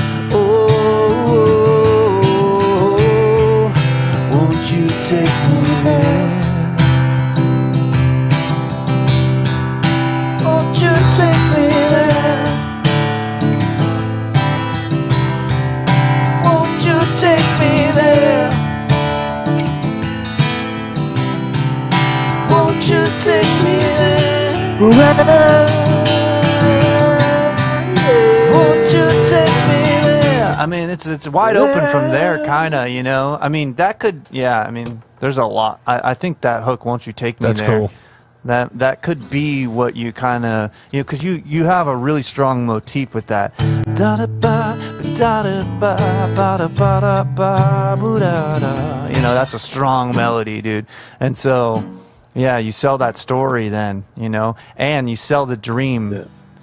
It's another thing I'll throw out there. You sell that dream of that storyline, man, and I think you got something. Yeah, I think what I take away from that is I was playing it a lot faster, which is kind of more of that Jason Aldean type country song where he's, you know, like pushing the pace with, you know, almost like a rap, but not really because it's country. And but the way that you play it, I think I actually like that better, which is a lot more laid back, slower, and you're able to kind of develop the song and in a way that it's not making people feel like they're rushing or. So yeah, I really like that the way that arrangement is. Cool, man. Well, this was fun. Yeah. Well, there you go, guys. Yeah. I learned something. Huh? I learned something. You did? Yeah. Cool. Learned how to write a song. And you've written how many songs already, sir? Well, there's a difference between writing a song and writing a good song. Oh. You know, so I'm learning how to write a good song right now. But cool, man. Dude, this was awesome. Thanks for coming on. Yeah. Yeah, Hell yeah. I hope maybe one day we get to do a real session like that. One-on-one type thing, whatever. I have a lot We of will. crap floating in my head, which I think we all do. I think we need to get a song, or well, let's start with one. If we get a song, Be more serious about kind of our written time. and finished, then because I think we could really do. It could be so minimalist with what you're trying to do that it could literally be acoustic guitar, vocal, and some strings, and it could be very cool sounding. That's that whole sort of Americana thing, and I think Paul can help. Yeah, I can. Yep. You're in. You're hired. Yep. Okay. Yeah. Well, No, we should do it, man. I've been voluntold yet All again. right, Paul, you're involved. Voluntold. You're involved. No Beautiful. questions. Just do it. No. Okay. Dude, thanks so much, man. This was awesome. I think you have a really strong idea. I just sent you the lyrics, and looking forward to hearing what you do with the ideas that we came up with here. Sure, man. All right, man. thank you, guys. I appreciate it, man. I've enjoyed it all night. I probably won't be able to make it up past 12 or 1 or so, but I'll definitely be with you there in spirit. We'll judge you I will be with harshly. the aliens in my sleep. I will be dreaming about the aliens. Bobby, Okay, cool. I got one last question before we let you go. What time did you tune into the stream today? 8 something. Jesus Christ! And I've seen you with us all day. Yeah, I woke up at like 6:40 something, and then I was like, "Oh, wait a minute, Jared and and the other guy, what's his name, Bart, Jared and Bart had a live stream." Oh, Bart. Yeah, Jared and Bart actually. They had a live stream. No, seriously, I was laying in bed at like 7 or 8, and then Like these I crazy tuned in fuckers. right away. That's awesome, And man. You're the best. other than my show that I did, a live benefit thing down in Newport News, where I performed a couple of songs. Other than that, like 2 hours, I've been hanging out because it's been actually very entertaining, very fun, and learn. I mean, with everyone you've had on, I couldn't even think of how professional and informative, and everything that was done is just a really amazing experience so far.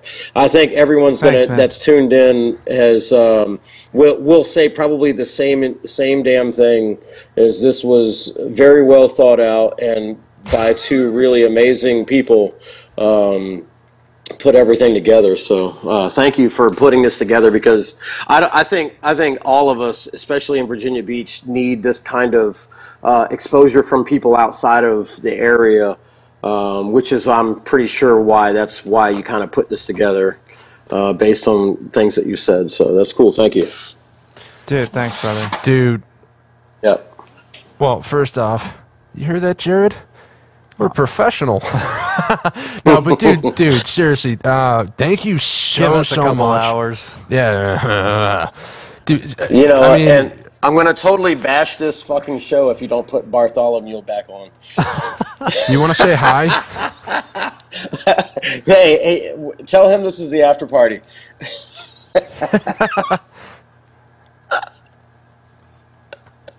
There we go. Oh, we got a special guest just for you, Bobby. Hey, Bobby. How'd you like my goddamn song? Super classy. How do you like? You better invite that girl to the after party. Hey, hold on. That's what I'm talking about. Hold on a second. Why don't Jerry have any songs about Irish girls with big bitties? Hold on a second. Hey, first of all, Catalyst for change. I want to hear about bitties. wait a minute. So you're nice. You're gonna be nice to Bobby, but you're gonna be a dick to me and Jared. Really? You come on our show. You come into this house, and this is how you behave. Look at him. Rolling down the street, smoking Endo. He's got to be smoking endo to listen to this shit. Bobby, my Thank man, you. exactly. He gets me. This guy fucking gets me. I can't do this with you right now. All right, Bart. Again, Bartholomew. I have a royal bloodline. You A fucking nerd. bloodline. All right, I'll see you fuckers at the after party.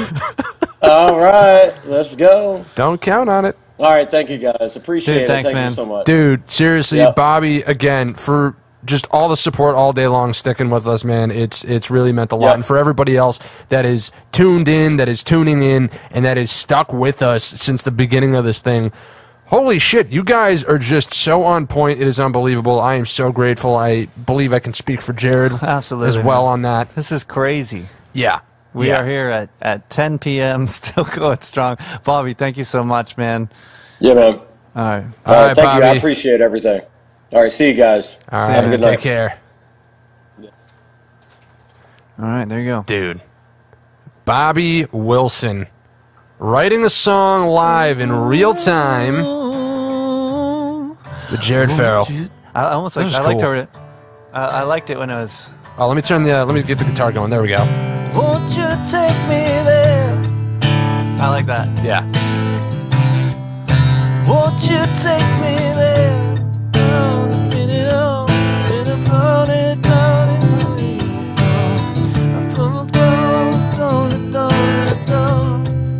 Won't you take me there? You hear the harmony too. Gotcha. And that's when it's like it opens up, right?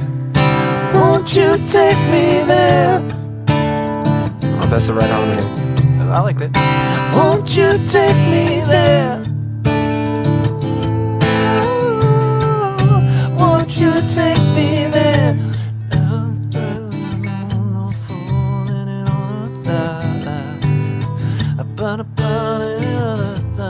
We have the lyrics now. We're gonna sing I mean, you kind of wrote the lyrics. so we're like, Jesus, Jared. David met how you address, had me standing there speechless. Holding the wall karaoke bar, loved your eyes and loved your kiss. Give me yours another one, give me one more shot, baby. Take a chance, give me one more dance. If you hold my hand in the midnight sand. Something like that, right? Yeah.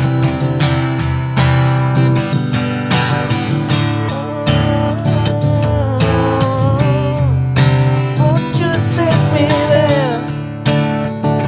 I think we need like the, yeah, that's like a big chorus right there. Well, hold Anyways. on. One more time. One more time. Oh, we got an egg shaker? Yeah.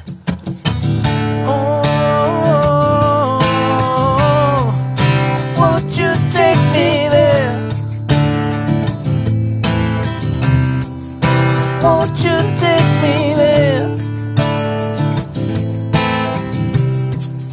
Won't you take me there? Won't you take me there? That's a hook. I think it's a hook. That was cool. All right.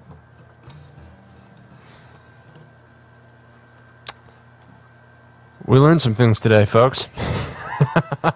Jared can, in real time, with people watching, write a song, for the most part, in an hour. That was cool, dude. That was really cool. And Bobby, again, thank you for being our guinea pig on that. Yeah, dude.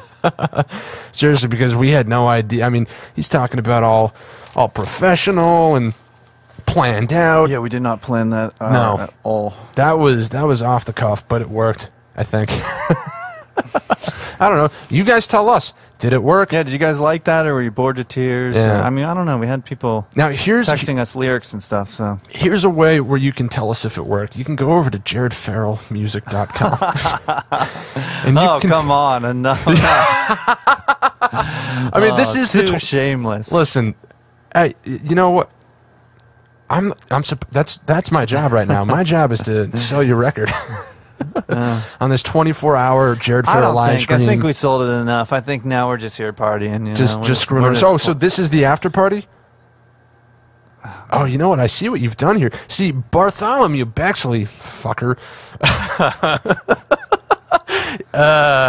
He thinks the after party's somewhere else. He doesn't realize it's right here. Right here with the homies. Somebody say after party? Jesus Christ. Oh, man. This has been fun. Who's still with us out there? Quite a few people, actually. How do we check? Who are these people? They're on Facebook. Let's check. Let's see. You know, I don't. So there's showing 3 on Facebook. Let's 3. That's fine. I don't know. It's been fun. No, see, now it's 4. See? 4. See that? We love you guys. No, you know what's crazy, too? We have had viewership all day long. Oops. And that just absolutely blows my mind. You know, and I feel like I'm a broken record on this, but I don't know if you can be a broken record on gratefulness. Maybe it gets annoying. I don't know. But I'm going to say it again anyway. You know, Jared and I, when we started doing the production meetings on this, and really when it came down to it, just in the last, week and then yesterday, and, just throughout the whole process, we talked about what it might look like. And, there were basically 2 options on the table. It was either going to go really well or it was going to be a total train wreck. I don't know, man. But so far, I never felt like that. I think you might have felt like that, but I felt like we had a good outline. But what we were worried about, I think, mostly was some of the technical aspects of how they would flow. Yes. There were some glitches, and there were some things that we ironed out at the last minute that kind of saved us from it being. I think it was the difference between a pretty smooth live stream and a pretty chaotic one. So yeah. It's been good. We are here. It's 10 p.m. We are well past the halfway point. Yeah. And we're surviving. Yeah, and we're going the distance with this thing. Yeah. I know no one doubts us. There is not a shred of doubt in anyone's mind that we will make it till 6 in the morning, because there's not a shred of doubt in our minds. So you believe in us, and that will keep us strong and going. Absolutely. What else we got, man? We have a long way to go till Alien Hour, and that bothers me. Well, so we do have some cuts that didn't make it. That's supposed to be an hour from now, but maybe we're... Well, okay, so let's do this. Let's talk about... We were going to... Yeah. We were gonna go on a little bit of a... Yeah, we were going to... discuss some songwriting. So I've got some questions for you. I'm going to interview you about songwriting. Yeah, let's do it. Yeah. So we could even talk about what we did with Bobby. I think some things happened there. We can whatever you want to say, but whatever you want to ask me. But all right. So here's where I want to start on this. Because you said some things just now in this last segment with Bobby, where you were discussing, you asked Bobby to detail the story and think about sights and smells and places. And, sense writing. Yes, sense writing. So important. Okay, so let's dive into that. Maybe first I want to talk about what some of your inspirations are and when it's time to sit down and write a song, and what that process is. Is it somewhat methodical? Do you have a Jared Farrell formula that you've just worked out that works for you? Yeah. Oh man. How do we go about it? This is where I can really geek out on this stuff, because if there's Perfect. one thing that I think I'm super passionate about. So first thing I have that Taylor Swift has and other people have is a rolling thing in your notes on your phone of song ideas. It could be lyric ideas or whatever, but I actually have, I'll find it.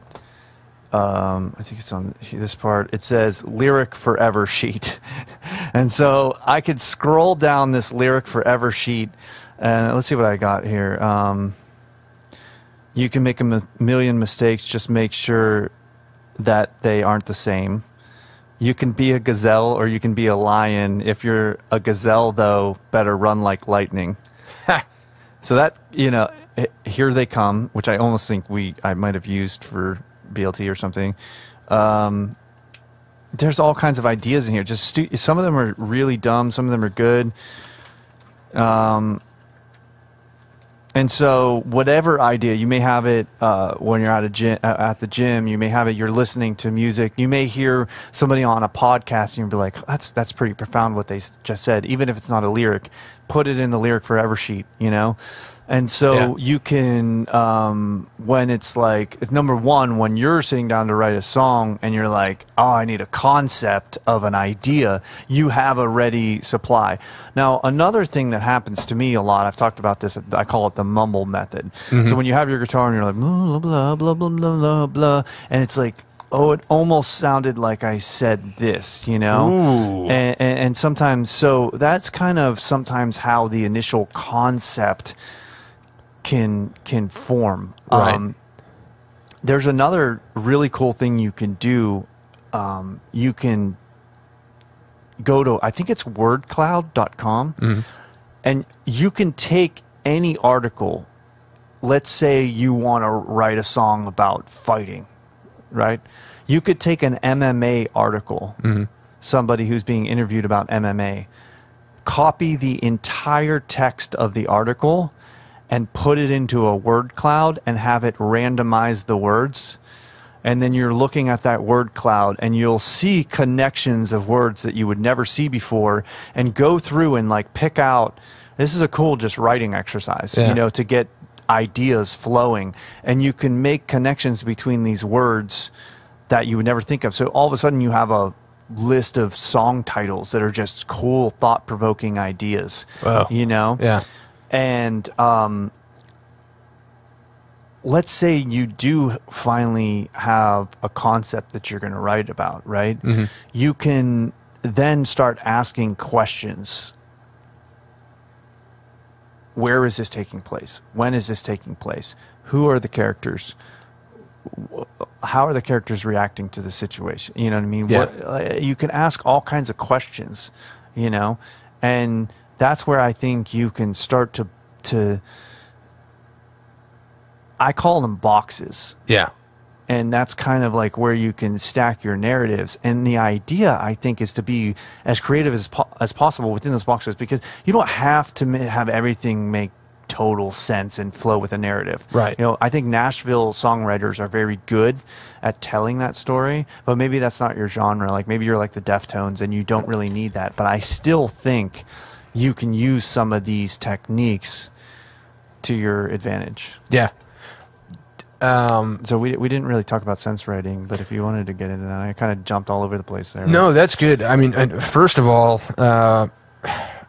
if you're tuning in and listening to this, you should be writing this stuff down. You're getting a masterclass in songwriting right now, in really good ideas and how to structure your process so that you're not just throwing shit at the wall hoping something sticks. I mean, this is really good. Like, I'm taking notes right now. Essentially, I'm gonna go back and watch this later because this is really some brilliant methodology that clearly took some time, effort, and practice to develop. I've done these workshops with people, and they've told me these tips, and some of these things, they're tools. They aren't rules. Yeah. You know, sense writing is a very powerful thing, where it's just a good practice. Again, but let's say you have a song and you have a certain situation that isn't, or whatever you're trying to write about. And I sometimes go with feeling too. I think it's a good thing to do. So if you're like, what can I like close my eyes and think of a situation that encapsulates this feeling? And maybe it might not, I don't know how else to describe it. Like, let's say you want to write a song about like being in a tranquil state and just feeling this like amazing joy. Maybe that's the feeling that you want the listener to feel when they listen to your song, right? So maybe there is a time and a place in your life that you experienced that. Maybe it was at your grandma's house sitting on her front porch. Yeah. Well, if you can put yourself back in that situation, and you can, like, the creaking of the porch swing, you know, the animal running, all that stuff. That's what I'm saying, is like, that is the rich details, I think, that can make a song just so engaging when you listen to it and so interesting. Yeah, well, because it paints a picture. Right. Yeah. And, you know, I know Davey was saying you don't want to be too specific, but I think in some situations that specificity is what can make it really interesting. But I think when you look at something like U2, there are great examples of this where you know, like I'm sitting in my car, you're stuck in traffic. Like if you listen to those, that's It's a Beautiful Day. Yeah. There's just so much rich detail, and then it's like It's a Beautiful Day. Yeah. It's just wide open for the chorus, you know. So maybe the right word to use then isn't necessarily specific, but narrow. So, like, don't necessarily... I think descriptive, you know... Yeah, because, like, for instance, like, being, descriptive or specific about a detail in the sense of, like, so, like, that BS country song that I wrote, right? You know, I'm blanking on the words right now, but there's something in there about a pickup truck with a broken headlight. Right. You know, it's like that's very specific, but it's not specific in the kind of way that some would be like, well, I don't relate to the intended meaning of the story. You know, it's just a detail about the story. So it's still an engaging, you know, detail. Now, I think if you get too maybe specific, like if the story overall gets too specific, then it makes it hard for you to apply it to your situation or your life. But if you're like painting a picture, like, so the country song that I wrote was more of I guess kind of like an analogy for a common situation, right? Mm-hmm. Using a specific scenario, but people could relate to it in that it's like, yeah, everybody gets into fights and relationships. Yeah. You know, and everybody then, well, maybe not everybody, but, you know, oftentimes if you really care about the person in the relationship, you know, if you have a blowout fight or whatever, you know, once things cool down, it's like, oh shit, you really regret that. You know, so that's like a really common thing to happen, but you can paint that picture using specific examples, even if the story might have nothing to do with your own story, but it's a relatable story. You know, because it's a very human story. Yeah. And that's what I think, you know, having it kind of boiled down into a meme that everyone's like, yeah, I get that. Yeah. Is you know, again, it's a technique. It sometimes works. Yeah, you know, so what's funny is I don't typically approach songwriting with any kind of methodology as far as and which is another reason why I don't usually play like my music out, because I write it for me mostly. You know, some people enjoy it, I suppose, but it was never intended to be broadly appealing or whatnot, and I don't necessarily put that kind of work into it. That one song, the one country song, again, I kind of wrote that as a goof because I was like, how can I make something stereotypical? And then, oddly enough, as I was, you know, writing it, I was like, whoa, there's actually some depth to this. And I was like, okay, cool. But what I will say is when it comes to instrumental, specifically orchestral music, I actually have a similar process in that, one, I've got a quote-unquote music diary, right? So whenever I get an idea, any idea, I just open up the session and I lay it out, even if it makes no sense at the time, or I don't know if I'm going to do anything with it. And so I've got all these clips of different things, and sometimes I'll go back to them and be like, oh. And sometimes, and this can be fun, is I'll come up with something, right, and not know where to go with it, so I'll just mute it. And then I'll come up with something totally different. But my brain will do this weird thing where it's like communicating with itself without me knowing. And then I'll go and I'll unmute the other thing that I just did, layer them over top of each other, and they'll work. And then I know where to take the song, you know? And then I start thinking about, you know, like if I'm writing something for a video game, you know, I typically like to ask whoever's, you know, running that project, like, give me 3 words, right? Give me 3 feelings, right? Like, you know, if you give me 3 words to describe what you're looking for, and then go based off of that. And sometimes if they give me artwork or, like, you know, an environment or, you know, something like that, I prefer to keep it general, because then it lets me kind of explore, and then I can tweak later, you know, down the line. So I kind of have a similar process, in that it is very much about, like, you know, this sensory kind of a thing, in just getting to that root feeling that you're trying to evoke from an audience. Yeah. You know? Yeah, like I said, I think that's, you know, you're bottling up feeling ultimately. And the thing about all these songwriting ideas, it really, I think are you inspired by this idea? You know, because you can use all these rules in an uninspired way, and it's not good. Right. You know, again, these are tools that I think you apply once you have an inspiring idea, if you need them. It's the same time, you know what I'm saying? Like, we talked about production and how it's really like, we have all these tools at our disposal now. We could add every instrument in the world, you know? Yeah. But it's like we pick the ones that work for that song. And at the end of the day, you know, you want to find something that's a spark that's inspiring to you, something about it. Maybe it's the melody, maybe it's the lyric, you know, and a lot of times that's where I'll start, is when I'm like, wait, there's something here. Right. And so then I stop and I say, well, what is it that's here? You know, and that's when I think that you kind of can ask some questions, and, you know, you work through stuff and it's got to feel right. And I think that's the same thing that you're saying, is you're trying, what you said just now, of thinking of it from the audience perspective of what emotion are you trying to invoke. That's a super powerful thought process, you know. Sometimes I think about that lyrically, is like, what response do you want? Do you want the audience to cry? Do you want them to think? Do you want them to get super excited and hyped? Do you want them to get angry? Yeah. Like, what is it, and why? That's So, another huge question, is like, why do you want them, like, when something hits, like in a certain song, like, why are you trying to deliver that, you know? yeah.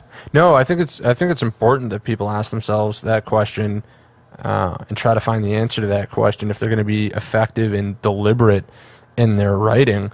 And, you know, I'm going to get really deep on this here.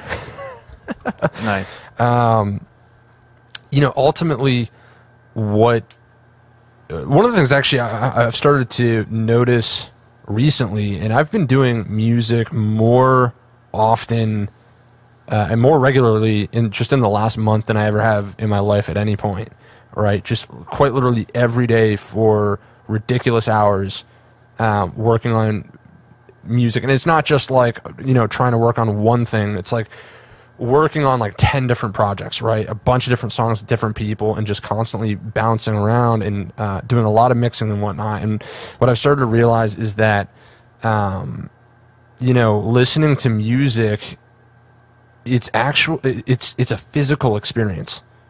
Because Oh yeah, you were telling me about this, yeah. yeah, because what sound is just they're waves. It's a vibration. Right, that's what a speaker does. It just resonates at specific frequencies to create the sound that you're looking for. And so, you know, as a mix engineer, the job is to determine what those frequencies are, so that the listener has a pleasant experience. But it is a physical experience. It's these vibrations are hitting your eardrums, right? And like, if you're in like a big club, you can feel, you know, the sub in your chest, right? And like your body starts to literally vibrate with the music. And so, you know, that's becoming a part of the thought process, in that I think it's really important to figure out, you know, what resonances are going to affect somebody in a specific way and evoke certain emotions, and like, how is that going to you know, affect them physically and then emotionally, you know. And I'm finding that that's the music that is the most popular in a lot of ways. That's what they really nail. They figure out how to give you this just super powerful experience that just makes you go like, whoa, you know. It's and a great example, frankly, is Billie Eilish's work. You know, what her producer / brother Phineas does, and their mix engineer. I'm blanking on his name right now, but you know, every sound is like super impactful. You know, and if you really, really pay attention, like, you can just feel the whole thing. Another example. So, you know, you guys can't see it, but I've got a keyboard right here, and I've never noticed this before, but I was tracking vocals the other day, and I had my hand just resting on the keyboard, and while the singer was singing, and not like particularly powerfully. It wasn't like soft vocals, but it wasn't like, you know, you didn't have a voice like that's like a larger than life or, you know, anything crazy. But I could feel the vibrations in my keyboard, you know, just like really subtle, you know, and it made me realize it's like, okay, wow, like there's, you know, when you dial in your perceptions to that level, like this is what's happening. Sound is affecting you on a physical level as much as it is on an emotional level, and I think those two things are linked. And once you figure out that connection and you can bridge that, that's when you get really, really powerful music that can really impact somebody, you know? Yeah, it's interesting. Kind of went off on a whole, No, that's whole all right. tangent Yeah. there. That's good, man. Yeah, I mean, we did get a little deep on that, you know, and I think same thing with the songwriting, though, you know. Did I lose you a little bit on that one? Ultimately, I think it's like, you know, do people? I talked about you. I've talked to you about this before. Like, are people vibing with it? You know? Yeah, I mean, we've got people like we were at 3, now we're at 6. 6. What's up, everybody? What's going on? We're still here, and that's on Facebook. Let's check YouTube real quick. Yeah, we got 2 people over on YouTube. You want to? Should we go to the cuts that didn't make it? Yeah, why not? And just everybody that's tuned in, again, if you've been with us since early this morning, you're the real MVP. Like holy shit! I mean, that's incredible. And if you're just tuning in now, we really, really appreciate it. We've got some awesome stuff coming up. We've got an Alien Hour coming up soon at 1 a.m. I know people are going to tune in for that because that's going to be a lot of fun. That's going to get wacky and weird, and we're going to do some really cool shit for that, and have some good discussions. Oh yeah. So we also we could possibly put that number back up, you know, if anybody wants to call in later on and talk about some aliens. Dude, it is crazy that, you know, we are getting towards the hours of fuckery where we have here's what we got coming up, guys. My favorite word. These are my favorite words, or my favorite hours are the wow it's late hour at 2 a.m., the dear God help us hour at 3 a.m., the why are we still streaming hour at 4 a.m., and the holy shit we almost made it hour at 5 a.m. Those are the ones that we're looking forward to. You know, we have nothing planned. We have no content, although we could probably go back and play some stuff if it's just us. Or maybe we've got everything planned. Or maybe that's going to be the most jam-packed content of the stream of stuff No, that's not what's going to happen. You know who we should have brought on? Who? Barry Hicks. Oh, that would have been fun. Yeah, that would have been real fun. Next time we do a 24-hour live stream. You know what? Brian here, he makes a good point. Aliens and DMT. Yes. Yeah, we should have called it the Joe Rogan Hour. Aliens and DMT. We didn't go down. Yeah, we might have to go down that rabbit hole. I mean, you talked about ayahuasca. Yeah. Yeah. All right, so this song, so we're going to play some cuts that didn't make it, and I don't know. This song is just a weird one that I think it's cool. Let's just play it. Yeah. Let's do it. You're going to hear some cuts that didn't make it on the record. They're still decent songs, but they just, for whatever reason, whether they didn't fit in that genre or just didn't make the cut. Just didn't make it. All right, here we go. And this stuff has never been released before, yes? I don't think so. Well, then you guys are in for a special treat. There's been some really cool stuff during this live stream that people won't get to experience unless yeah. Seriously, no, unless you guys tuned in, you know, there's so it's true. This has been cool. All right, here we go. I really got this feeling though. Jeez. New York City in the summer, nice to meet you, think I love you. Would you wanna get another skin beneath the covers? Got this feeling though. Hollywood and Highland, got your number and I'm dialing. I just wanna see you smiling, got this feeling though. Oh my God, you look amazing. We've been driving on the daily. Turn the key, I'm going crazy. Got this feeling though. Everyone needs a little love sometimes. The world gets crazy and it feels like I'm losing my mind, but you make me feel alright. I need your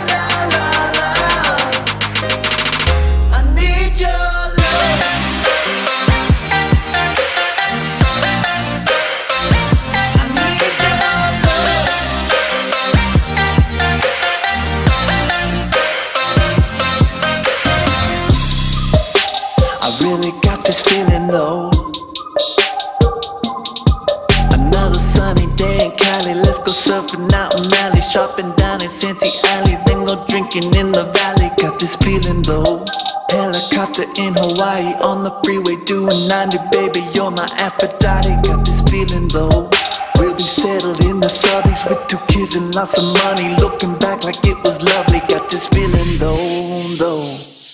Everyone needs a little love sometimes. The world gets crazy and it feels like I'm losing my mind, but you make me feel alright. I need your love, I need your love, I need your love. Going into the evening, baby, got this feeling like la la la la la la la la la la. I need your love.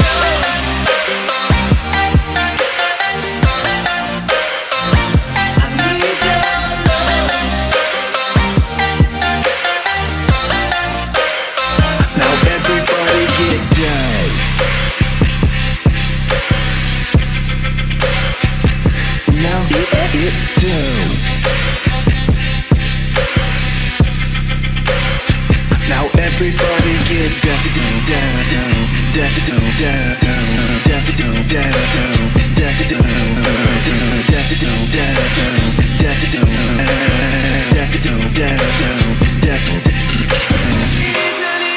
sometimes the world gets crazy and it feels like I'm losing my mind, but you make me feel alright. I need your love, I need your love, I need your love.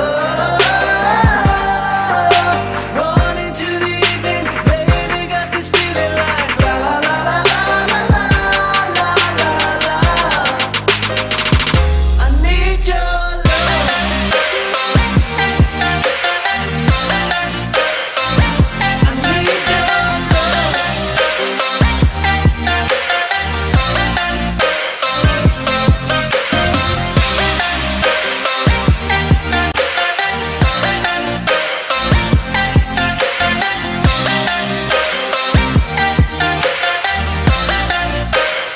Now everybody get down.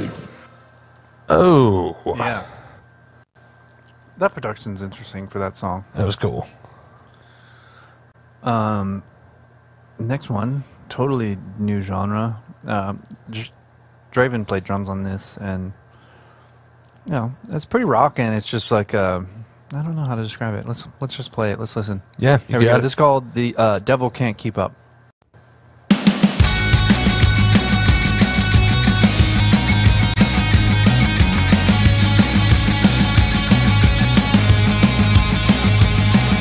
One, two, three, four, five, six, seven. All those good boys go to heaven. Well, I guess I'm going straight to hell. 'Cause I'm a bad, bad man. And it's true that I got a plan. For me and you, girl, don't be scared, take my hand. We won't stop dancing into the sunrise. Girl, you know I want you, and it's much more than a crush. I got one thing on my mind, and no, I'm not talking about love. I need more, more, more. I can never get enough. I've been running with the devil, and I don't think he can keep up.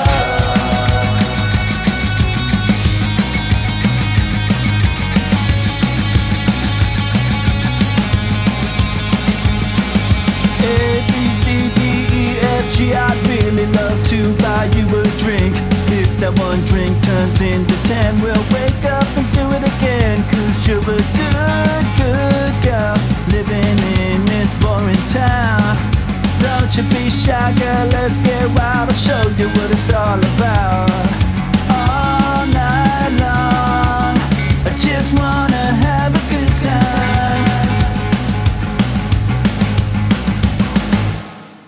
Girl, you know I want you, and it's much more than a crush. I got one thing on my mind, and no, I'm not talking about love. I need more, more, more.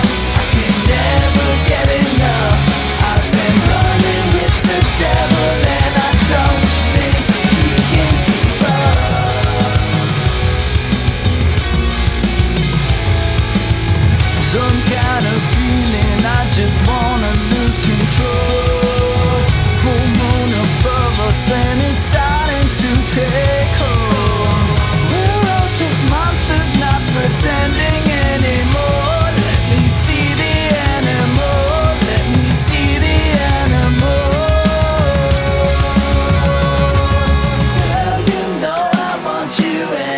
much more than a crush. I got one thing on my mind, and no, I'm not talking about love. I need more, more, more. I can never get enough. I've been running with the devil, and I don't think he can keep up. I don't think he can keep up. I don't think he can keep up. I don't think he can keep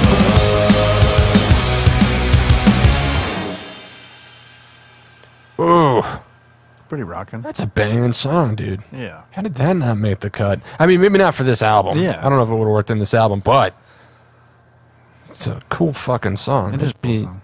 That should be on a album. An album. I don't know. Fuck grammar. Where's the after party? Oh my God. Sounds just like Bartholomew. Yeah, how about that? All right. Yeah, I don't know what to say about these songs. I think a lot of, well, that last song, Devil Can't Keep Up, you know, I think that's a complete song. It's a complete idea. It's a great idea, but just did not fit on this record. You know, I think the same thing with the first one, although the first one was like definitely more in that sort of EDM weird vibe. And then this would have definitely fit on the record with the vibe, but I just could not sort of, speaking of songwriting, I just really couldn't tie all the pieces together with this one and put it in a place where I was happy with it. I kind of did a couple rewrites, and it was like, I feel like there's a vibe in this song, but nothing that ever just made it like, okay, this is inspiring to me. You know, it just, I just couldn't take the song over the finish line, and it just kind of got left behind. Interesting. Yeah, it happens. Yeah, well, you know, I've abandoned many songs, you know? Yeah. It's not, you don't have to finish all of them, and they don't all have to make it on the record, you know? Yeah. So that's fine. Dude, that's, everything's fine. Everything's fine. No, that's interesting. I find, you know, that's one of the things that I find to be,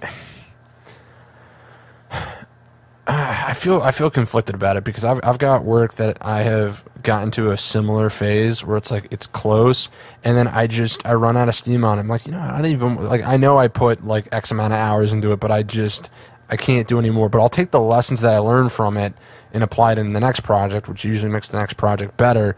So on the one hand, it's like, man, you know, I hate looking at all these unfinished projects, but on the other, it's like I got what I needed out of them. They didn't necessarily... That's like fair. The point of Yeah. the project might not have been ultimately to finish it. It might have been to learn a lesson so that I could finish the next project. Yeah. You know? So, I don't know. All right. So this song is called Down.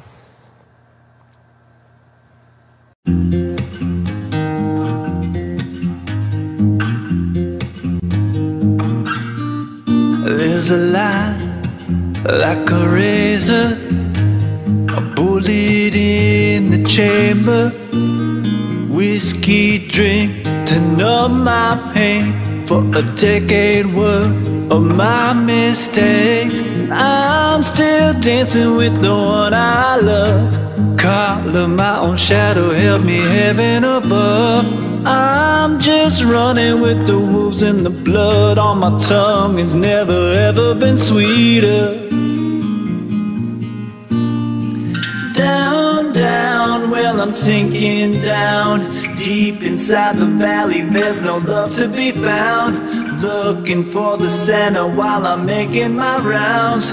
Oh, I think I'm sinking down, spiraling down, down, down.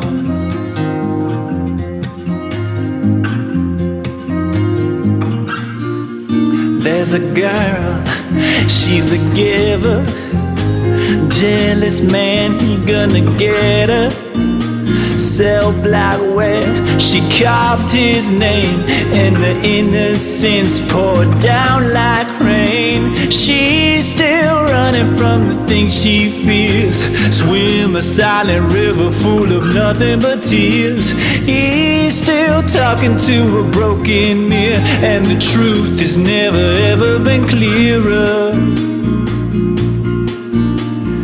Down, down, well I'm sinking down. Deep inside the valley there's no love to be found.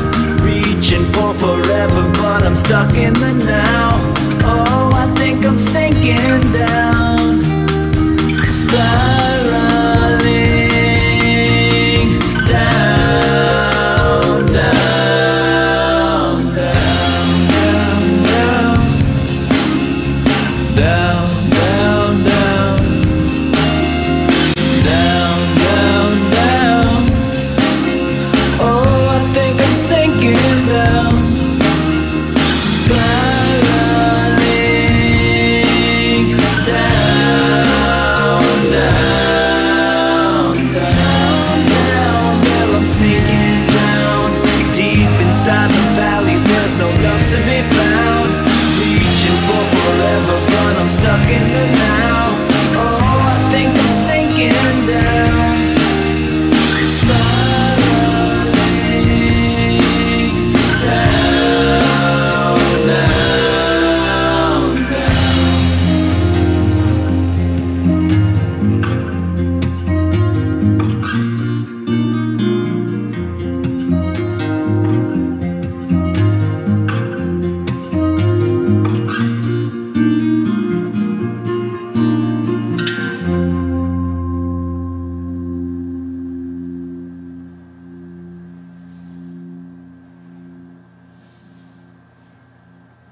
All right, And we're back.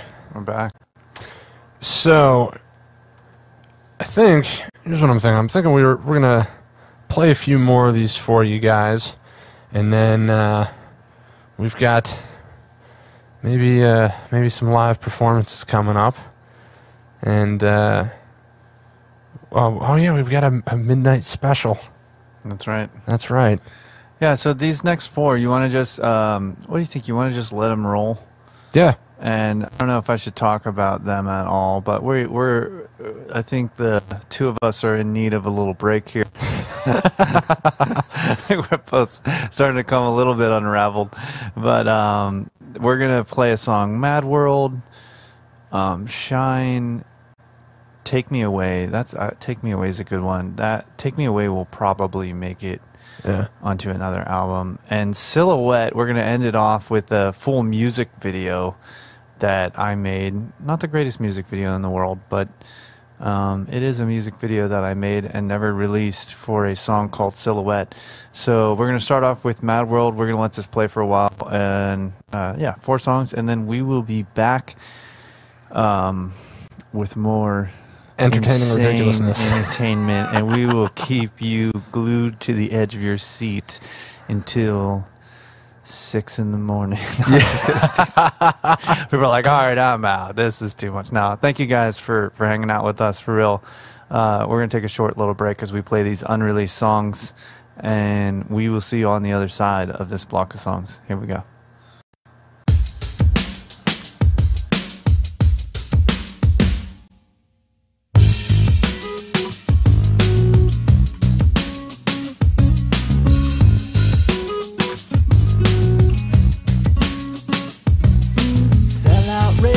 Likes and fame tell me there's more to this than funny memes and constant arguments. All the lies are stacked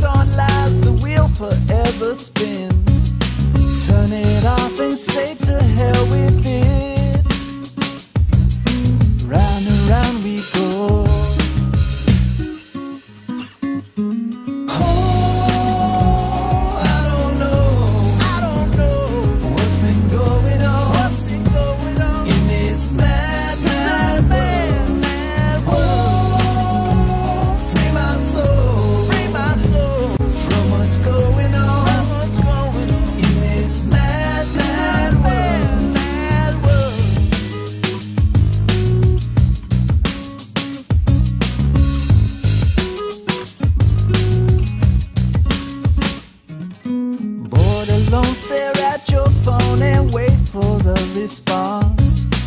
True connection's really what you want. Count to 12, compare yourself when it's all Photoshop. I love it all if you like it or not. Round and round we go.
What's in my heart? A heavy feeling there. Have we forgot why we are really here? Like it or not, it all will disappear. It all will disappear. I've made mistakes, I know it's crystal clear. Yours I forgave, just wanted you, my dear, to do the same. I say another prayer, I say another prayer. Hold your head up high in the middle of a storm. In the dark of night, we're the ones who have to burn. Heroes only rise when there's nowhere else to turn. Now is the time for you to shine.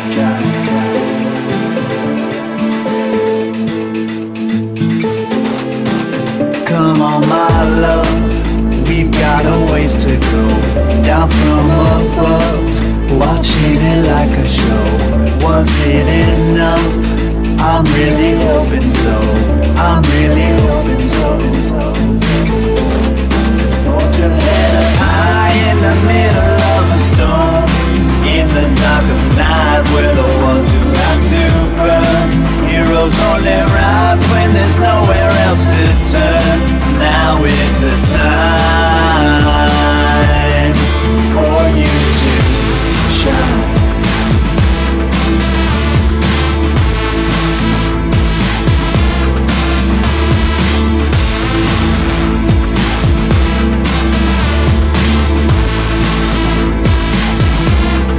Hold your head up high in the middle of a storm. In the dark of night, we're the ones who have to burn. Heroes only rise when there's nowhere else to turn. Now is the time.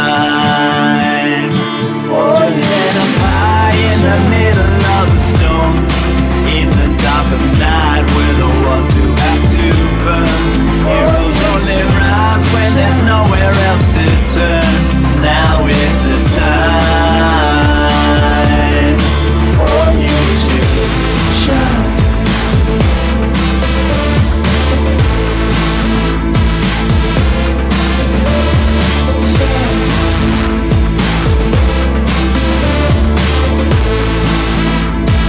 Hold your head high in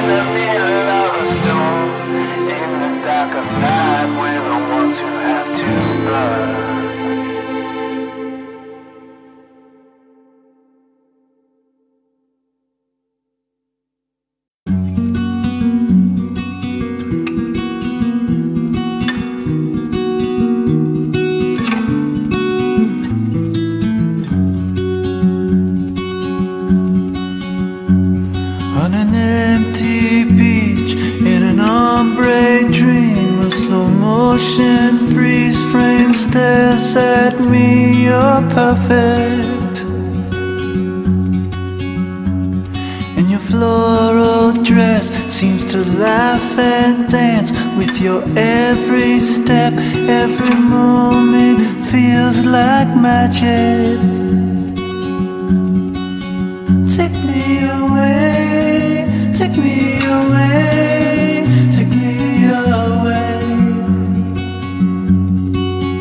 Take me away, take me away, take me away. As the cool night sky covers us with light from the stars, it's like they all are shining for us. And the line between what was you and me flows into the sea, and it sails into forever. Take me away, take me away, take me away. Take me away, take me away, take me away.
Dark, gloomy streets of wherever, black velvet with crimson red lips. The contrast and fog drew me closer. Was it fate or a trap that was set? You said follow me to the end of all that you are. A killer in the dark, deadly game I just couldn't resist. You aimed for the heart. In my mind I never will forget your silhouette. Your silhouette.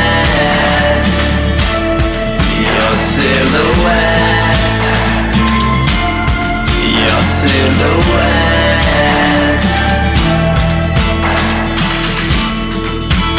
There's a half-empty glass of cheap bourbon and a lit cigarette in your hand. A stack of cold cash on the table while the blinds cast white lines on your skin. And your eyes speak of lies and betrayal, but I can't turn away. A killer in the dark, a deadly game I just couldn't resist. You aimed for the heart, but in my mind I never will forget your silhouette. Your silhouette. Your silhouette. Your silhouette.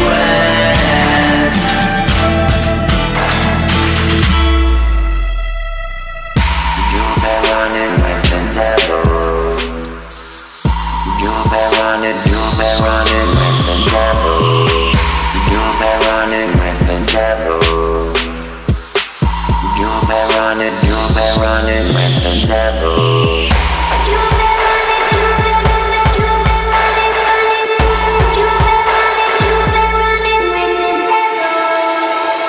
A killer in the dark,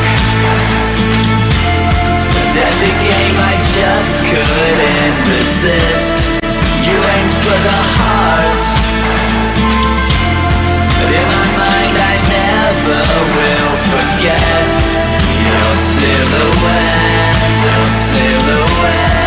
Your silhouette. Silhouette. Your silhouette. Your silhouette. Your silhouette. Silhouette.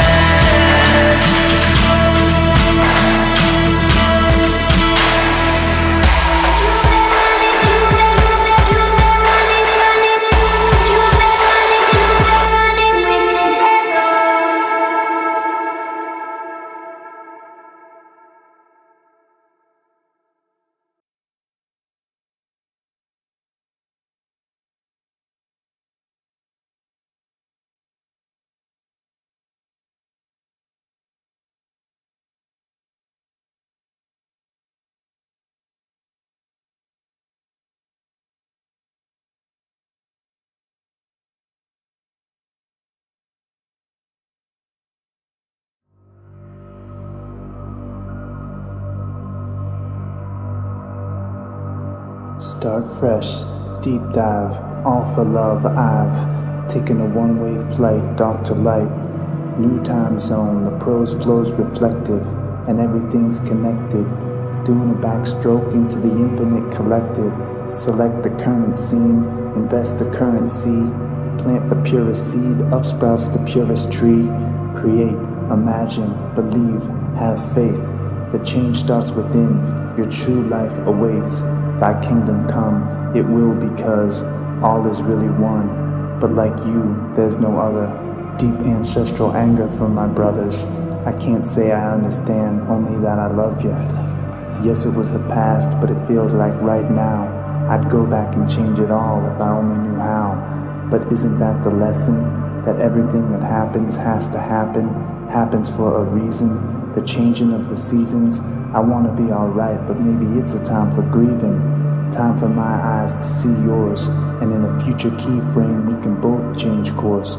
Do no harm with this voice. Listen, try and see what's beneath the noise. The bold and bluster begging for some peace. The two sides to polarize so far that they meet. Maybe in the middle, maybe off on the sideline. Is the top really to blame, or the hatred of the hive mind? Slip through the mob, zoom out to big picture.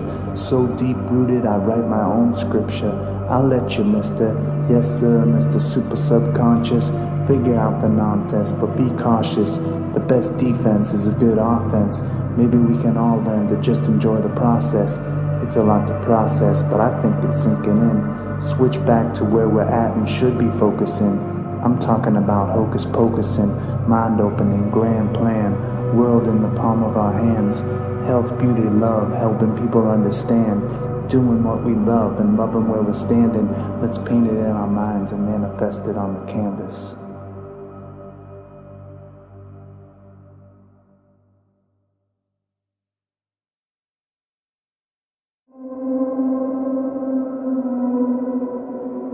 Thoughts evolve. Might have become a new species. Close the visual cortex, spiral down a vortex. Ah, yes. The waves crash upon sandy beaches of my subconscious. So what's next? Terraform your norm into a planet inhabitable only by our true selves. Truth sells, don't buy the lie. Fame is just recognizing the greatness of your own mind. You are perfection at a cellular level, soul rebel, back to the source. Let things take their course. Genuine, one of a kind, possessed by a strange force, magnetic. Something about the soliloquy, backwards A&Ds. Snake, I slide down, this time too deep. Who, me? Who knows? As shallow as my old friend Mr. Shadow. Can't put him in a box, he's outside the lines. Start a new page, ask yourself why.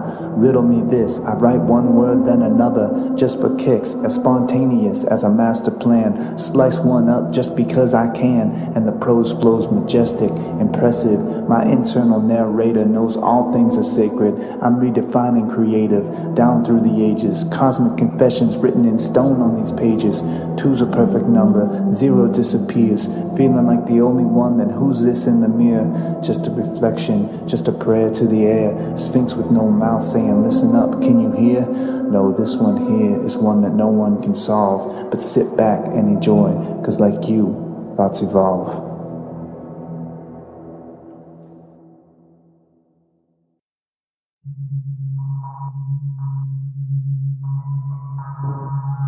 Beauty beckons my ugly soul, tainted and stained.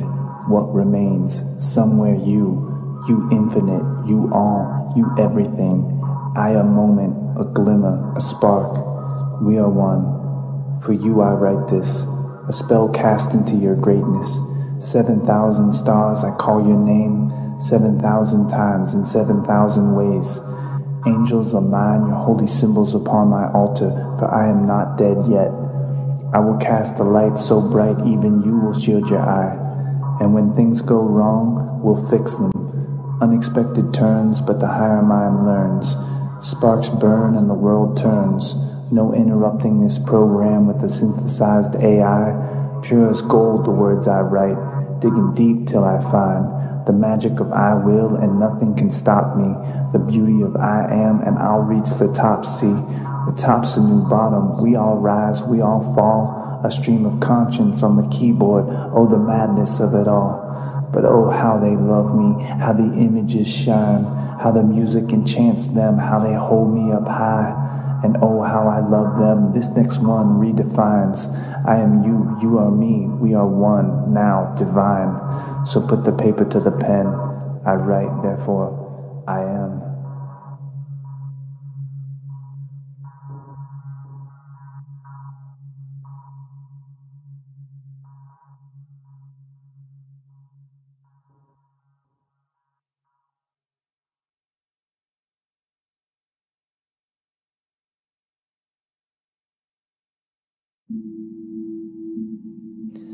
Stop and give praise. Prose flows galactic. Magic written in the blood of the ancients. Mystic traditions, days of old. Prose flows majestic. Temple rebuilt in the image of I. Between the temple, the third eye cries, hello sky. Stop and give thanks. You think a new page would stop me? You think a new day is not me? I graffiti the sky with a Milky Way pen. My ink is eternal. The next sidestep the haters, jump over landmines of implosive negative minds. Most never seek the depths I travel on my downtime, but this deep dive into the cavernous bliss of light has got me wondering why I was gone for so long in the drama of the hive. Here is where I shine, my rhythm and rhyme, and yes, the prose flows fantastic, bombastic, better than it ever has. Back again, the threefold certified maestro, delivering nuclear payloads of flows and lyrical juxtapose. Too highbrow for you to know, I'm a kingpin. My wingspan is wider than oceans. And oh yes, I transition like a magician with both hands clasped on the amulet of Melchizedek, while Jesus chants, Amen, Amen, Amen. Aw man, I'm just getting started on this free flow, kick down the door, wish upon a star so far from the neon glow. low, gathering dreams from the cosmic pool of souls, and indeed another seed's been planted. The lyrical mastermind, genius like Samson, in a wig shop, it's not right. What I'm talking about is a cosmic collision course, supernova, an explosion of the mind. We can light up the night, ring a bell like liberty. These words on the page dance in a jubilee. Raise a flag with 2 pens crossed, mightier than the sword. I'm about to set it off like an astro, not like the last Joe. Get what you asked for. Are you following this road? You want to know where it goes? Believe that you can and you will. Now you know.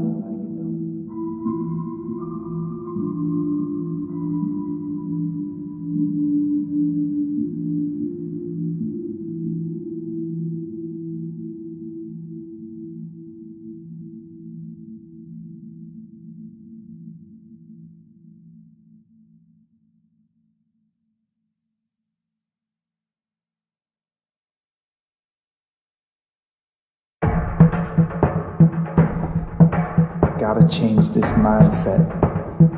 Is any of this relevant? I'm down so far, the ground feels like the tip. Yesterday's the last line, tomorrow's the next. Welcome to the moment, hang out for a bit. Longer, feel the heart beating, stronger every day. I work non-stop, then I wonder why I'm gonna break. Why I feel lonely, why I feel scared. The world's not out to get me, the world is a mirror.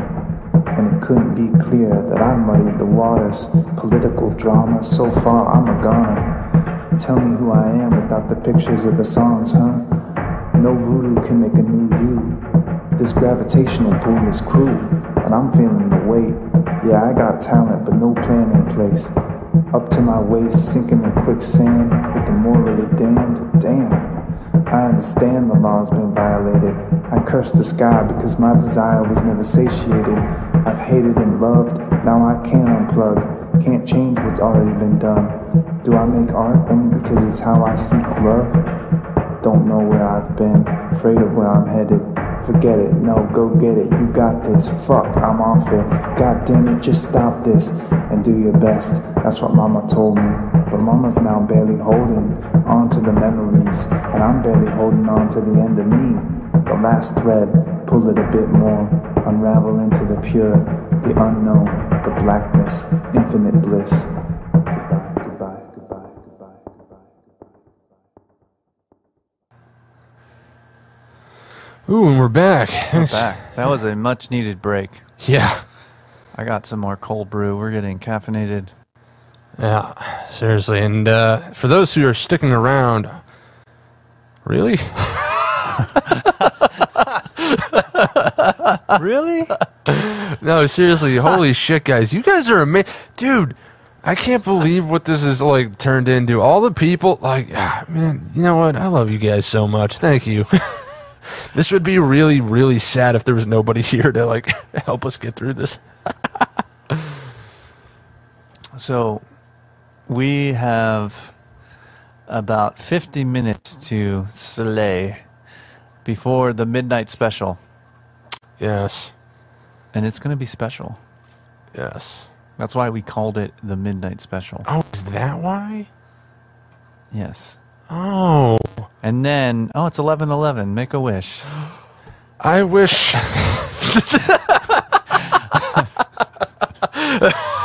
Please, clock. I wish the clock said 6 a.m. No, I geez. wish it said 12:45. Oh, yeah. Oh, you know what? I am really stoked for Alien Hour. Yeah. Yeah. That's going to be great. We're hyping it up. I'm stoked, too. Dude, it's going to be great. It is going to be great. You know what's funny? It feels a lot later than it is. But that's only because we've been up for, like, forever. Yeah. We've been streaming since 6 a.m. So we're going strong. Yeah. We feel strong. We feel good. I think we're going to pull this one out. Yep. Yeah. There's nothing stopping us now. You know, I didn't realize how difficult it would be to talk for 24 hours. It's true. What do you say after a while, you know? No, Yeah. I'm just kidding. We've had a lot of interesting, amazing conversations. Yeah, no, that is for sure. That is for sure. Mm-hmm. Talked a lot about music, a lot about, aliens. Well, almost not yet. But it's saw been Brian a through Lynch line. post about DMT and aliens. That's what we really should be talking about, huh? DMT. Yeah. So I like the theory that there are like scientists that are taking such huge quantities of DMT that they're having conversations with like other beings in different dimensions and like coming back and like being able to talk about what they experienced. Yeah, now that there's less of a stigma around that kind of thing, it is interesting to see like psychologists and psychiatrists and other various scientists like in chemistry and physics and mathematics and whatnot. So I guess that'd make them mathematicians. But anyhow, regardless, taking psychedelics, that's kind of cool, and they're being more public about it, and it's cool.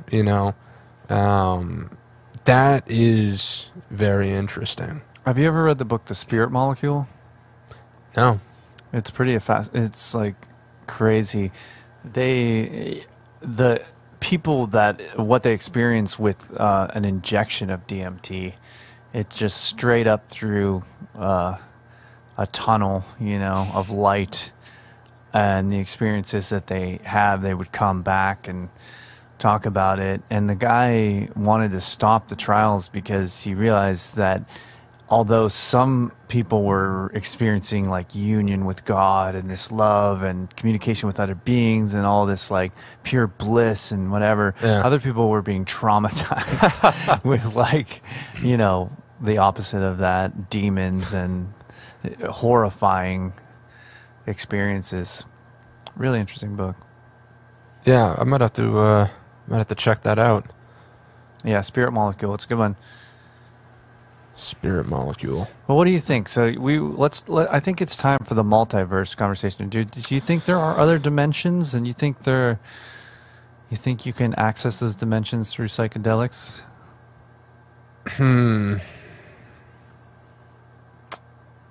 Yes.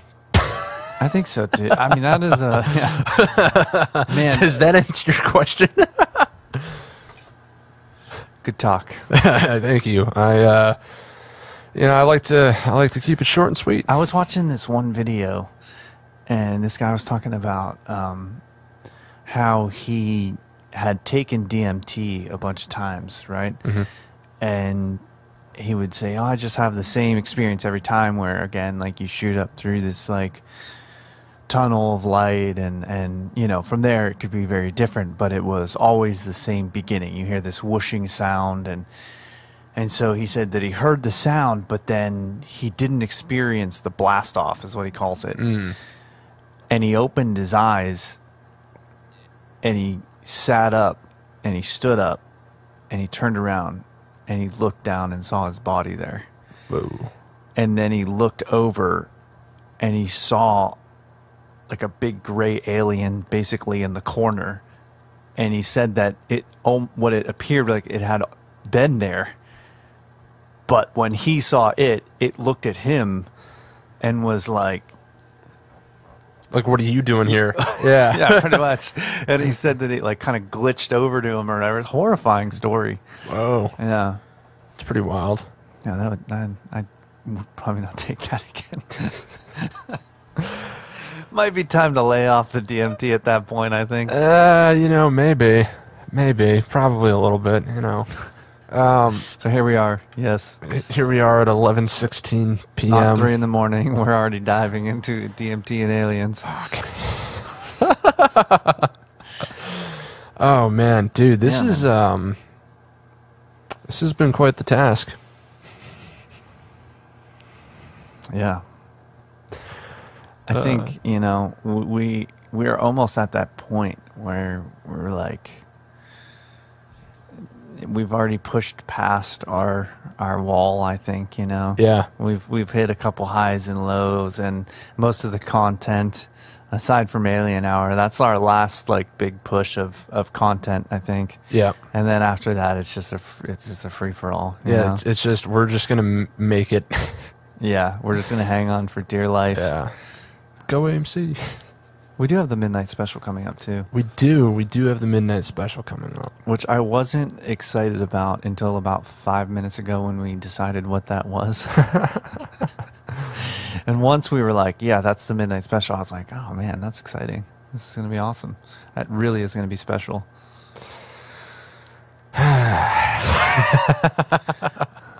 Well, we'll find out. We'll all find out together. Yep. All right. So, any comments about DMT and aliens? Yeah. You know what? Who wants to talk about DMT and aliens? Yeah. Should we get somebody to call in? Oh, we could. You know what? We have a phone number, guys. You might have to plug it back in, but it's pretty cool. It's 757-550-1814. That's 757-550-1814, and he's back. So if anybody wants to give us the old ring-a-ding, you know, you can come hang out with me and Jared. Sorry, Jared and I. Yeah, I know. Jeez, watch your grammar. I know. All right, who wants to call in? Come on, y'all. Give us a call. Better call Paul. Let's talk about DMT and aliens. You want to put the number up? It was just up. Oh, well, was it up long All right, enough? we'll put it up again. 757-550-1814. If you would like to talk about DMT and aliens, or just DMT, or just life, or just anything. Yeah. Or how is, you know what, for those of you who have been sticking with this for like an insane amount of time, and you are apparently as crazy as Jared and I. See, I got it right this time. Well done. You know, I'd be kind of interested in hearing what your opinion of this is so far. Or maybe not.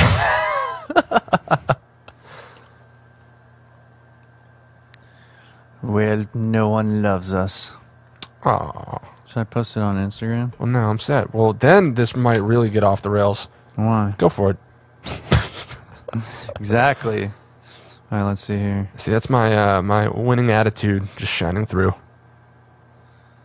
Let's see. Dude, it feels like it's 4 a.m. I know, exactly. Brian Lichney? Yeah. Okay.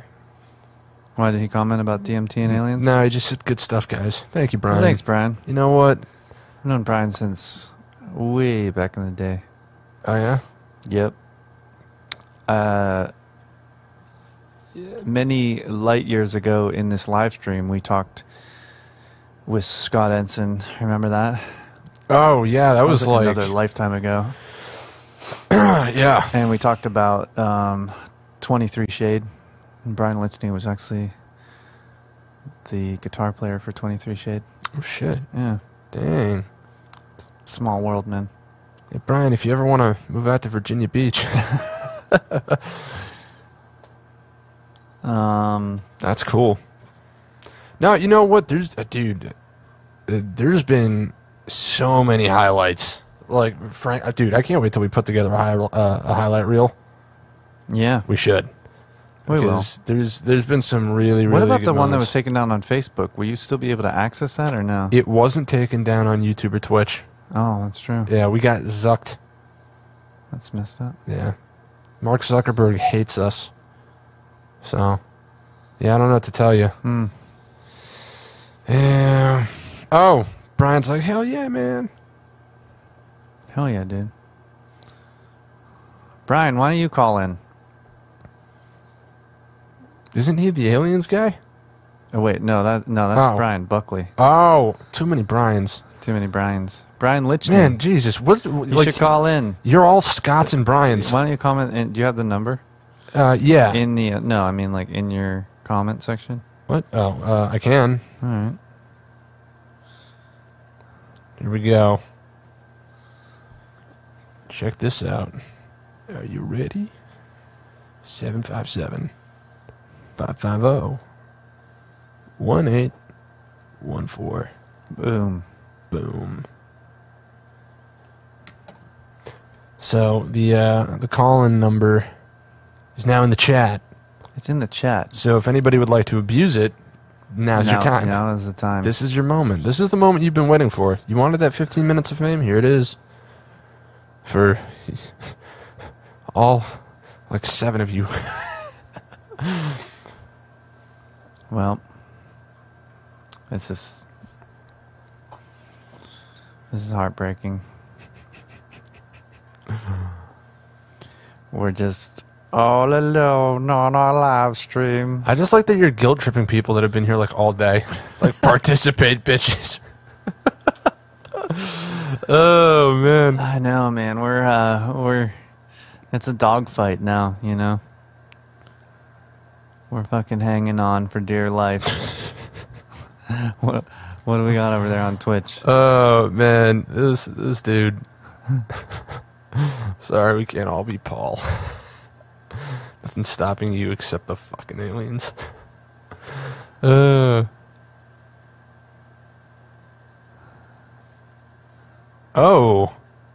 Uh-oh. Hello, caller. You know who this is? I have no idea. This is Matt. Oh. It's marketing.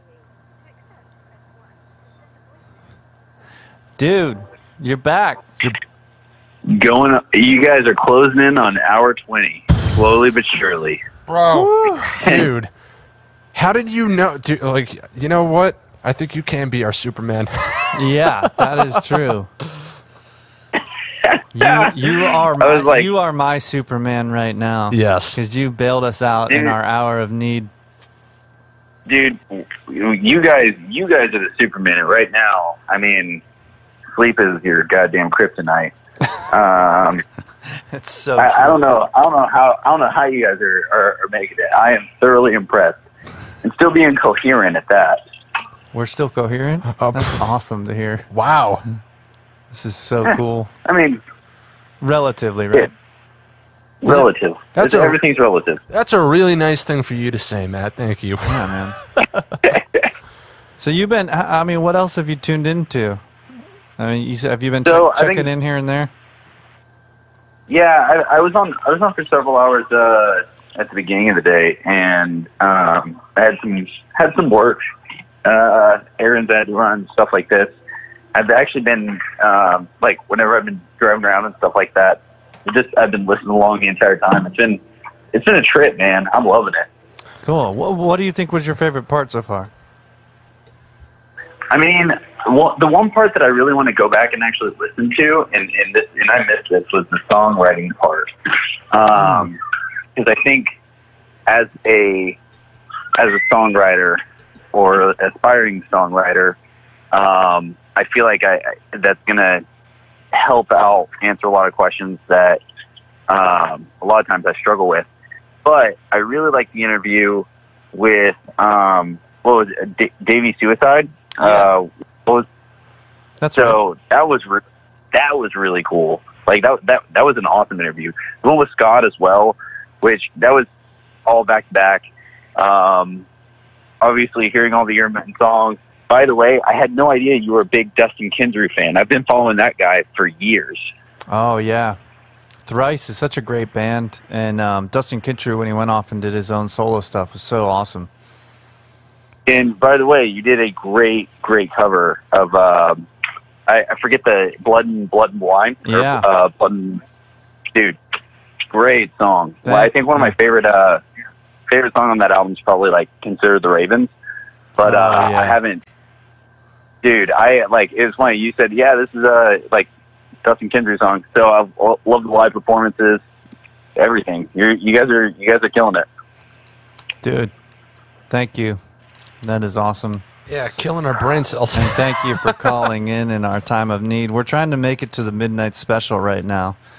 And, you know, we're both kind of hitting our wall. And, you know, we're trying to get to midnight special and then to alien hour. Those are our two milestones right at this point, you know? Yeah. And then after that, we're just screwed. and then after that, it's just balls to the walls, whatever happens. All gas. There might be like shaker solos or something. Yeah, if you you know, we'll just do a little shaker solo, just a little, you know. It's pretty the solid, fact right? that you guys haven't like torn each other's heads off or anything yet. Like, there's been no squabbles or anything. This is perfect. Like, you guys are like peas in a pod over here. Yeah, we're getting along great. Yeah. Yeah, no, this is gelling pretty well. Yeah. Chilling like a villain. By the way, It's just I gotta fun say when, that- like, there's been times where we're, like, cut to some content, and then, like, one of us will look at the other, and, like, Paul, I'll look over at Paul, and Paul's, like, clearly, like, just hurting, and just, like, oh, like, what are we doing? And then, like, about an hour later, he'll get, like, another win and bounce back, and then, like, we'll cut to another thing, and he'll look over at me, and I'm just like, oh, fuck. Dude, I thought Jared was We've going been to doing- have a heart attack like an hour ago. Yeah, man, it's getting a little rough. I mean, we've been in this room for 20 hours. Yeah. We We haven't these left. neon lights shining on us. The room heats up, and it's just I'm on this stool, and it's getting pretty intense, man. It's a level of like torture at this point, Yeah. where you just want to like go outside and breathe some air. But we're gonna do this, man. Dude, if nothing else, you guys picked a great night to do it because, like, literally, it's been pissing and pouring outside the entire night. So, That's true. At least over here. So, I mean, if there was going to be a night that you're going to stay inside, you picked the right day, man. Nice. Fair. I did have a question. I wanted to ask more about DMT because I've never done that, but I have experimented with different hallucinogens before, and everything I've ever heard from DMT, which obviously it's the same compound releasing dreams, is just like crazy intense trips. Have you guys tried it yourself, or? So I've done ayahuasca twice in the desert, but never. I mean, I guess that counts as DMT, right? I don't know, but not like pure. I've never done pure DMT. I've done ayahuasca twice. Yeah, it is. It's just a different method. So you metabolize the DMT slower, so it lasts longer. Yeah, which is really interesting that there's like a leaf, right, that is mixed with a vine. Yeah. And the combination allows the DMT to be, or the DMT in the vine, right? Or this actual ayahuasca vine, and it allows it to break down in your stomach so that you do get the hallucinogen. So it is like digestible, right? Yeah, and I believe I think I'm describing that right. all of this is just like from Joe Rogan, so I don't know.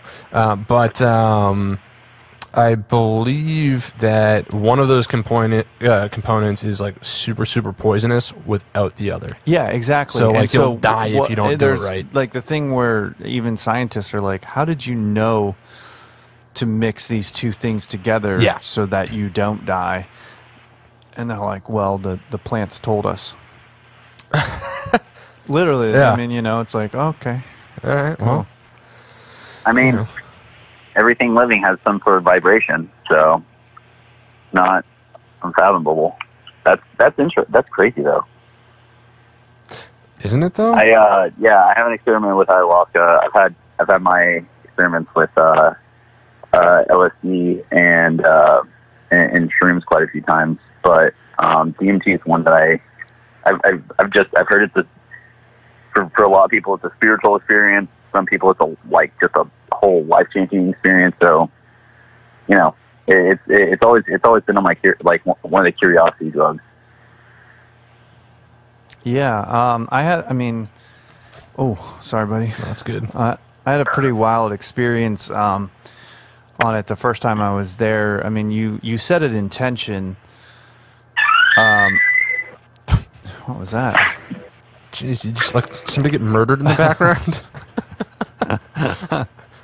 Just You still there? Yeah, I'm still here. Okay. Just wanted to make sure you didn't get murdered. Not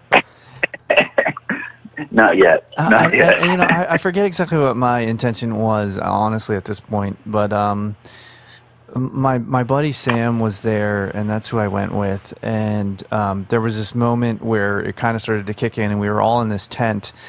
And whenever my friend Sam would pick up the guitar, he would play like the Beatles, and the whole tent was sort of transformed into this 60s, fun type of vibe. And there was another guy there who had a sitar, and he would pick it up and No way. Yeah. That is crazy. Dude, shout out to Davey Suicide leaving a comment on our YouTube. Nice. What's up, Davey?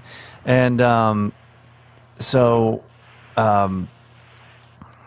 this, whenever he picked up the sitar and started playing, like the whole tent would be transformed into this sort of crazy like opium den type thing, and it was really bizarre as I was like seeing the music just physically transform the space around me, right?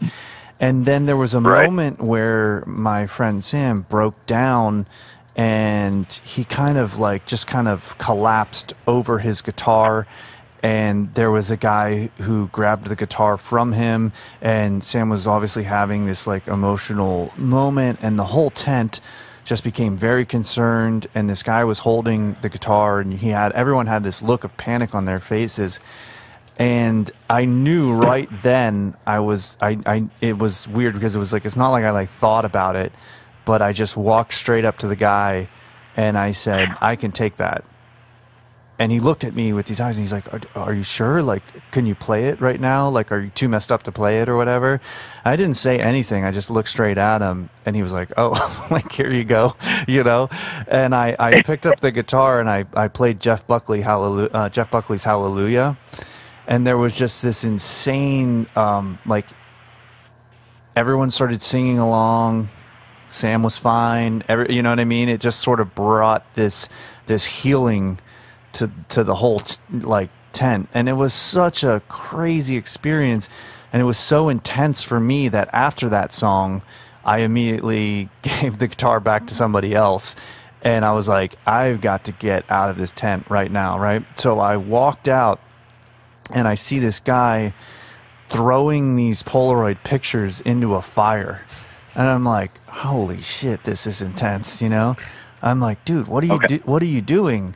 And he's like, I want to show you this, like, I broke this girl's heart, and it's the transformative power of fire. And he had, I guess he was like, dealing with his own sort of, his own breakup and his trauma and his emotional thing, And I was just like, wow, this is crazy. And I was out of the tent, and I kind of walked over, and I was like looking up, and I saw all the stars. And I was like, oh, this is cool. I'm out by the fire, even though this dude's having his moment. Like, I'm out of the tent. It's cool out here. I was in Joshua Tree. I looked up at the stars, and I was like, stars are light. Light is information. So if I look up at the stars and I open my eyes really, really wide, I guess I'm letting in information. This was the thought I had. So I opened my eyes really, really wide, and I stared up at the stars, like for I don't know, for a minute. And out of the stars, I saw a hallucination of a giant Egyptian hawk, like the Horus symbol, just comes straight like 3D at me, like out of the sky. And I was just like, holy, and I like looked away, and I saw these blades of grass like in Joshua Tree, and I just saw them separate into a spectrum of colors, And I was just like, I'm going to be sick. And I just purged. And it was this like, just this releasing of like all the toxins in your body that when they say like, when you do a purge on ayahuasca, it's like the greatest feeling ever. People are like, oh, I hate the idea of like, no. It's not, it's just like a release of toxins. It's crazy, man. And it was a really, really intense experience. And the second time I took it was probably equally as intense, if not more, but it was just different, When you did, I guess, when you came down from the experience, did you feel like you had release something, like whether it was emotions, something spiritual? Did it feel like, did it bring you like more questions about things? Did it bring you any closure towards like situations in your life? Like, what I've heard people say is that there was a shift, which I could kind of agree with, that there was a shift. And I think that what I experienced both times, it's not something that I would ever do lightly. You know, it's almost like to do it, to go back a second time for me took like a lot of courage to go back to that, you know? And I think both times it kind of left me with things to process and work out over time where you don't necessarily immediately recognize the lessons that it was kind of trying to tell you, if that makes sense. Right. So you did say, you said one thing in, that whenever you went on, like each time that you went in with an intention. So, like, did you get that idea just from previous times experimenting with hallucinogens, or did you get that from like a guide that was like kind of helping walk through? Yeah, the shaman, you know, will have you set your intention, and they'll check your pulse, make sure you're like physically able to, you know, have the experience. And then there are guides that are there watching over people, making sure, you know, sometimes that people will kind of fall with their heads down and be in a weird position that could be, you know, not so much good for them and also affect their state of mind. So they'll make sure that they're kind of sitting up more in like a meditative state, and, you know, their posture's okay and stuff like that. Make sure nobody wanders off into the desert by themselves, you know. So there are people there making sure that it's a safe environment. Mm. Yeah, I mean, was there, are you open to sharing like what your intention was going into it, or is that like a personal thing? Because I get a lot of times that I've gone in, you know, with the experience, like sometimes, you know, one of the reasons for going in towards like for me a trip with shrooms or with LSD, it was because, you know, I had some personal stuff, personal demons that I kind of wanted to either fight through or find a different perspective. So. Yeah, to be honest, I don't remember the intention that I set for the first one. Yeah, sorry, I don't actually remember. But I do remember that both times that there was, my experience was influenced by the intention, and not only necessarily the intention that I wrote on a piece of paper, but also I think maybe a deeper question that I had been mulling over, or deeper questions that I had kind of gone in, like your true intention. You know what I'm saying? Like you kind of go in maybe thinking about some things, and then, you know, I think your experience can be affected by that. Absolutely. Dude, that's awesome. Thanks for sharing. Yeah, dude. We did talk about DMT.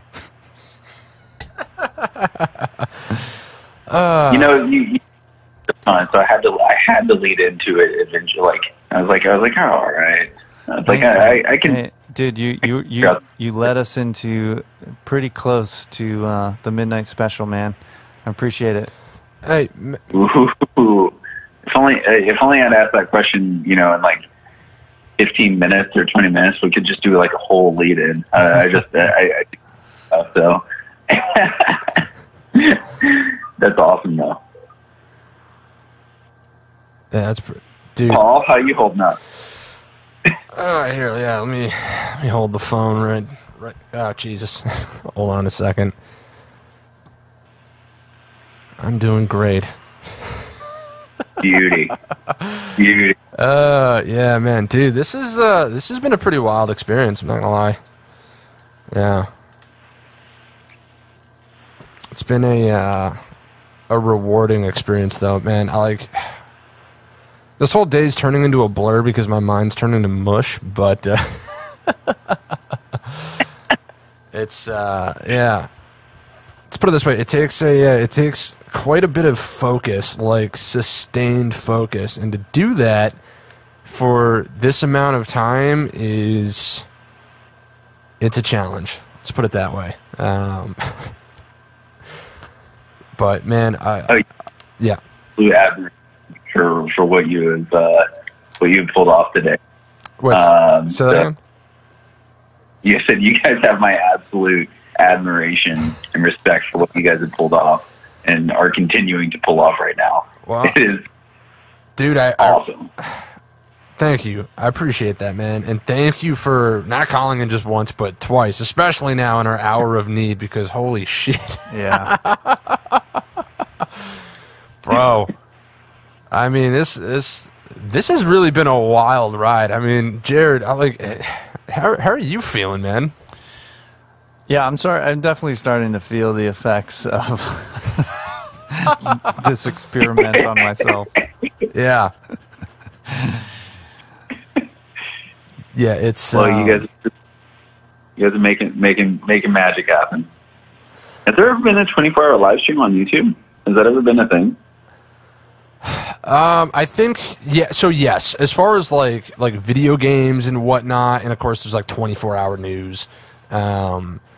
You know, but I don't know if there's anything that's been quite like this done for 24 hours. In fact, I mean, if I were a betting man, I would imagine not. No one is as stupid or crazy. Yeah, nobody is as stupid or crazy to try to put together a whole like music arts-based show for 24 hours.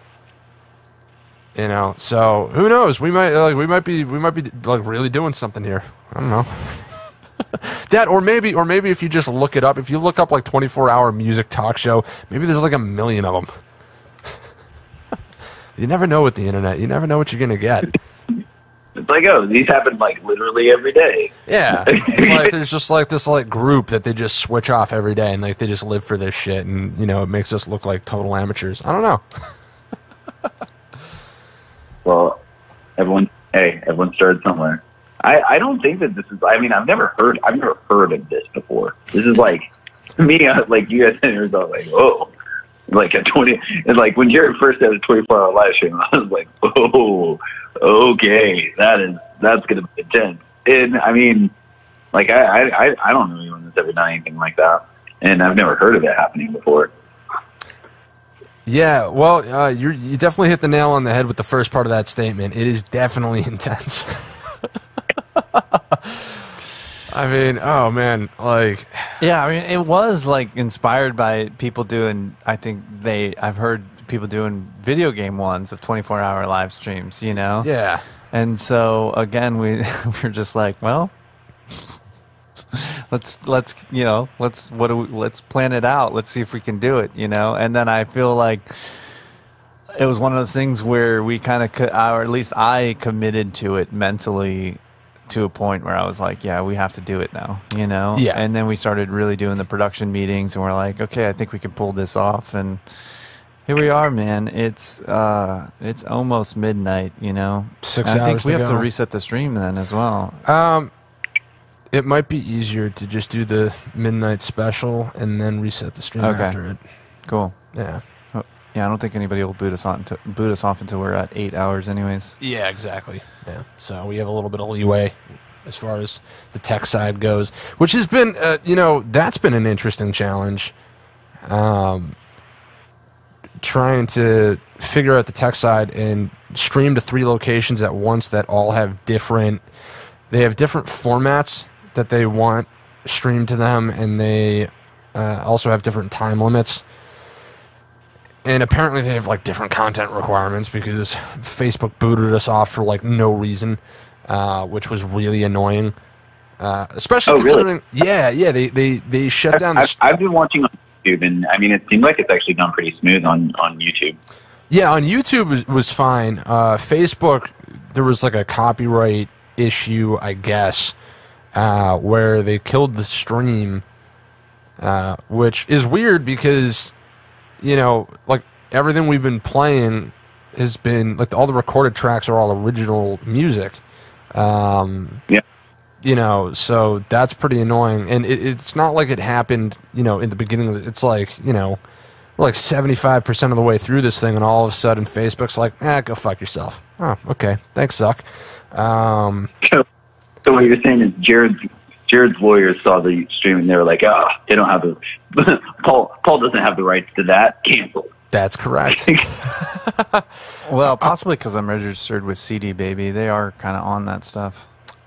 Okay, so it's your fault. It could be, or it could be the Lord of the Rings. Yeah, dude. If it was text that we read, there's no way that I played that well enough to get it fucking copy struck. Yeah. 24. All right, Fox. so Billy Keith has a question. Why don't we pass this one around? So Matt, you're the guest of honor. Why don't we start with you? Top 5 bands. Thanks, Billy. Ooh, top 5 bands? Yeah, top five bands. I would say Jared Farrell band. And I would say no particular, in no like ranking order.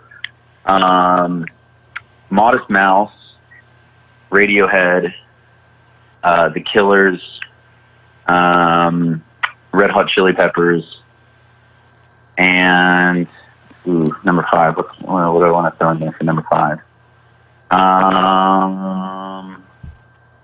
Probably the Mars Volta. All right. Nice. All right. Acceptable answers. All right, Jared, over to you. Oh, man, that is tough. I would say greatest rock band is Led Zeppelin.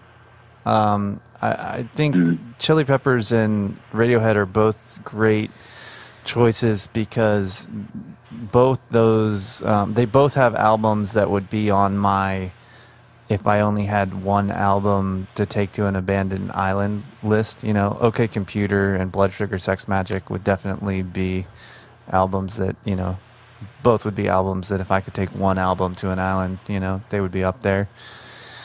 Yeah. I personally love the band Thrice. They're amazing, but that's like totally personal. I don't think they're right. unnecessary. Thrice is awesome. Yeah, I'm a big fan. Artist in the Ambulance was like one of my. It's still one of my favorite albums. Yeah.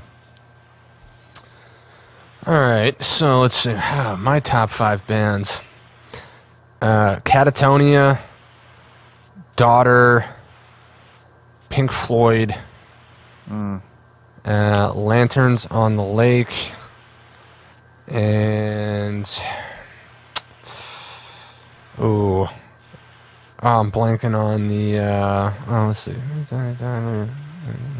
Pink Floyd, and the 5th, Pretty Vicious. Yeah, you guys don't know any of those but Pink Floyd, do you? I've heard of Daughter. Oh, that's dope. Yeah. I got into a Pink Floyd kick, but it was a while back. Ooh, wait, hold on. Steely Dan. I really do like Steely Dan. Sorry, I cut you off there. What were you saying, Matt? Oh, that's fine. I got into a really big Pink Floyd kick. They're definitely up there.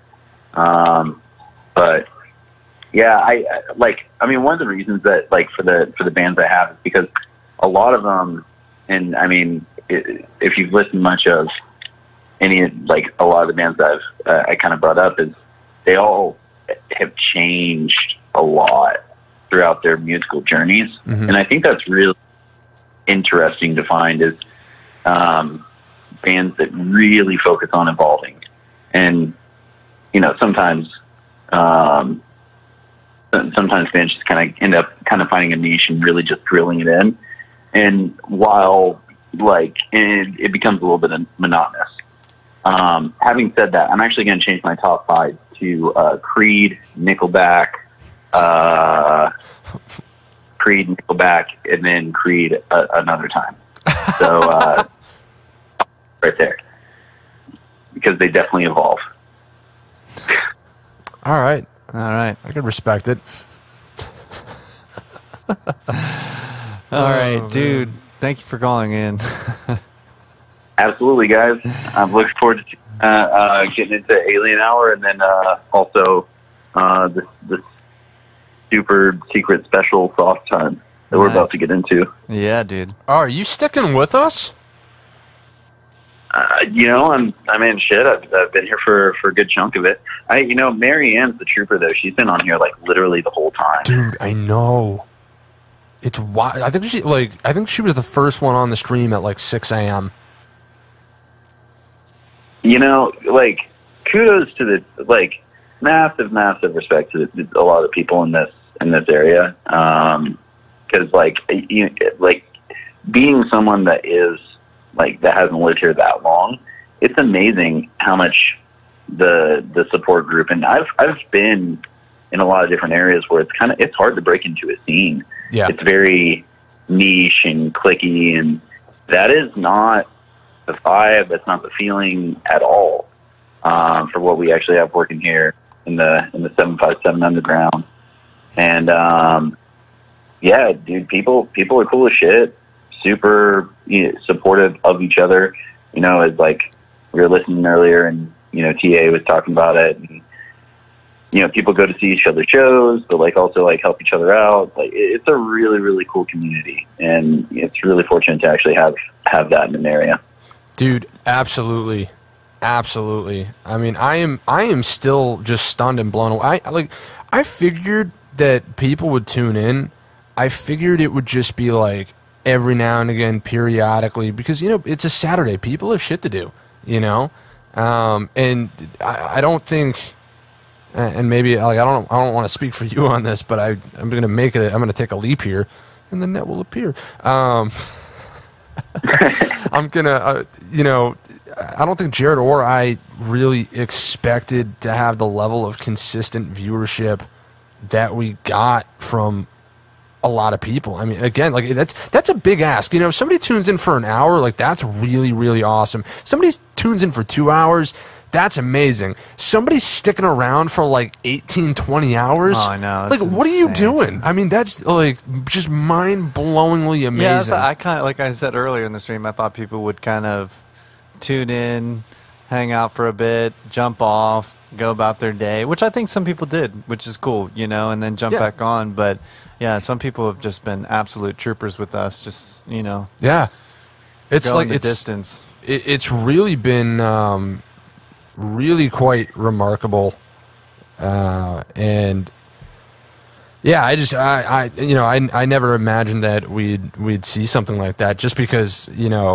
it's an unrealistic expectation to have of people, and so the fact that people really went out of their way to do this with us, and y'all really did. I mean, that is just beyond amazing. I really can't express my gratitude enough for that. Well, I mean, dude, hey, we appreciate you guys for doing it, and it's also a testament to the level of character, camaraderie, loyalty, friendship, whatever you want to call it, that you guys exude as well. Because it's you don't make a multiple hour, 18-hour, 24-hour like social or emotional like investment unless it's someone that is done that is like it's going to be worthwhile, is someone that's actually going to appreciate it, which I know you guys do. So yeah, it's a testament to you guys as well. The being able to attract people and friends that have that type of loyalty. So the whole community is dope, though. And major shout out to Marianne, because I know she loves the local music scene, and she has definitely supported us in a big way for what we're doing out here. And there's no truer testament to the fact that she's been on since the beginning of this live stream, and she's still on.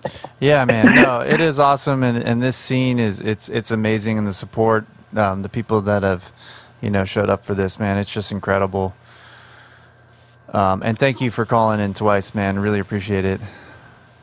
Yeah, dude. Hell yeah, brother. Seriously, thank you so much. So we're gonna take one more little break, and we're gonna come back with the midnight special. We're gonna hopefully we're gonna make our way to Alien Hour from that point. Yeah, so I think we're gonna go back. Play a little bit more of the Davey interview for a minute. Yeah, and then we will be back with the midnight special. So stay tuned for that, and then Alien Hour, which I'm really excited about. And me too. I feel like we could probably get some call-ins for that too, if you're interested. Yeah. Get the main segment done and kind of lay the groundwork, and then hell yeah, just get crazy with it. Yep, I'm ready. All right. Well, thanks for having me call in, guys. Thanks, man. Thanks for taking the call. I'll talk to you soon. Later. Thanks, Matt. Peace.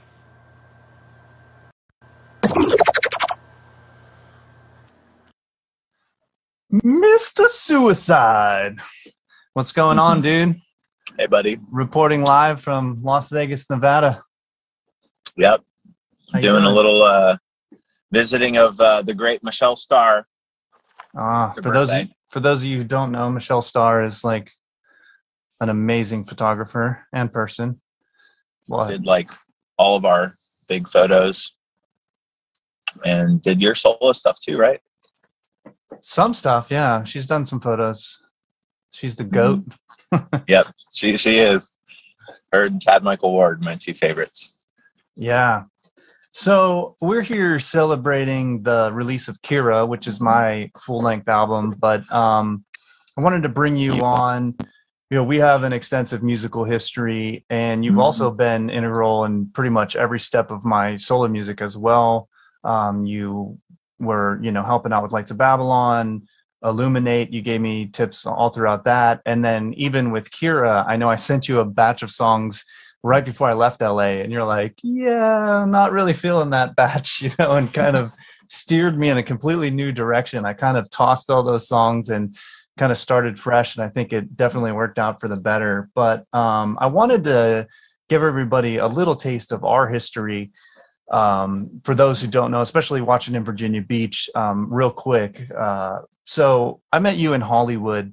And basically, when I first moved to Hollywood, one of the only people I knew was Frankie Sill, and now the bass player of New Year's Day, former bass player for Davey Suicide. But he was like, you should jump on board this Davey Suicide project. And I was like, I don't know. And then I met you at a speakeasy. It was like 3 a.m. in Hollywood. I was like, all right, this guy's cool. You're like, okay, cool. You've got like 3 weeks. Then we've got a showcase for Standby Records. And pretty much the rest is history. We've made 4 records now and just released a new single that I helped you with. And then, just how many videos, and I've been on about 4 or 5 tours with you guys. So yeah, it's been quite the journey, my friend. I was thinking about that the other day. It's been since 2010. I think I met you in 10. I think it's been 11 years, man. Yeah. It's been a crazy ride. It has been a crazy ride. So being out here, it's been interesting coming from LA to Virginia Beach. And I think if you put the name Davey Suicide out there, one of the first things that comes to people's mind is image. And one of the things I notice out here, there's not anybody pushing the crazy, makeup, the full costumes, the theatrics, the lights. How important is that in your opinion? I think it's important if it's a part of you. You know what I mean? Like, obviously I'm dressed down right now. I'm just ran around and got a coffee, if you have it in you and you're just a volume knob and you just turn it up because that's an extension of your personality and it's authentic, then you do it. I think if it's not your thing, then you don't do it. But I also think the style that you play, like our stuff is very dark. The topics are dark, and it just felt organic. It was like a monster. Like we created a monster, and I just felt like it was authentic to what kind of music we played, and just kind of like the mood that playing those songs puts you in. It just kind of like, I always felt like we're this like 5-headed monster. And so translating it to where you're living in Virginia Beach, if it's singer-songwriter stuff, I don't know. Like, I don't think it's not about the crazy theatrics. It's more about like the lyrics and the conviction and the journey that the story of the songs takes you on. And it's less about, because people are just listening more, so I think it could always benefit, like if you went to like a Bruce Springsteen concert, or like, I don't know, Tom Petty or something like that, like those dudes just kind of sit there and play, but they're telling you what's happening and where they drew inspiration from. So they don't have all of that. I don't think it's necessary. Mm-hmm. Do I think you would be ahead of the game by doing it? I always think I'm so visual. Like, I would say that in life, I'm more of a visual person than musical. And so I enjoy the music in that release so much, but like, I'm an artist, so I just see stuff, and that's my go-to, is to be like, oh, how can this visually be more stimulating, So I think it could be your benefit if you do it out there. Obviously, if these people aren't into, or they're not exposed to it, you'll have a great advantage of doing that. But it's got to feel right, Don't push it just to push it. Definitely. I mean, I know I appreciate the full branded package and a bit of, extravagance. And like you said, I think with some, not everybody's going to be industrial metal, like full, Kiss makeup or anything like that. But I think putting the full package together is important, and that's something that I definitely took away from Davey Suicide, and being in that project. It definitely taught me a lot about, how to raise the bar, even in subtle ways. So the world just got turned upside down with COVID. And so we finished Rock Ain't Dead, and you were like right about to tour with Rock Ain't Dead, right? Which is your fourth album I helped produce with the great Charles Callaghan, I mean. And then the world shut down. So how was that? It was really, man, it's like gearing up for a race, and you got the pedal, and the gas pedal is like all down, and you're waiting for the green light, and it's counting down, and the red goes to yellow, and right before it turns green, the freaking light, electricity comes out, explodes. Right. And then Final Destination happens, and then all the telephone poles fall on the track, and then you can't go anywhere. It was such a bummer, because we did the tail end of the Static X tour in December, and we got to play like 4 songs from the album, and it felt so good to play those songs, and the crowd responded so well. I would say it was one of the most exciting responses to new songs we've ever had, because we had videos out, and I was like, man, this next phase is going to be so vicious. And, we had just we had finally gotten like a permanent drummer since Draven moved on. And Martin, our drummer, is just such a dynamic player. And, it just felt like we were ready, we were just like ready to explode. So you go and then you just get the wind taken out of it. And like, it was really, really, it was really a bummer. I mean, like, I called in so many favors, like on the videos, and then we had, Richard Villa do the artwork, and it's like the best album cover I've ever seen in my life. So. Oh yeah, that album cover is sick. He keeps releasing like unreleased versions of it, like animated. Just, that guy is a beast. And it's like, this is the rejects. I'm like, dude, any of this could have been the final. Yeah. So you are planning on going out with that record now? Yeah. So our plan now is we're slow rolling a couple singles. We just released the I'm Afraid of Americans single. We have another follow-up. Yeah, it came out awesome. We have a follow-up called Caught in the Fire, and which we did with Eric Ron. And then we're going to maybe do one more to slow roll it out. And then we're going to do a tour in October into November with Combi Christ. And it's going to be a lot of Northwest, Northern United States. And then we end in Ohio, but we do hit the East Coast. And we do hit Virginia Beach. Yeah. So where are you playing in Virginia Beach? Do you know? I don't have, I know the days. I want to say it's November 2nd, November 1st. It's not. Cool. And we'll post it if Yeah. On it and post it. So cool. But yeah, it's one of the last dates because I think we do like Maryland, Virginia Beach, or maybe it's Virginia Beach, then Maryland, and then I think it ends in Ohio or something. But and then we might do some headline stuff back to LA. We'll see. We're piecing it together, but we're gonna do Rock Ain't Dead songs very heavy on that, and then maybe we'll play some singles, and then if we have time, we'll throw in some of the classics. Getting a 45-minute set together on the support tour, it's tough because we have 4 albums, an EP, and now some singles. So it's just like we don't have a whole lot of time to cram in like what 9 songs tops. Yeah. So you brought up Eric Ron. That was going to be my follow-up question. So you worked on, what's the new single called that you worked on with Eric Ron? It's called Caught in the Fire.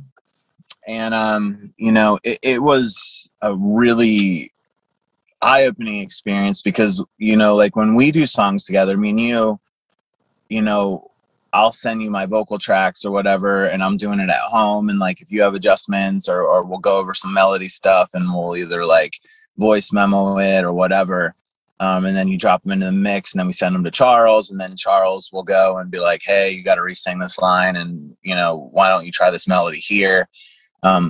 We never really did it where like I was in the same room with anybody recording. So the difference here was like Eric, I had just a vocal and acoustic song written, and I brought it in. I sent it to him like a few days before our session, and then he's like, okay, like what vein do you want to do this in? So we pulled up a couple songs that I was like, I would really love to write something in this vein.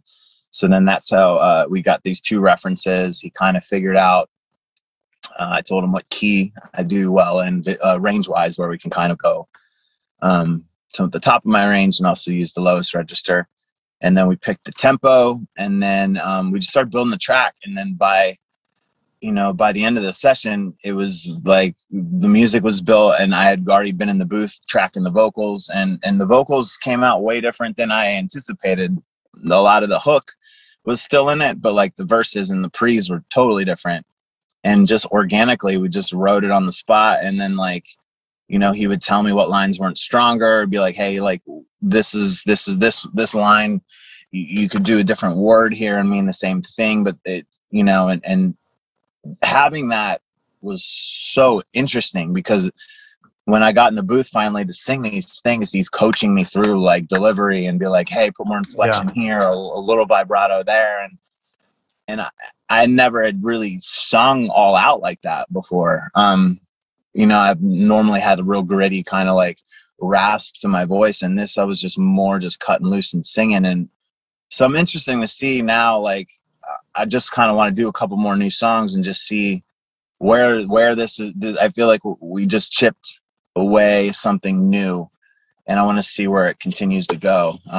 It's exciting. Man. I'm excited because Eric Ron's been one of my favorite producers for a long time. So and you've played basketball with him for I don't know how long. So I knew this was going to happen eventually, So I'm excited to hear what you guys like come up with for sure. It's funny because Telly Smith from Word Alive, we are like close friends, and Eric and it was our friendships were never really based around music for so long. And it's been cool like 6 years later that we finally like dove into that, like sometimes you build friendships and your relationship is music, and sometimes you build friendships and it's like with those guys it was sports, Yeah, you guys have like an all-star basketball team, but they're like all-stars in the music industry. Yeah, it's pretty funny. Like, and I think a lot of times like when we show up to gyms and stuff, they kind of think we're just going to be clowns and not be good. And they're very rudely awakened pretty soon. They're like, wow, these guys play. So, yeah, it was funny. We joked about it. Like when we all kind of met one of the first times, it was me, Telly, Craig Owens, Alan Hessler, who does mixing and mastering for like Avenge, Mike Hem, Goldfinger, Story of the Year, they used tons of bands, and then Eric. So it was like all 5 of us playing like just dudes at a park, and then we called it the Dreamy Team as a joke of the Dream Team from the 90s. And it was just funny. Like, that's kind of how it all spawned. And then, we certain people maintain closer friendships than other, but I enjoy sports, and I learned a lot of team building, and like it incorporated in how to make a band work too. A lot of things I've learned from sports that I've implemented into music, and I feel like it's helped sustain, steady lineups. It's been almost 10 years now. So, we had a couple things that shifted, but a lot of it's been consistent, Yeah. Right on. So another thing that I wanted to bring up. So you also have a clothing line, Killers Never Die.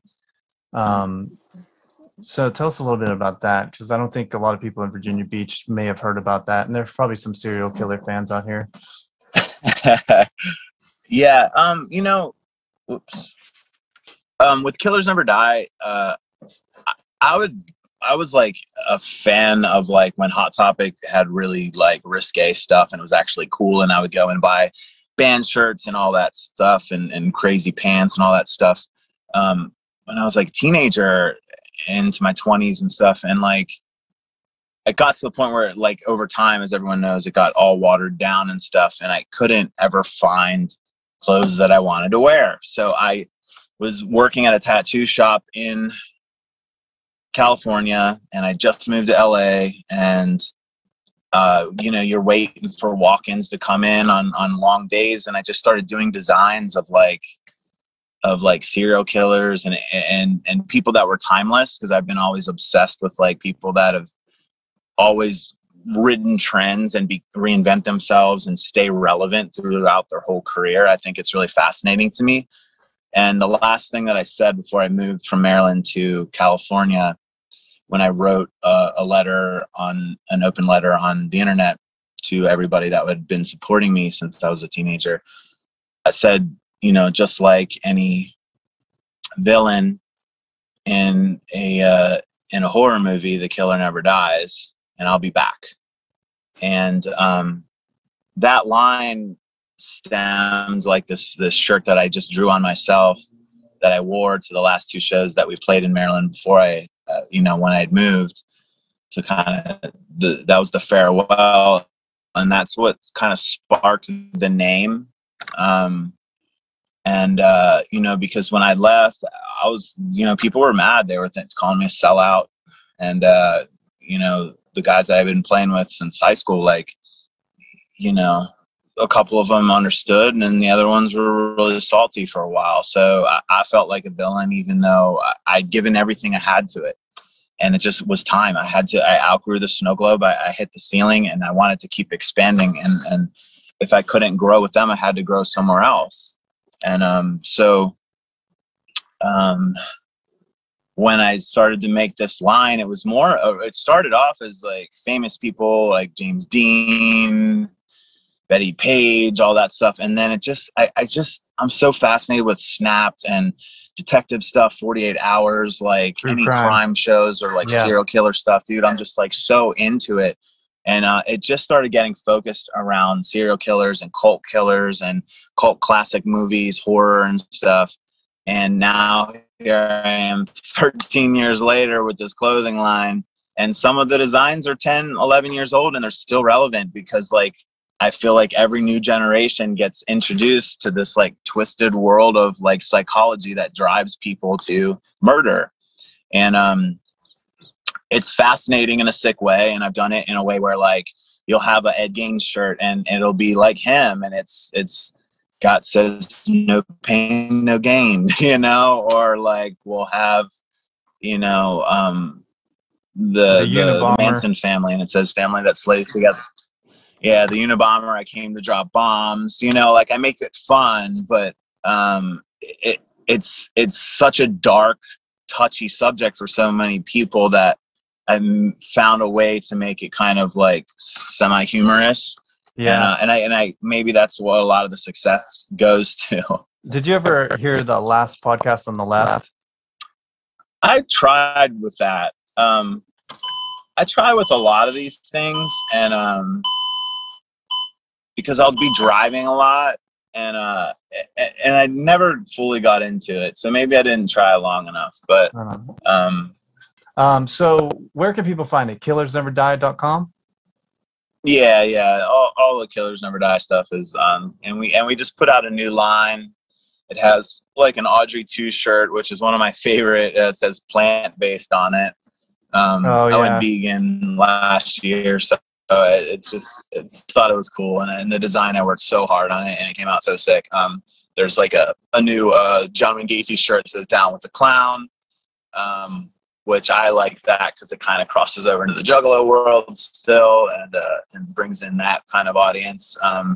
There was a Leatherface one that says "Wear a Mask," which is just kind of right on brand where we're at. And then there's a Jeffrey Dahmer like family bucket, kind of like in like a Kentucky Fried Chicken vibe, but like it's got like 2 legs and heads and all kinds of stuff. So we still got to do a Needles Threads Killers collaboration somehow.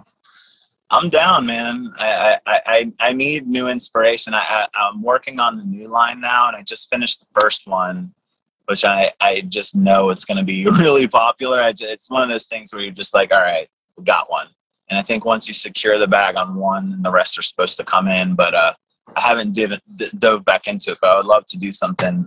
So just I still want to do like Gargamel, like killing a bunch of Smurfs, but that's just me.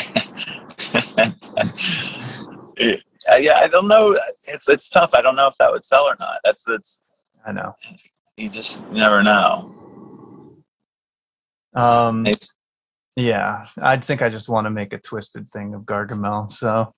Yeah. Cool, man. Well, yeah. So you guys should definitely check that out.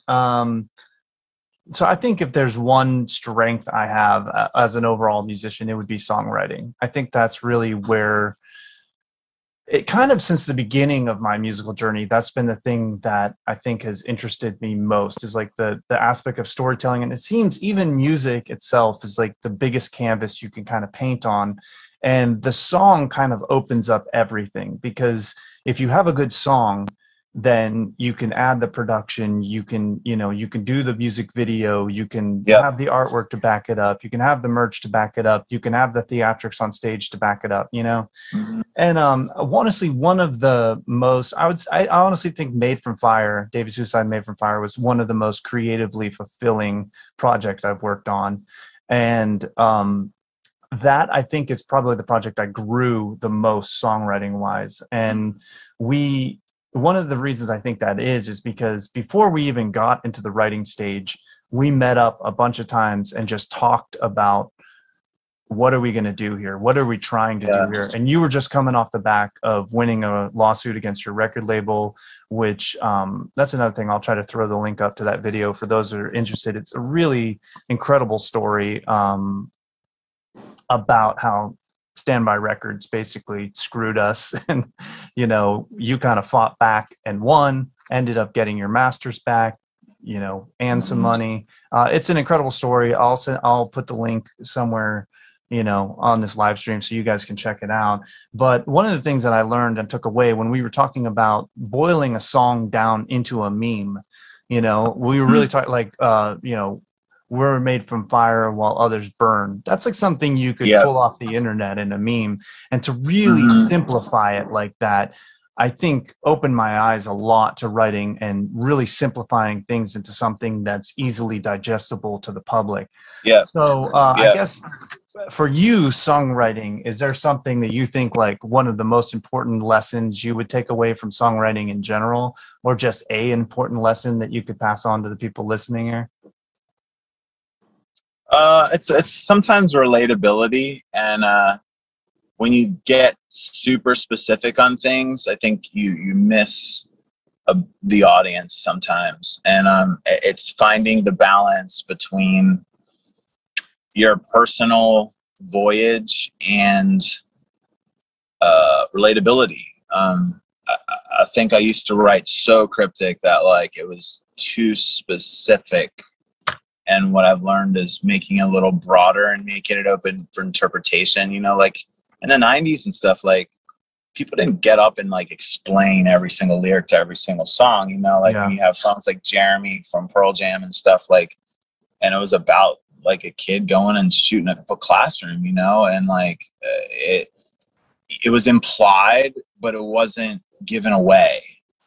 And so learning the balance between, hey, this is how I'm feeling about this situation, but it could be 4 different situations, because it could be addiction for someone, it could be love for someone, it could be a breakup for someone, it could be, you know, whatever, a victory for someone else, you know, and having that space for people to kind of have ownership in what you're talking about, I think is really important. Man, I think that is a great piece of advice. I always say to draw on personal experience, but don't rely on it.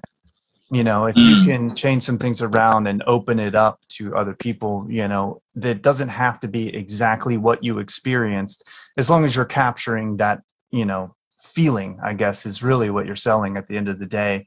And so that's like, I think one of my more recent famous quotes I keep telling everybody around here is draw from personal experience, but don't rely on it.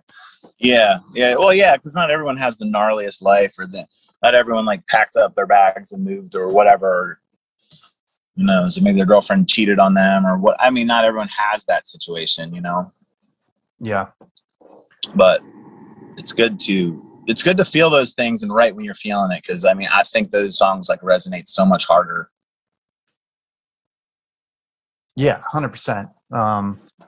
Well, dude, so this has been awesome. I think there's been a lot of interesting things that we touched on. Rock Ain't Dead, you know, the importance of image, your upcoming stuff with Eric Ron, Killers Never Die. We jumped into some songwriting. Is there any final bits of wisdom you have for the musicians out here in Virginia Beach? Or anywhere that they're tuning in from around the world, who knows? Yeah, I mean, I think that if you're going to do something, just go all in. You know, I think there's so many people that either they fear failure, they fear success, they get in their own way, they self-sabotage. And at the end of the day, when your whole story is all tied up, I don't think you want excuses for why it didn't happen. I think you want to let everyone know that you gave everything you had to everything you did. I think patience is a big thing. A lot of these things don't happen overnight. And then just study people that are successful. You know, study big songs. Figure out what tempos they write in. Figure out what key your voice sounds best in. What key your lowest register, and then the peak of your highs, so that you can maximize your different vocal ranges for whatever part suits it in the song, you know. Key in on that, you know, and it's like, set yourself up for the best chance to succeed by arming yourself with the best tools to acclimate, to make you shine the best. Put yourself in the environment to grow, and then it will. Then you just keep watering it and you keep being patient. Hell yeah. Awesome, man. Well, dude, thank you so much for coming on, celebrating the release of Kira. I know this is a huge deal for me, and it's great to have you on. You know, I'm proud of you, dude. It's thanks, I know that our audiences are different with this, but I hope everyone is open-minded and gets your solo shot a stop. I hope everyone is open-minded and really digs into what you have to what you've been working on. I think the artwork is fantastic, and I look forward to hearing all the songs.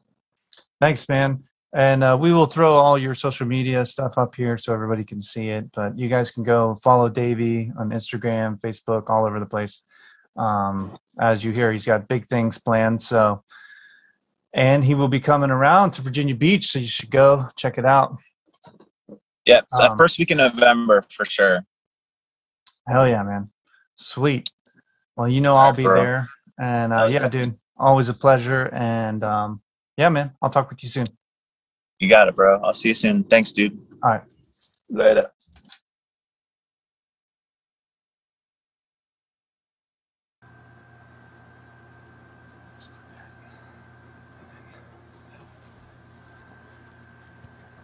Ladies and gentlemen,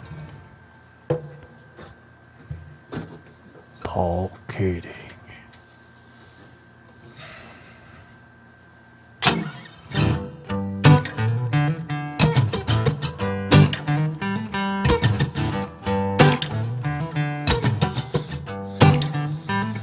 Well, Olivia is taken, but a look like hers can be found from time to time. I said Olivia is taken, but a look like hers can be found from time to time. Yeah. Well, I'm thinking something like Olivia is what I need to find. Well, there's only one man in this world and gets to sleep with her by his side. I said there's only one man in this world and gets to sleep with her by his side. Well, I'm thinking something like Olivia could keep me through the night.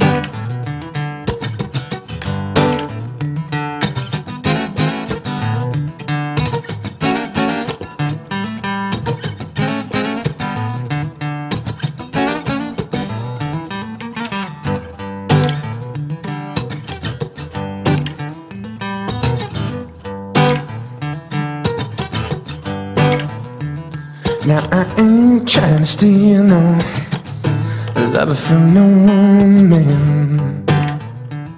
No. I said I ain't trying to steal no love from no woman. But if Olivia rolled up my door, I'd have to say I let her in. Something like Olivia. I said something like Olivia. Something like Olivia. Something like Olivia. I'm thinking something like Olivia is what I need to find.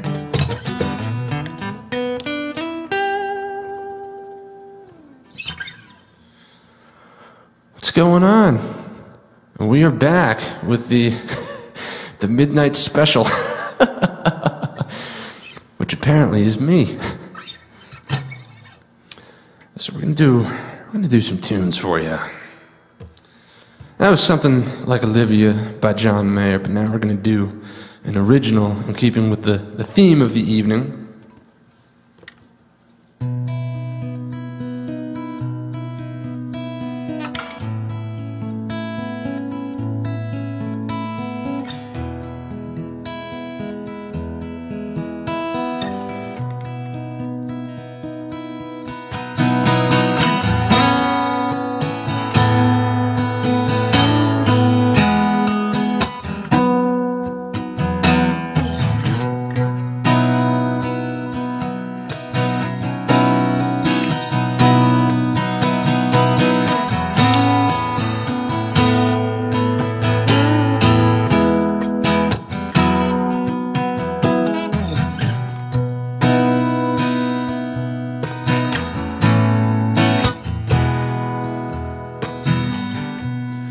There are only two words to tell you how I feel. I'm sure when I look into your blue eyes, well, I know there must be more.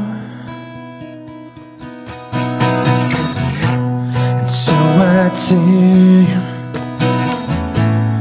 what I want for you to be mine, I'm sure. And I tell you what I want for me too, just to be yours.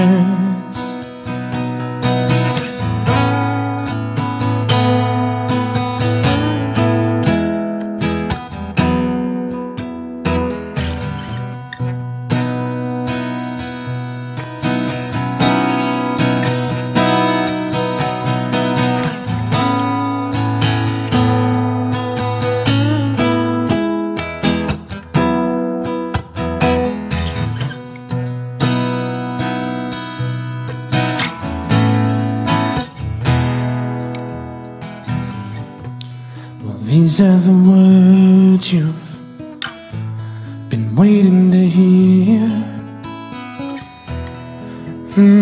Baby, I'm sure. So let's make this a good one. Leave nothing on the table. What the hell are we waiting for?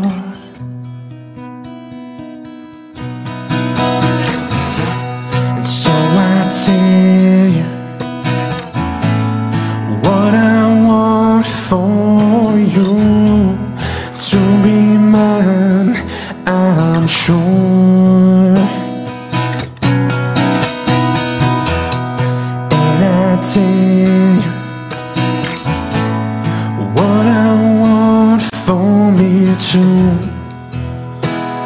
just to be yours.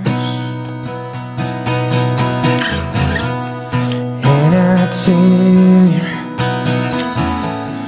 what I want for you to be mine, I'm sure. And I tell you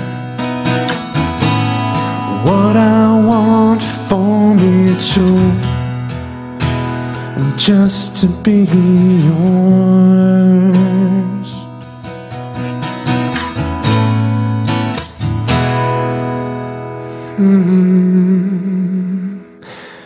I'm sure.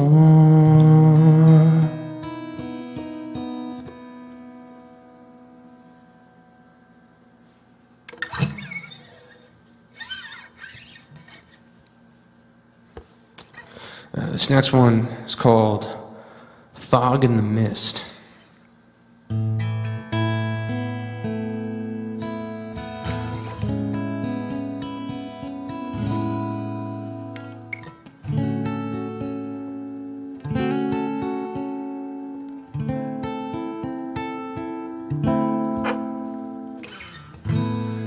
Memories like fog, you feel them there, the chill in the air, not quite as clear as you knew them to be. I guess it's just another fading memory. A fog in the mist seems like a memory. Feels like that's someone you just can't be without. A fog in the mist seems like a mystery. Feels like that's something you just can't figure out.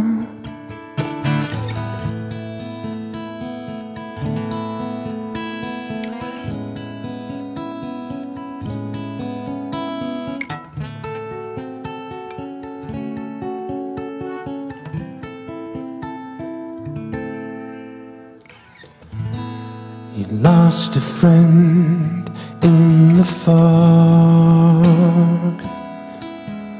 She's different now, you're not sure how.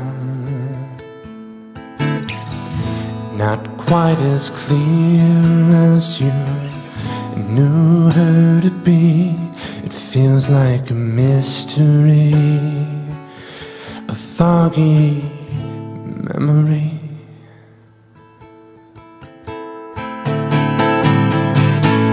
A fog in the mist seems like a memory. Feels like that someone you just can't be without.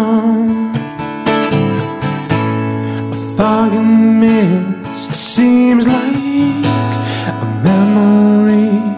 Feels like that someone you just can't be without.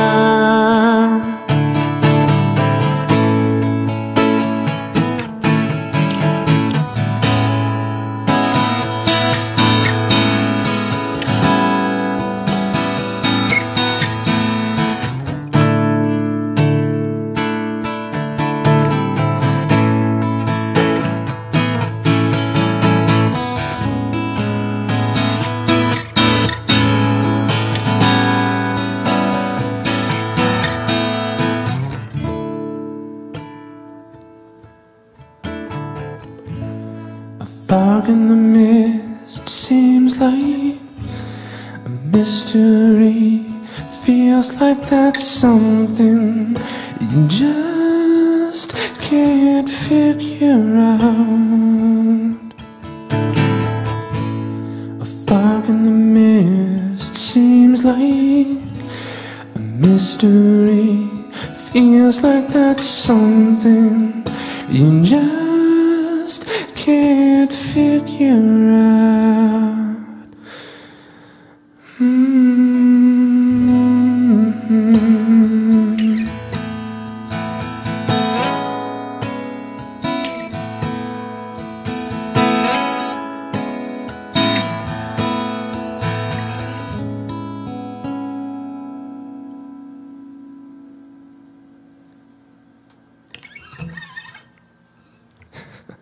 Oh, thanks, Jared. You can't see, but Jared was doing a little air clap. So yeah, it was another original called Fog in the Mist. Now, earlier on in the show, during the songwriting portion, I mentioned a country song that I had written kind of as a joke, and then it turned into a kind of a serious song.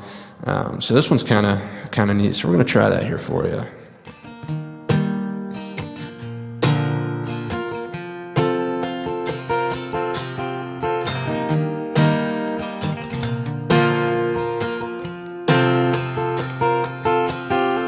Staring at a hotel bed, wondering about what happened before I left. Yesterday everything was fine, I don't know why we fought. She screamed and yelled and threw things around. She even sent me packing hotel bound. But I still miss her so. Just a few days before, we were sitting on the porch talking about maybe a baby girl. Later that night it was whiskey and wine, nothing but a good time for the rest of our lives. And then it fell apart. And when you love someone with all your might, and it's all gone 'cause of one damn fight, I try to find a way back home again.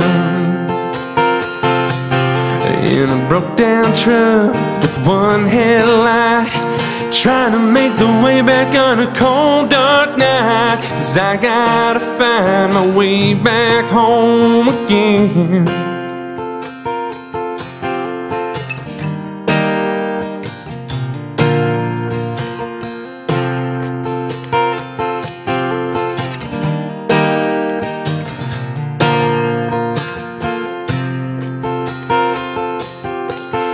Driving with the radio on, that's when her favorite country song began to play. It took me back in time to think it over again. I woke up in a hospital bed a day later in the town over. They told me my truck was wrecked, and then it hit me what she said. When you love someone with all your might, and it's all gone 'cause of one damn fight, I try to find a way back home again. In a broke down truck with one headlight, trying to find the way back on a cold dark night, 'cause I gotta find my way back home again. Woke up all alone, one missed call on my phone, and the message she left: baby, please come home. Well, I can't be all alone, and I need you by my side. 'Cause when you love someone with all your might, and it's all gone 'cause of one damn fight, I try to find a way back home again. In a broke down truck with one headlight, trying to find the way back on a cold dark night, 'cause I gotta find my way back home again. Oh, 'cause I gotta find my way back home again.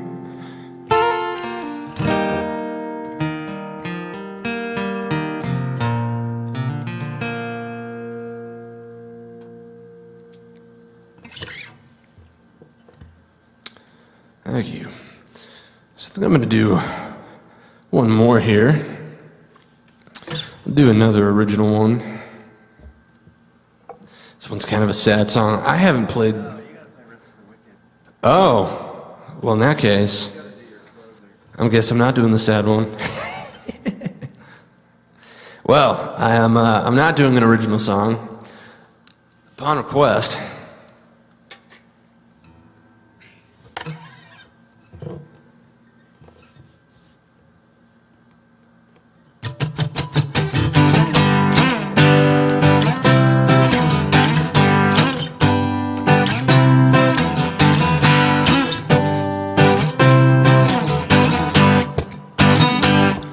Well, I was walking down the street when out the corner of my eye saw this pretty little thing approaching me.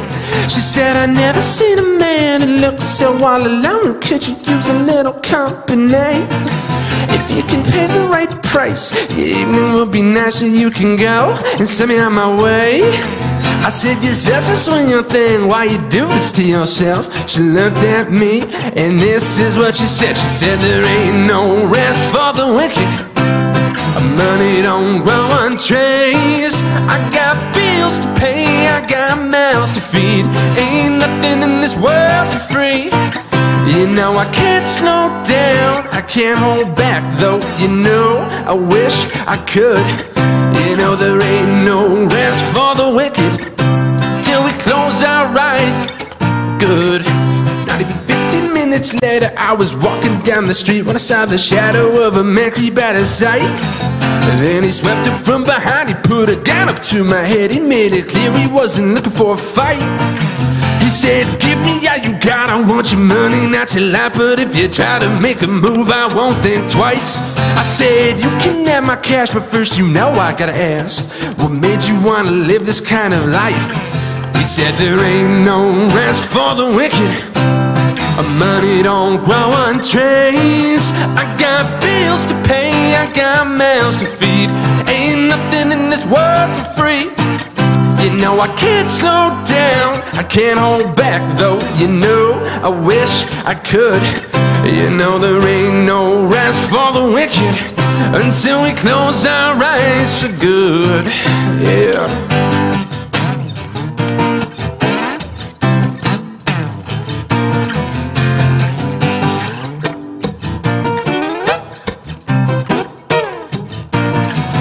Well, a couple hours later, I was sitting at the house. The day was winding down and coming to an end. So I turned on the TV, I flipped it over to the news. What I saw, I almost couldn't comprehend. I saw a preacher man in cuffs. He'd been stealing from the church. He filled his bank account with righteous dollar bills. Though I really can't say much because I know it all the same. Oh yes, we also got to satisfy them thrills. You know there ain't no rest for the wicked. Money don't grow on trees. I got bills to pay, I got mouths to feed. Ain't nothing in this world for free. You know I can't slow down, I can't hold back though. You know I wish I could. You know there ain't no rest for the wicked until we close our eyes for good. Yeah.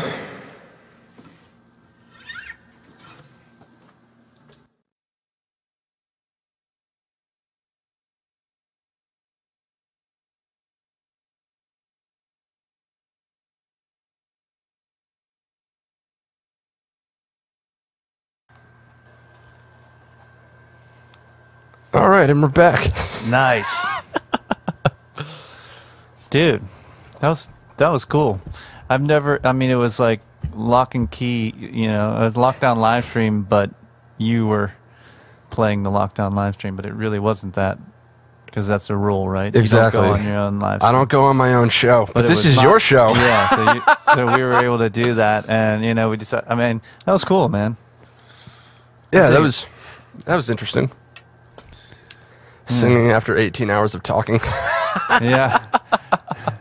You kept it mellow too. I was like, oh man, Paul, you're like relaxing me out here, man. And that's why I was like, we gotta end with something. Dude, that one end with the banger, you know. That last one though, that one gets me hyped, dude. It's good. It's a great song. Yeah, no, it is a great song. I love doing that one. I really, really do. Guys, we are 10 minutes away from Alien Hour. God, do we have anything we can roll for 10 minutes? Come on, guys. Oh man, I need. You know, let's just play an unreleased song. We can give them the credits early. Now they gotta earn them. Oh, that would be funny. That would be a little bit funny. You know what though? You know we do have something in the session. Oh, that we didn't play yet. That right? we didn't play. Actually, a couple things. So, we didn't do The Darkness with Christy K. And we didn't do Miracle. We played The Darkness though. We didn't do Miracle. Play Miracle. Yeah, that'll get us a few minutes. There you go. All right. And then yeah, cool. All right, here we go.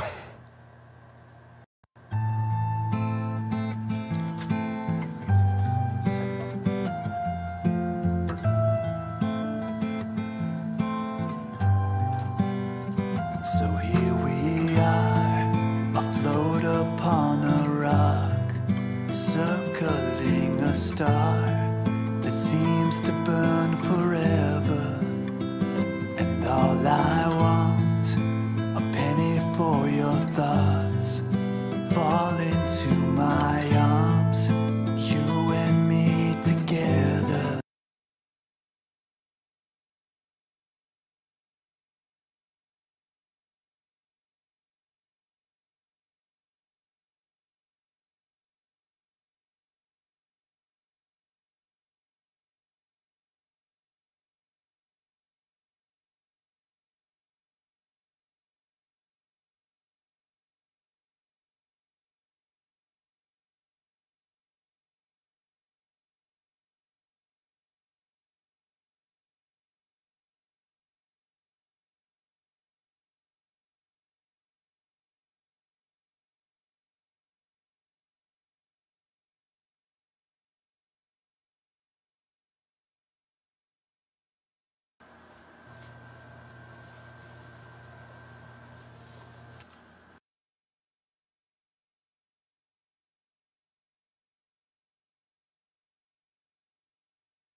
All right, guys, we are about to come back with Alien Hour here in 2 seconds.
Holes in the wall, filled with frustration, she's curled in a ball. Hands on her face as her dreams chip away, like silver gray paint on a broken mirror. All of your life, anticipating the fakest smiles from all the people that pass you by in single file to the end of time. But I will wait for you here in the darkness. I will see you through all of this madness.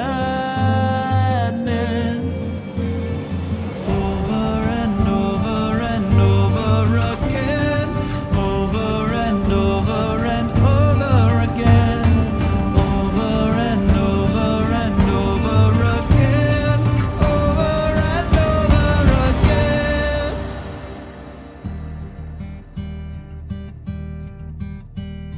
Time flies by, another heart-wrenching lullaby, sung out to no one but your own pride, and the shadows that won't stop dancing. It's all fine, choking on smoke as it fills the sky, from burning bridges you've set on fire. I won't lie, it's your own doing, but I will wait for you here in the darkness.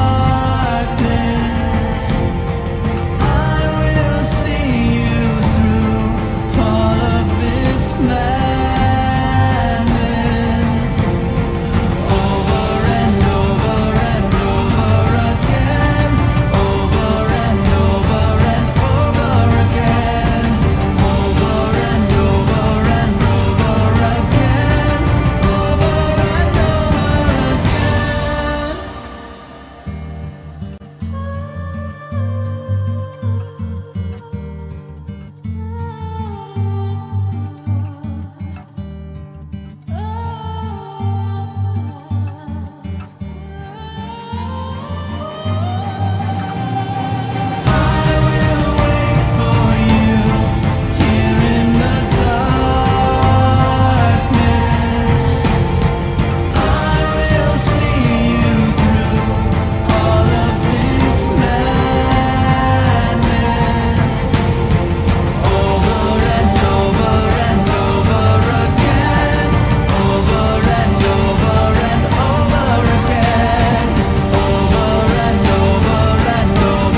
Oh, and we're back. We're just getting ready for Alien Hour here, which frankly I'm pretty excited about.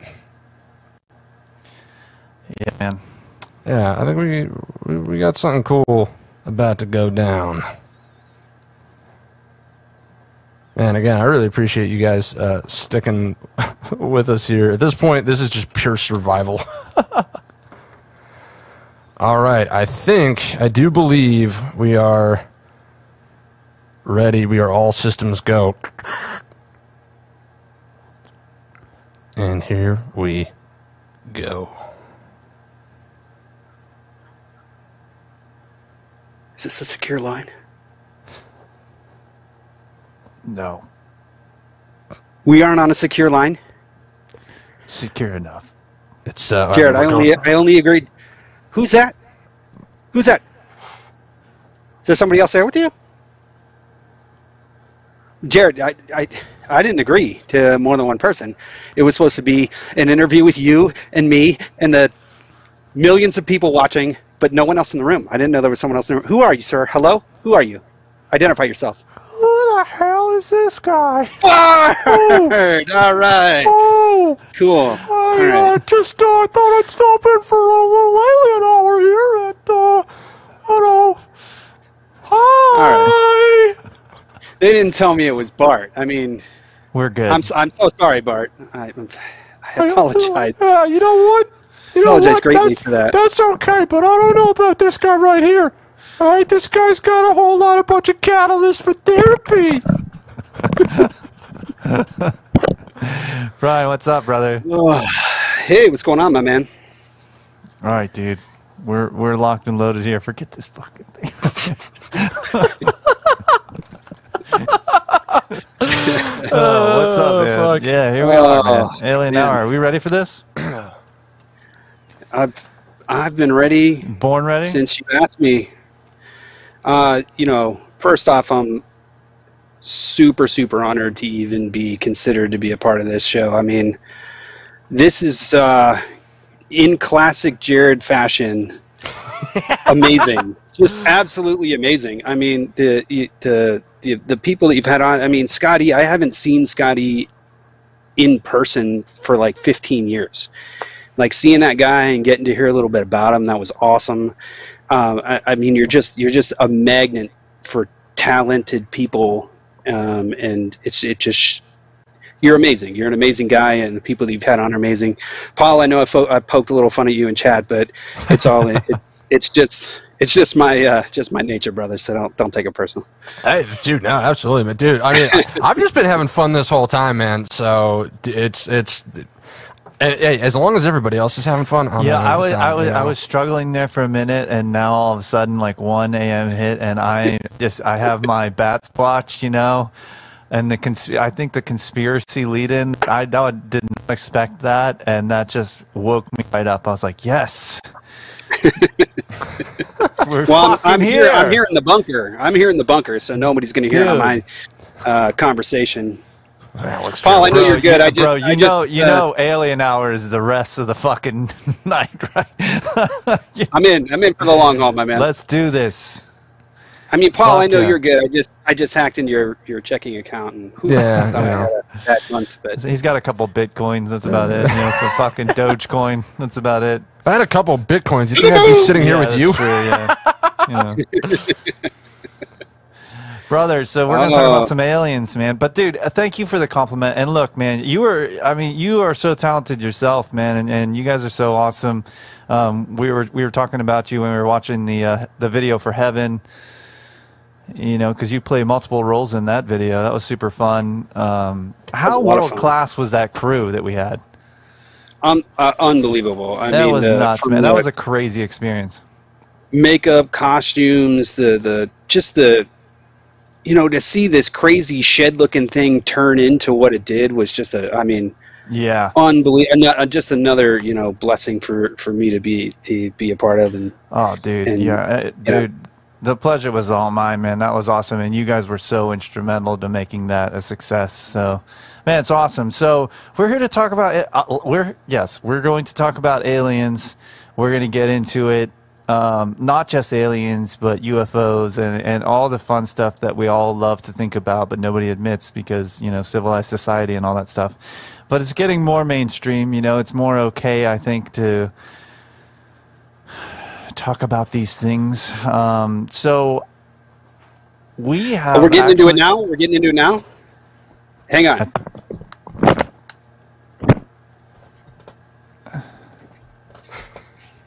Perfect.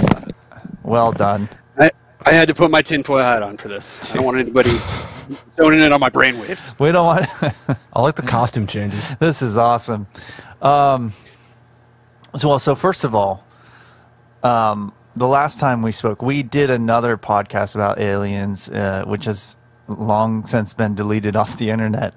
But one of the things we talked about what you had kind of theorized by the end of it, which was kind of the big bombshell at the end, that you believed that there was going to be a staged alien invasion. And if we look at what's going on in the news right now with these UFO reports or UAP reports and all this stuff, it does appear as if they are at least trying to convince us that is a possibility, we'll say. And so I think this is really interesting timing to have this conversation. I think it can get really interesting, but I mean, so let's see. What is it, do you think, that we're seeing in these videos? Are these extraterrestrials, or is this our own government's tech? That is the question.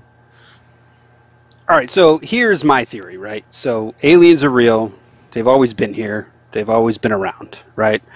They're this highly advanced species of possibly interdimensional and or extraterrestrial beings, or subspecies.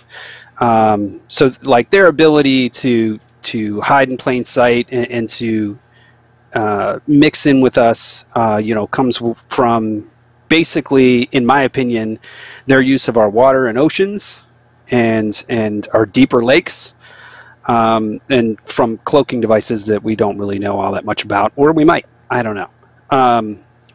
The crafts that we're seeing.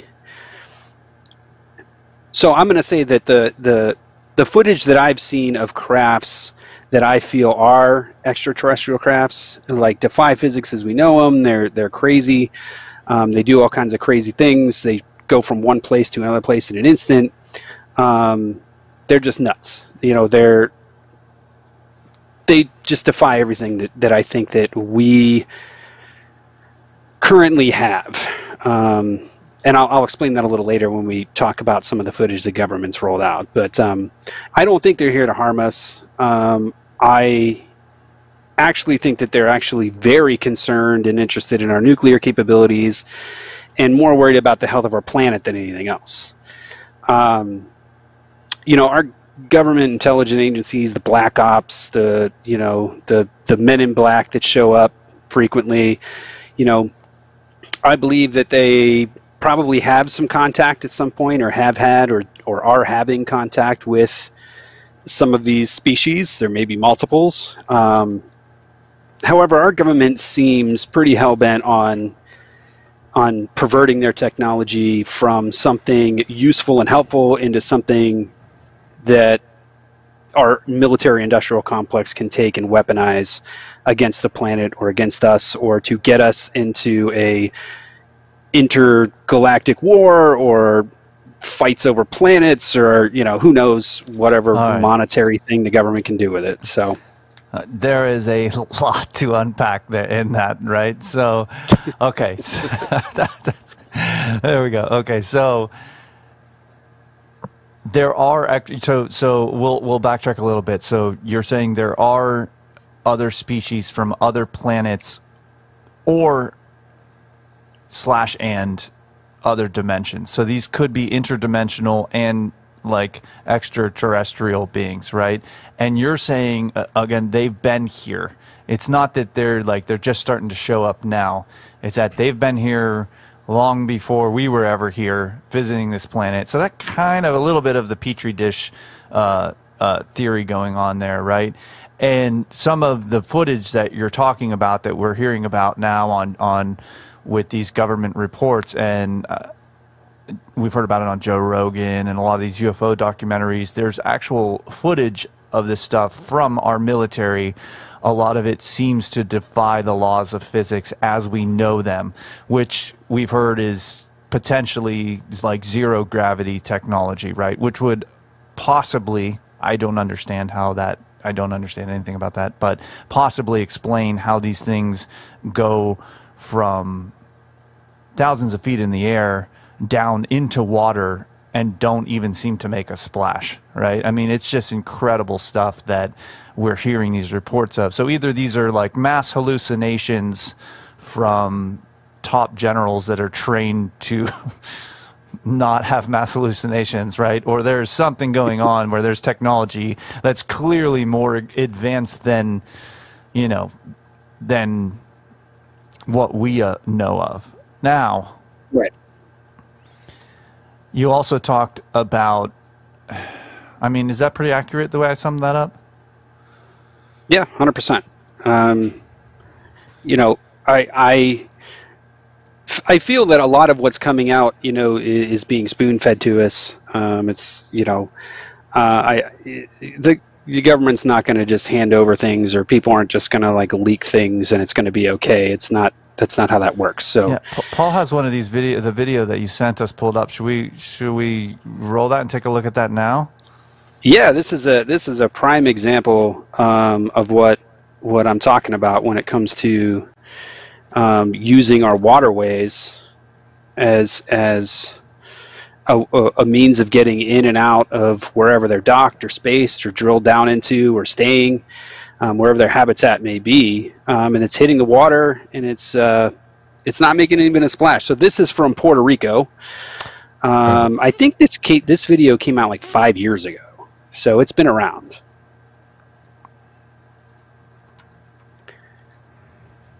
But if you watch the video, you can see that they're tracking a dot, and they track it over the city, which in and of itself, craft isn't going to be flying that low and close to the city. So, and you'll see that, and total props to the guy who locked in on this thing, because it's crazy. There it is.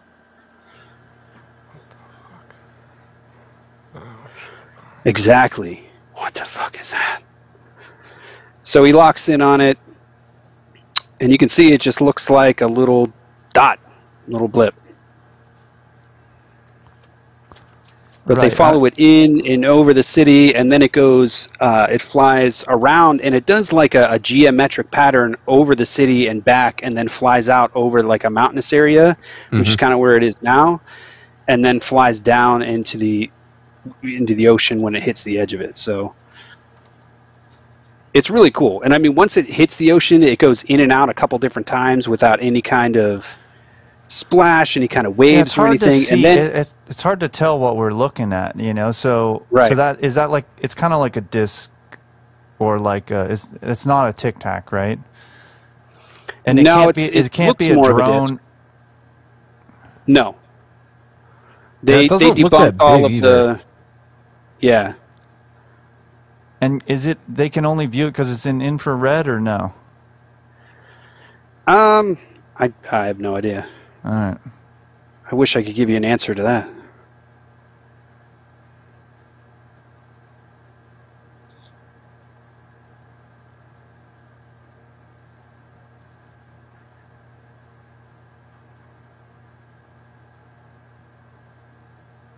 So there's the waves, and then you see it here. It's a little bit better.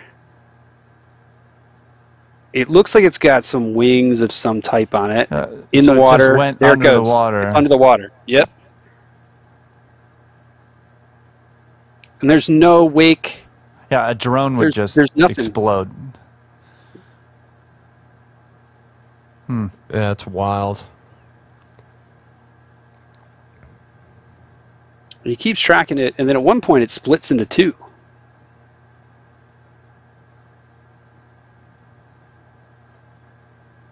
Oh, yeah. Right there. Now there's 2 dots. It's crazy.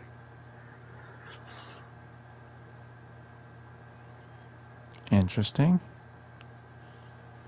So, like I said, this came out 5 years ago. Did you ever see this or hear anything about it on Fox News or anything like that? No. Now my first time seeing it. To me, that's a little bit more compelling.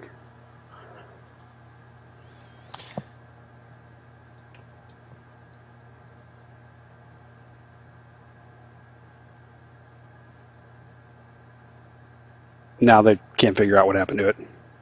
Huh.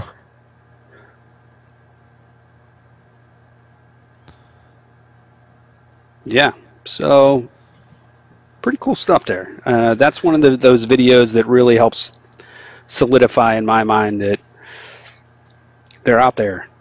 They're in the waters. Yeah, that is, and we hear a lot about that. Again, we've heard,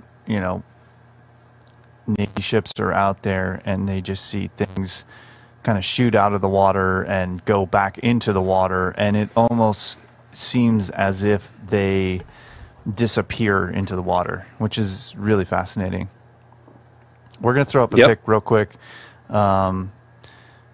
This is us at Area 51. We rated it before it was cool. Absolutely. Sure did. What a great pose. So let me ask you this question. With everything that is on Fox News, right, and this whole push of UAPs and the TikToks, and, we now have everybody, John Brennan and Obama and everybody out there saying, these things are real, we need to pay attention to them, Congress, Marco Rubio, right? Why now? Why that push? So there's always been some kind of outside threat, right? There's always been, you had your initial world wars, then you had Vietnam, and then you had the war on drugs, whatever that is, and then you had the war on terror, whoever terror is, whatever you want to label or mislabel terror as being. And now that they've run out of big bads, they're looking to the stars, and I think that the next big bad is going to be some kind of intergalactic, interstellar, big mean monster that wants to blow us up and take our women and eat our children. So, okay, so this is interesting though, because there's definitely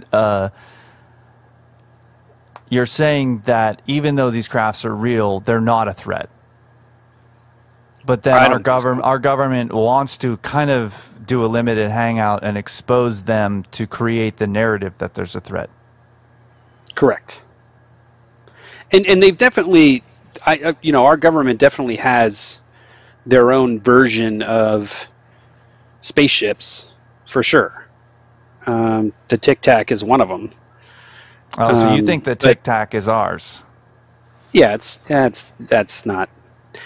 I would probably agree. It's reverse engineered. Yeah, I've heard some stories. Well, I don't know what's true and what's not, but some of these things I've theorized, what if these are actually U.S. military technology that they want to do real world testing? Let's say it's out in the middle of the ocean on, actual military members, but they're not necessarily armed to, shoot their $1 billion black project, experiment out of the sky or whatever.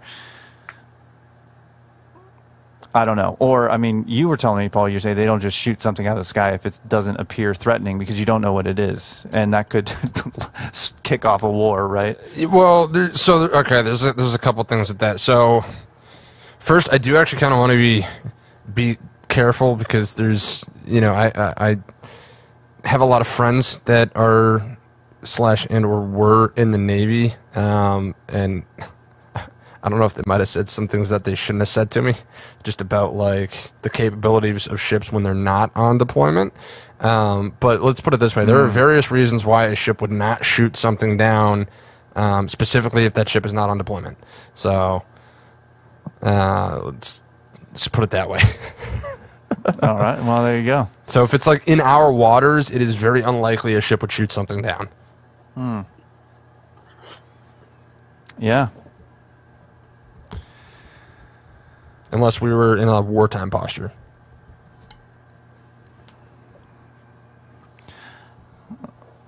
Well, so, I mean, I think that is really where I think this gets interesting, is that we don't exactly know what could potentially be our government or other governments' tech versus if there is, again, interdimensional extraterrestrial things. Like, I don't know. It just seems, it's pretty wild. Yeah. I guess to even have this conversation, but here we are, alien hour. So how do you feel about, so you're saying these beings have been here from the very beginning, right? Yep. That was one of your things. So, okay. So, I mean, obviously if you fall down the alien rabbit hole, you run into the ancient alien theory where, the idea is basically that the gods came down, and you look at Sumeria, you look at civilization, it seems to be just going along with like these, primitive Neanderthal type beings, and out of nowhere we get, mathematics and just crazy architecture, pyramids, and obviously it didn't happen overnight, but it's a huge leap in human evolution. And when you ask, if you look to these cultures at their original source texts, the Sumerian tablets, on and on, right? The gods came down. There's a story of Enki and Enlil creating a slave race out of the DNA from their rib, which gets very biblical, and one of the brothers wants to wipe out the human race with a flood. Again, very biblical. And they basically created us to mine gold, and eventually just kind of left us here, decided to let us live and sort of evolve on our own. Do you believe any of that theory? No, I don't think they created us. But they've definitely been here watching and helping. I would say that. And I think that a lot of those stories are branched from either like contact, where specific species has come and reached out to lend an olive branch, or to supply a piece of tech that, I'll say tech, but something that, shouldn't be there, that would help excel or cause mathematics to show up, or, cause them to be able to make perfectly cylindrical cuts into rock, or, whatever the case may be. I mean, I think they've been keeping an eye on us for a long time. I think that, they were here interfering without a threat, and I think that their goals were more of like advancement in intelligence, technology, and assisting us along the way, to help build what we have now. Okay, so they. I mean, you see. Well, I mean, you see a lot of this stuff. You show you can tell they've been around for a long time, because they're in all kinds of paintings. We have ancient megaliths. They're the pyramids. Batteries and geodes that have been found. I do think some of that stuff is really crazy when you have these, 200-ton megaliths that just seem to be almost, effortlessly, it seems that way at least, placed with no space between them. You have things that are drilled in a way that, or they appear to be drilled again, but they didn't have the technology in, what is it? We were saying granite, right? Yeah, There's rose granite. Perfect circles drilled through rose granite that you would need like a diamond-headed drill bit to accomplish today. Yeah, they definitely didn't use copper chisels to do that. Yeah, so, I mean, clearly, I don't know. There seems to be evidence of higher-level civilizations for sure. And I do find it interesting when they're like, oh, the gods gave us this knowledge. There's these stories of there's always some sort of enlightened being that seems to get this knowledge and bring it to the people. And so I guess that might lend to your theory that, okay, they didn't necessarily create us, but they were certainly helping in our evolution. They were guiding us along the way, right? Right, exactly. I mean, there's so many examples of this from, like, the Nazca lines, right? A dry plateau in Lima in the middle of nowhere where there's, more than 800 perfectly straight lines, that run miles long in this random Peruvian desert. Not only that, they have like 80 like animal figures, like the giant spider and the monkey, the hummingbird. I mean, there's a ton of them out there. Like, how do you even explain that? Because you can't see the designs unless you're, way up in the sky. So, I mean, those are crazy. I mean, you have places that are the same thing. There's Sacsayhuaman, who is outside the Incan capital, Cusco. And it's by the like Peruvian Andes or something.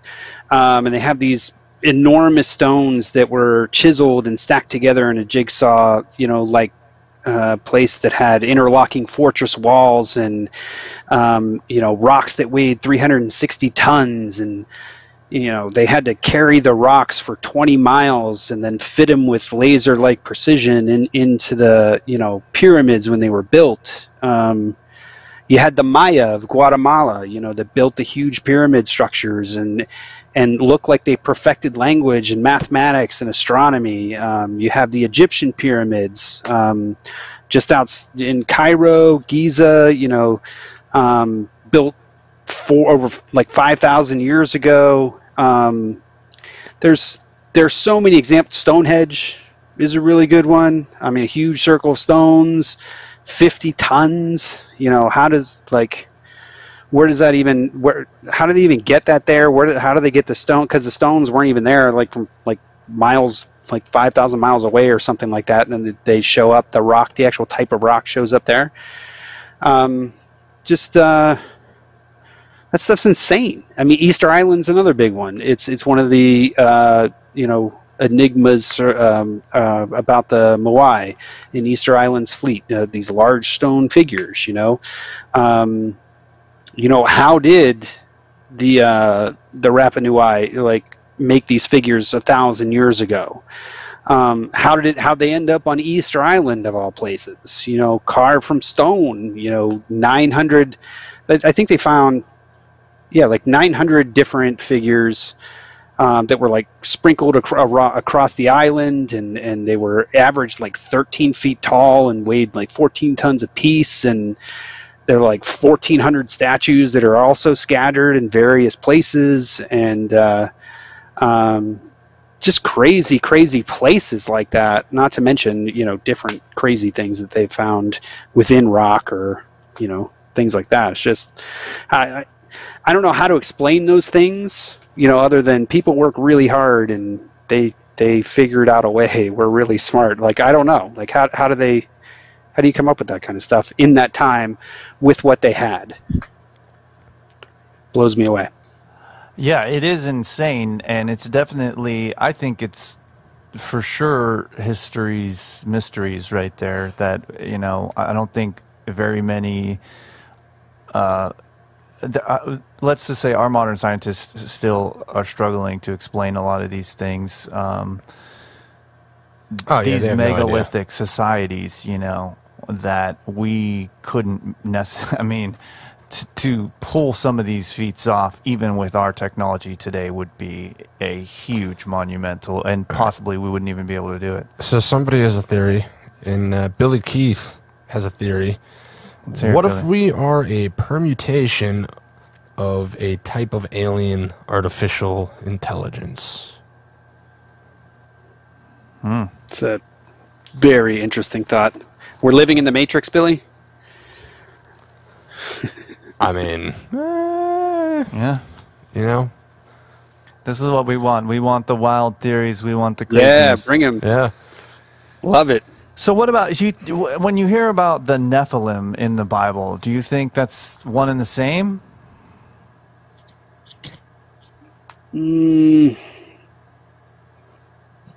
Possibly.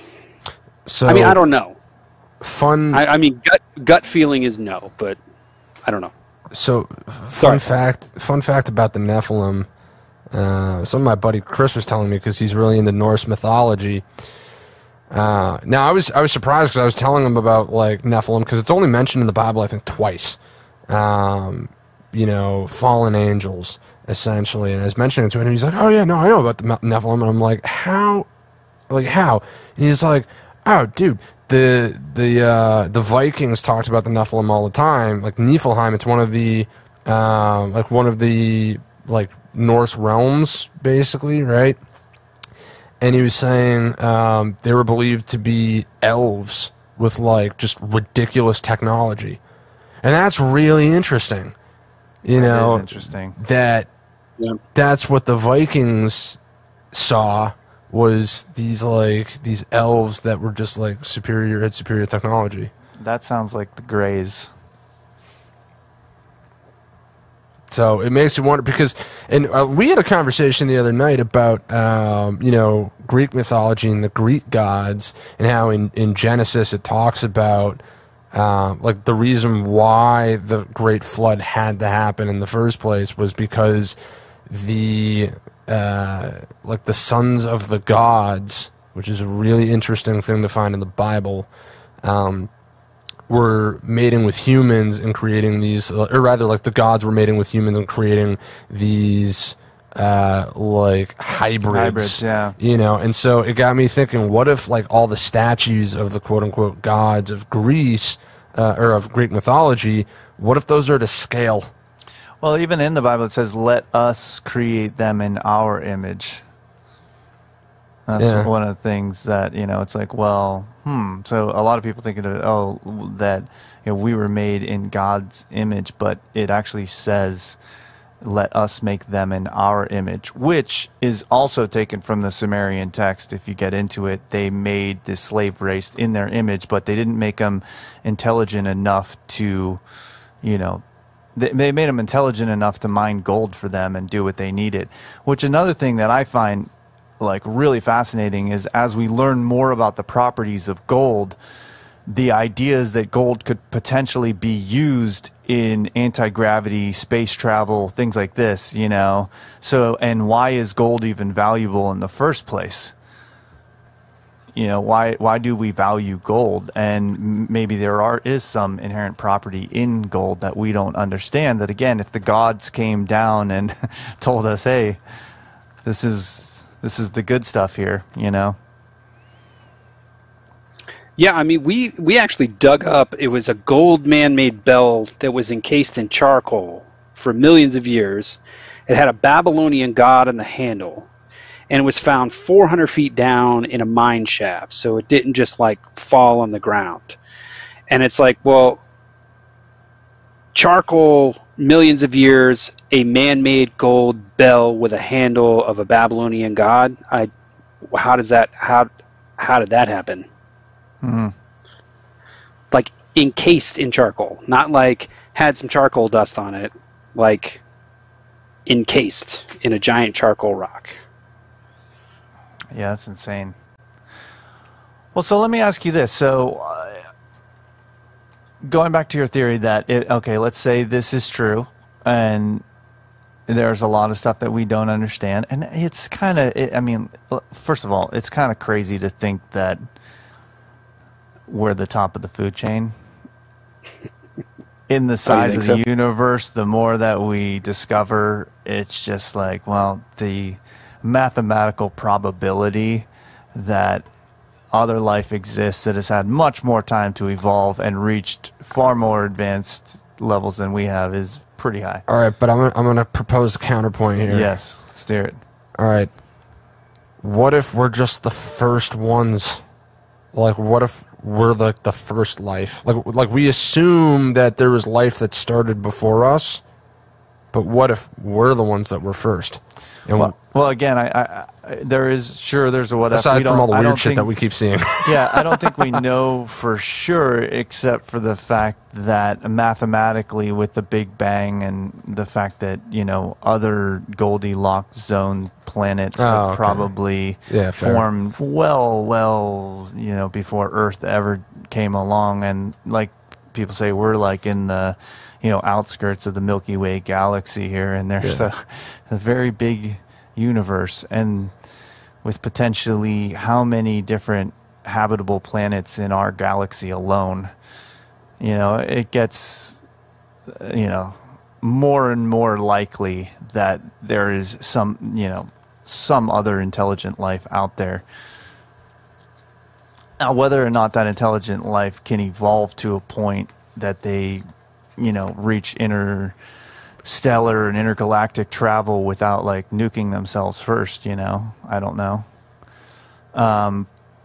But to jump back, so if there are beings here, and see, this is the other thing about it, is it's like, if that is true and there are multiple races, then it would seem, when people say they aren't a threat, it seems a little weird, because it's like, well, they can abduct us for one. For another, they may not feel a need to, deal with us yet, but at the same time, humans might see a group of animals and they might not see them as a threat until those animals are in the way of their agenda. Yeah. And then they wouldn't think twice to, do whatever they had to do to accomplish their agenda.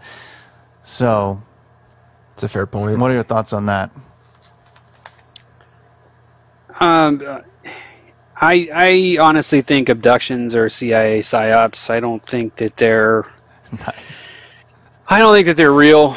I think, well, so I think that the majority of cases that are coming back real are not real. I think that there's some kind of mental manipulation going on there, whether through some kind of LSD treatment or some kind of altering of brainwaves or just shocking them with electricity. I don't know.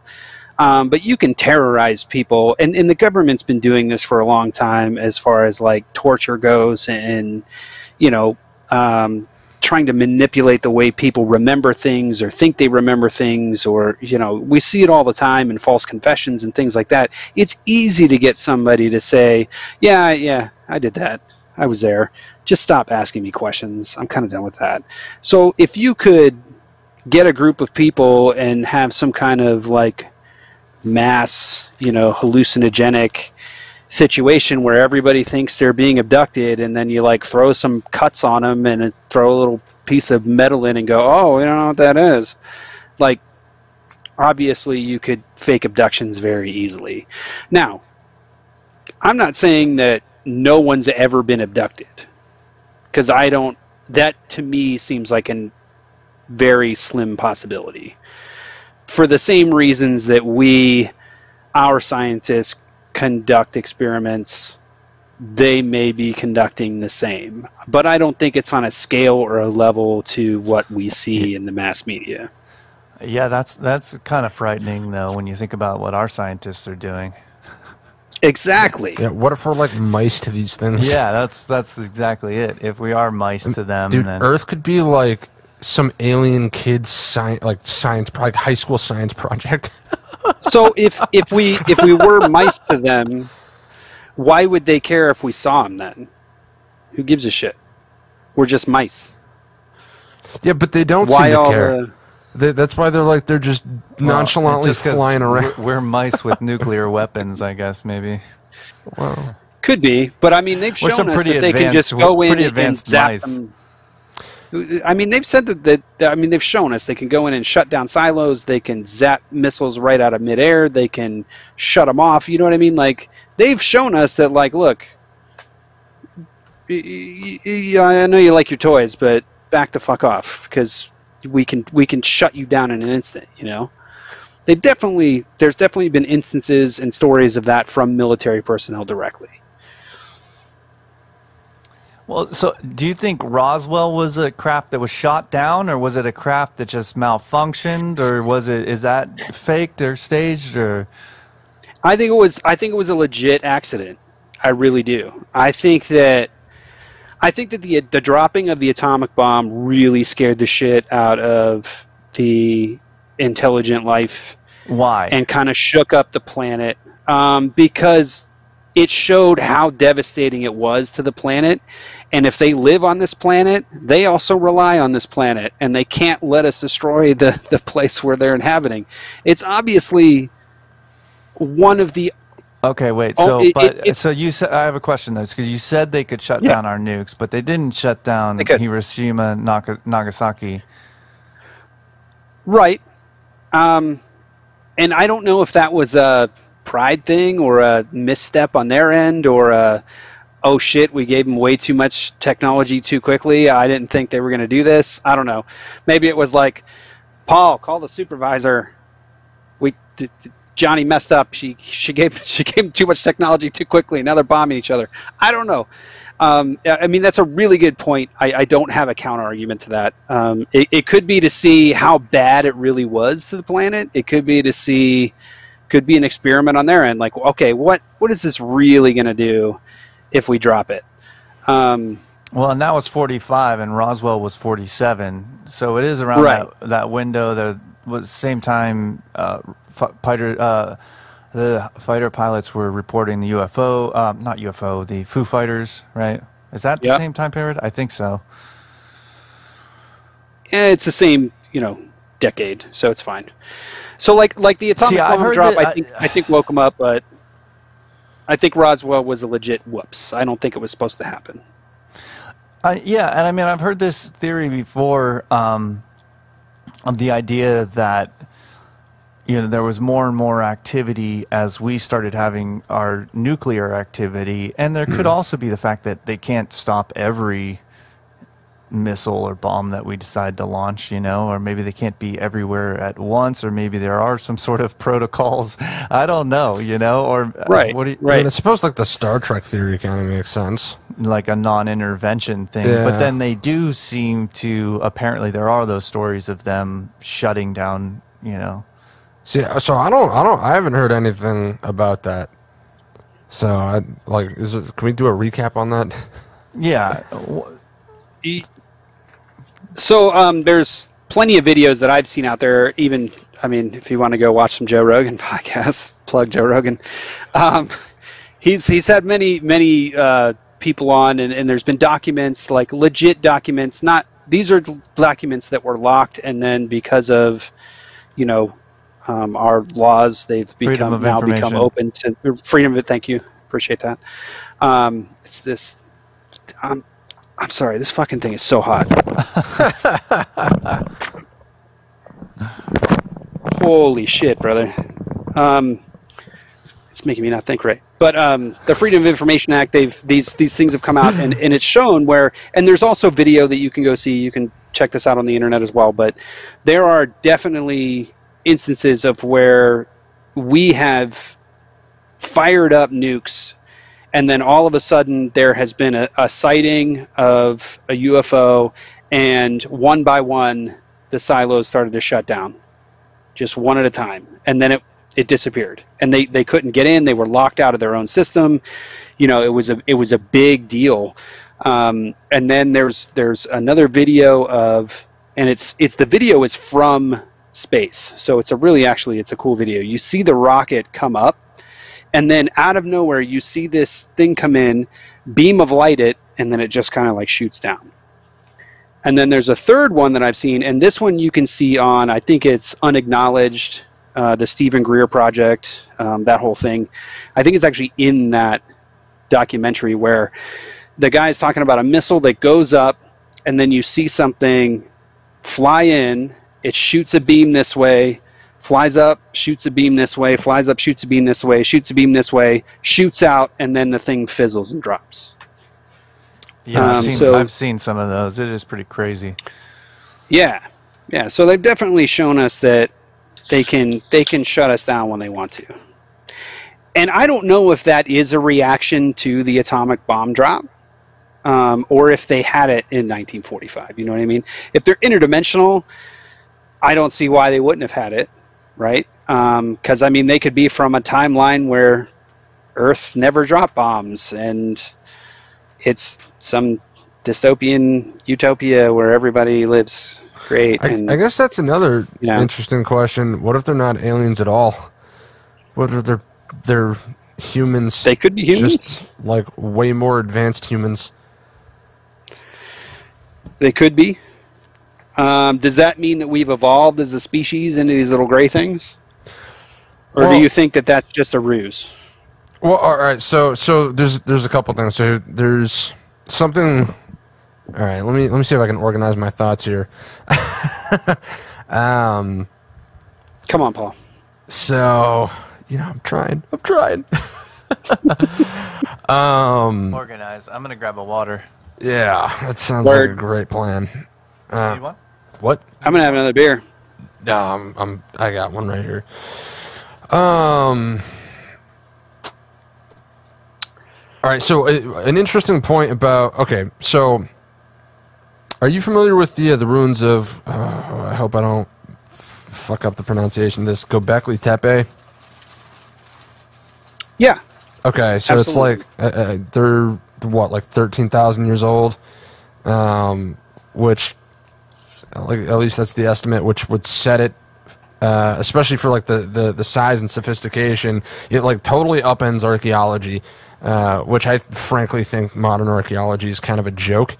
A bunch of people showed up to Egypt 200 years ago and decided, that this is what history was, despite the fact that the people of Egypt were like, no, like we don't fuck around with the pyramids. We don't know what these things are. These things have been here since before. Like, the oral traditions, go back thousands of years that, these pyramids, like for instance, like the Egyptian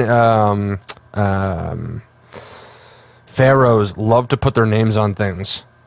Why aren't the pyramids covered in hieroglyphs? They've never found any kind of evidence that they were used as tombs. In fact, that's a ridiculous notion when you actually go inside one of the pyramids, because they were not built for people to move around within them. I mean, the tunnels are ridiculously cramped and at super steep angles.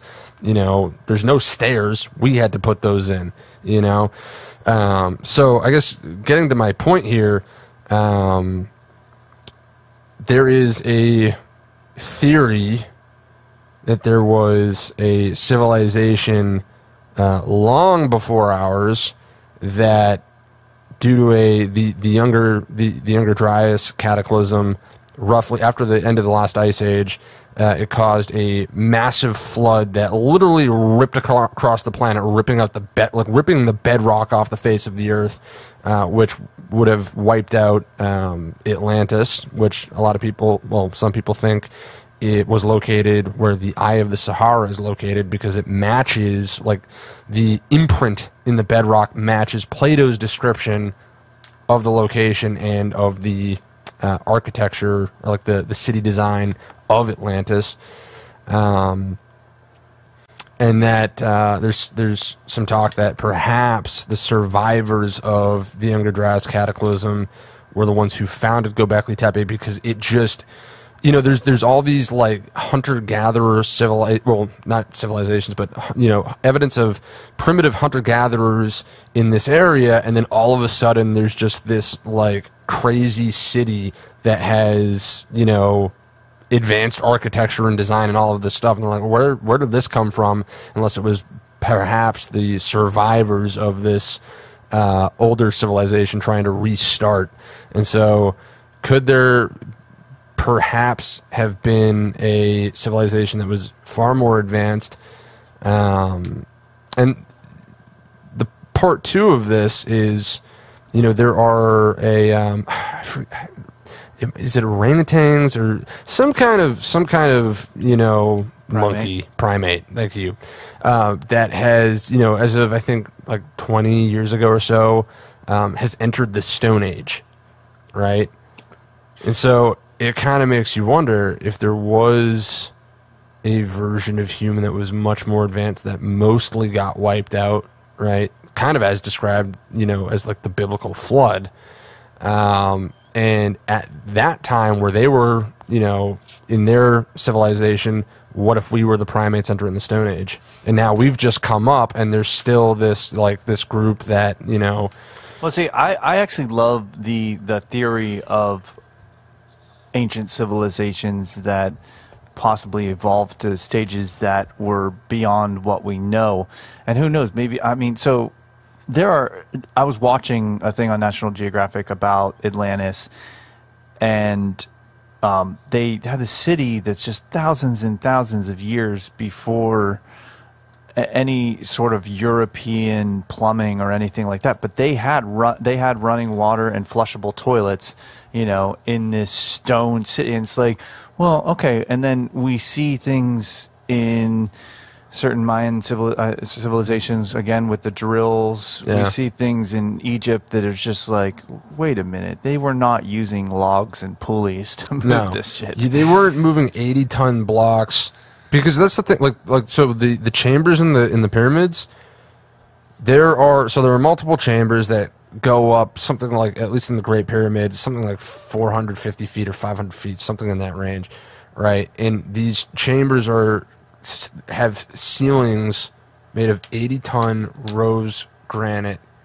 Okay, yeah. There is no way they lifted that. Yeah, there is no way. And for us, like so, some people would be like, oh well, they built a ramp and they pulled it up the ramp. Okay, well, to drag something like that up a ramp with a slope of any more than, like, I think it's like 10 degrees isn't possible. You would, just because of friction and gravity. You know? It's insane. And where is the ramp? You would need a ramp literally at the scale of the Great Pyramid, and it would have to. It would stretch probably for miles. So there's no. And there's evidence a lot of of people. There's a lot of people that are saying that the pyramids align with the stars, and specifically Orion's belt, yeah. Mm-hmm. As well as, like, you know, alien theorists who think that, like, you know, the fact that these three pyramids are in way better shape than others that were built like centuries later. Never mind the amount of work that's gone into preserving them over the last centuries, but beyond that, they're in way better shape than anything else that's been built in centuries prior or after it. You know, it's crazy to think, like, how, you know, so the pyramid are you know, they're not exactly, you know, scientists are like, we're not quite sure how they built them, especially how they did it so quickly, you know, but there's evidence that, you know, there's thousands of earthly hands at work here. It's like, I don't know about that. Well, yeah, and they say they found the what was it? I don't know if it was the graves or the living quarters of builders of the pyramids that were paid and stuff like that, and they were there, or I don't know, they were paid in beer, I think, or something. I don't know, something crazy. But I really don't know. It seems like history, they, or maybe we in our, you know, time period, want to make it this clean, linear line of, like, oh yeah, this is how stuff happened, and it's just not that way at all. You know, there is I have a theory about the Sphinx. So I think it was Anubis initially, because if you look at the proportions of it, and the Egyptians never made this. I mean, if you look, it looks ridiculous. You know, when you take a picture next to the Sphinx, you see somebody standing next to it. You're like, that head looks ridiculous. That makes no sense. Almost looks like the Romans. Why is there, like, yeah? It's like, why is there this tiny little head on this giant body? And if you look at the position that it's in, it's the exact position that Anubis would be in. The proportion, if you put an Anubis head on that thing, is perfect, and it's guarding the pyramids. You know, and where else do you find statues of the Sphinx in Egyptian, like, anything? Nowhere. But you find the golden Anubis everywhere. Well, and you know what's interesting about the Sphinx is there's the water erosion, thousands of years of water erosion. Yeah, where they're like the first, where like the last time that it rained was thousands of years prior to when they say the pyramids were even built. Yeah, exactly. Yeah. And they, I mean, frankly, all they're basing that off is I think what, Khufu, like Pharaoh Khufu or something like that, because in one of the pyramids that's painted on, like that name is painted on a wall. That's literally it. That's all they're basing the dates off of. They have nothing else to base those dates off of. It's absolute bullshit. They just somebody showed up and went like, oh yeah, somebody wrote their name on. Okay, so that's when this was built. Like, no, you have no idea. And not to mention, like, so they also recently, and I don't know why it was recent, or maybe we're just finding out about it, and they're saying it was a recent discovery, but they found tunnels under the Sphinx. Of course, they won't let anybody go under them, or into them. But they keep like, they want to keep all this shit a secret. Like, it's weird.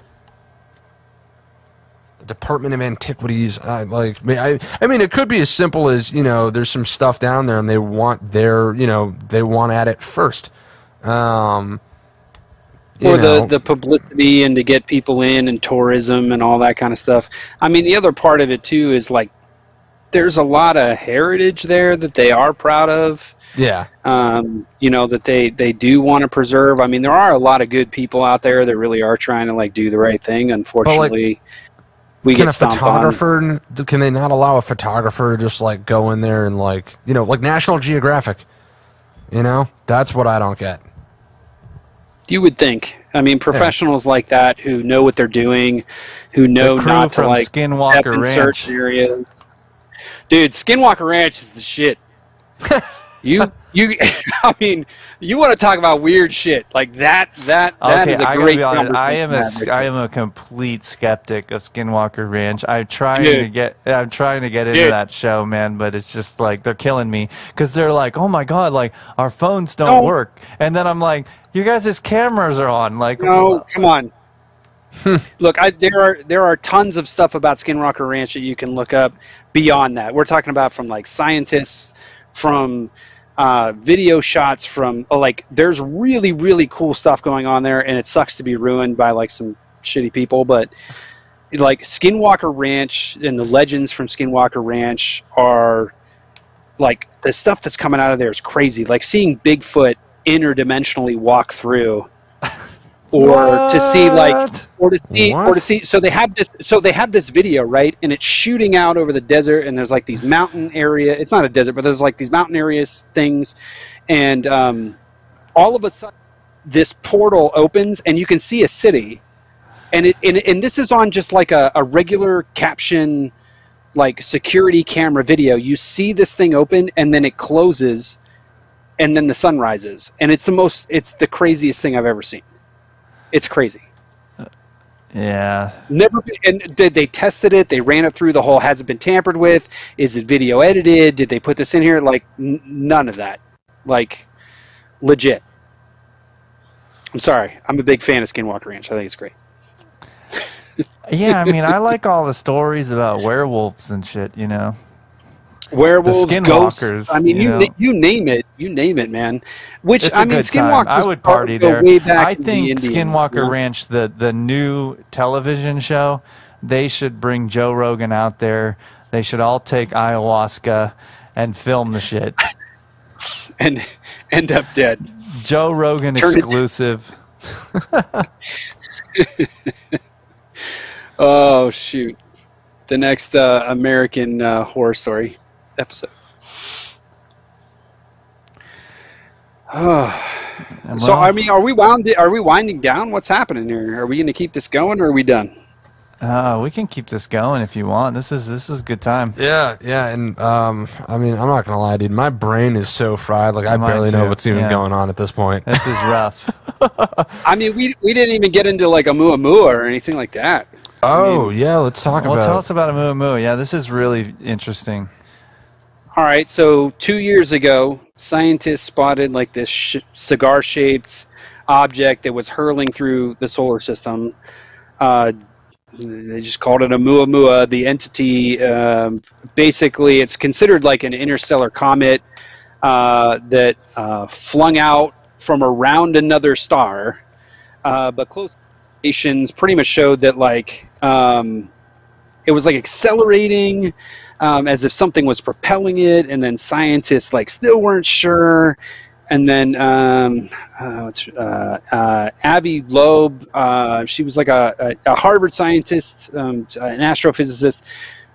Proposed that it was like a comet, and it was like the interstellar visitor could have been an alien probe pushed by a light sail and like a wide millimeter thin piece of material that accelerates and like pushes solar radiation and all this stuff. And like other scientists have thrown like cold water on the idea, basically pointing out that like hydrogen ice could have melted off of the object, and then it would have given it like a similar like kind of propulsion. And but she fired back and was like, there was a study that hydrogen ice is very easily heated, and then even at cold depths in space, there was this whole thing that went on about it. But it's up for like high debate on what this thing actually is, man. Yeah, I do. I listen to a podcast, Ground Zero, and Clyde Lewis talks about that all the time, where it went around the star, right, and then seemed to accelerate in a way and so even if it wasn't, it was the first interstellar object, right? That we've seen and that enter our solar system. And one of the things that I thought was really interesting in the theory is that this could have been sort of like a reconnaissance probe from somewhere else. It just kind of flies by, takes a bunch of pictures, possibly, who knows, But another really interesting idea, which I'm sure Oumuamua got our scientists and astronomers in NASA's brains thinking, which I'm sure they had already thought about this, is hitching a ride on an object that's already going somewhere. You save all that gas, you just basically fly some sort of probe onto, a comet, a comet, or something headed out that way, right? I mean, especially, I don't know. I mean, it's an interesting idea. My brain is also fried right now. This is great. It's 2 a.m. We've been here since 6 a.m. Yeah. Holy shit, dude. This. So it's a level of like. I mean, this is awesome, dude. Thank you so much for coming on and getting us through. I feel like this last hour has flown by. Thank God. And dude, it is just getting to those hours that we knew were going to be very rough. Yeah, just brutal. And actually, we are officially in. Hold on one second. Hey, I've been with you guys since a little after 7. So. Oh shit, dude, that's awesome, dude. You're the real MVP of the night. We are in the wow, it's late hour. Wow. How do we have 5 people? That was anticlimactic. How do we have 5 people on YouTube watching and 4 on Facebook? Who are all you people watching this? They all want to know your thoughts, Paul, on the face on Mars. Yeah, I don't know. I mean, the photo's not like... If the photo was a little bit better, I'd be a little bit more convinced, but, I don't know. Yeah, I don't know either, but... That one just seems like that really could just be... of megaliths or like monoliths on other planets, I don't know if it's real, but I want it to be real so bad. Why would it be a face? No, not a face, but although like if there were monoliths, right? It's just I just want that to be real. I mean, if Elon Musk sticks to his plan, we might get to find out. That'd be sweet. Yeah, I don't know. I'm honestly like, as far as like this stuff goes, like here's what I know. All right. What do you know? I know there's some weird shit that we have video of. Now, true. Whether the video's fact, real or not, or whether Commander David Fravor is credible or not, those are things that I do not know. Yeah. Now, those are things that I believe. Right. I believe Commander Fravor is telling the truth and that he is credible. The footage, like the FLIR footage from these fighter jets. I mean, huh? I mean, it looks legit. That doesn't mean that, I don't know. As far as that stuff goes, like, I really don't know what to make of it. Where I tend to be more focused on is, I think, the version of archaeology that's taught in school. I think it's complete bullshit that was just made up by a bunch of European explorers that wanted to make a name. I think that's what happened. I think they have zero fucking idea what is going on in Egypt and with ancient civilizations around the world. I think that it is considered, quote unquote, settled science, and so nobody wants to rock the boat, and so everybody, to not embarrass each other and themselves, they're just going with these bad, with the false premise of what, again, these just European explorers said. They just said it. They showed up and they were just like, oh yeah, this thing was a tomb because we found a box inside of it. Yeah, like I said, I and mean, Khufu I agree built with it that. because we I found think, some graffiti. Again, like, get the fuck out of here. We want to wrap history up with a nice little bow, and I just don't think that's how history is. I think it's very messy, very convoluted. There probably have been societies that have reached, levels that we would consider high technology, and then we know they did. We do know, So they just disappeared. What happened to them? Yeah, and there's been cataclysms and all kinds of shit that's happened, And I think the flood myth is, we have stories of coastal cities with high technology, and there's a volcano that wipes them out in a very short amount of time, that shit happened. But all right, so check this out. This is from physicsworld.com. Chambers in Egypt's Great Pyramid concentrate radio waves. All right, so a bunch of scientists conducted a study where they were basically trying to, hold on a second. Let me see if I can find a better article. This one's a little bit... An international research group applied methods of theoretical physics to investigate the electromagnetic response of the Great Pyramid to radio waves. Scientists predicted that under resonance conditions, the pyramid can concentrate electromagnetic energy in its internal chambers and under the base. Now, that's interesting because somebody tried to explain it away as that's just a coincidence, because there's no way the ancient Egyptians could have done something like that on purpose.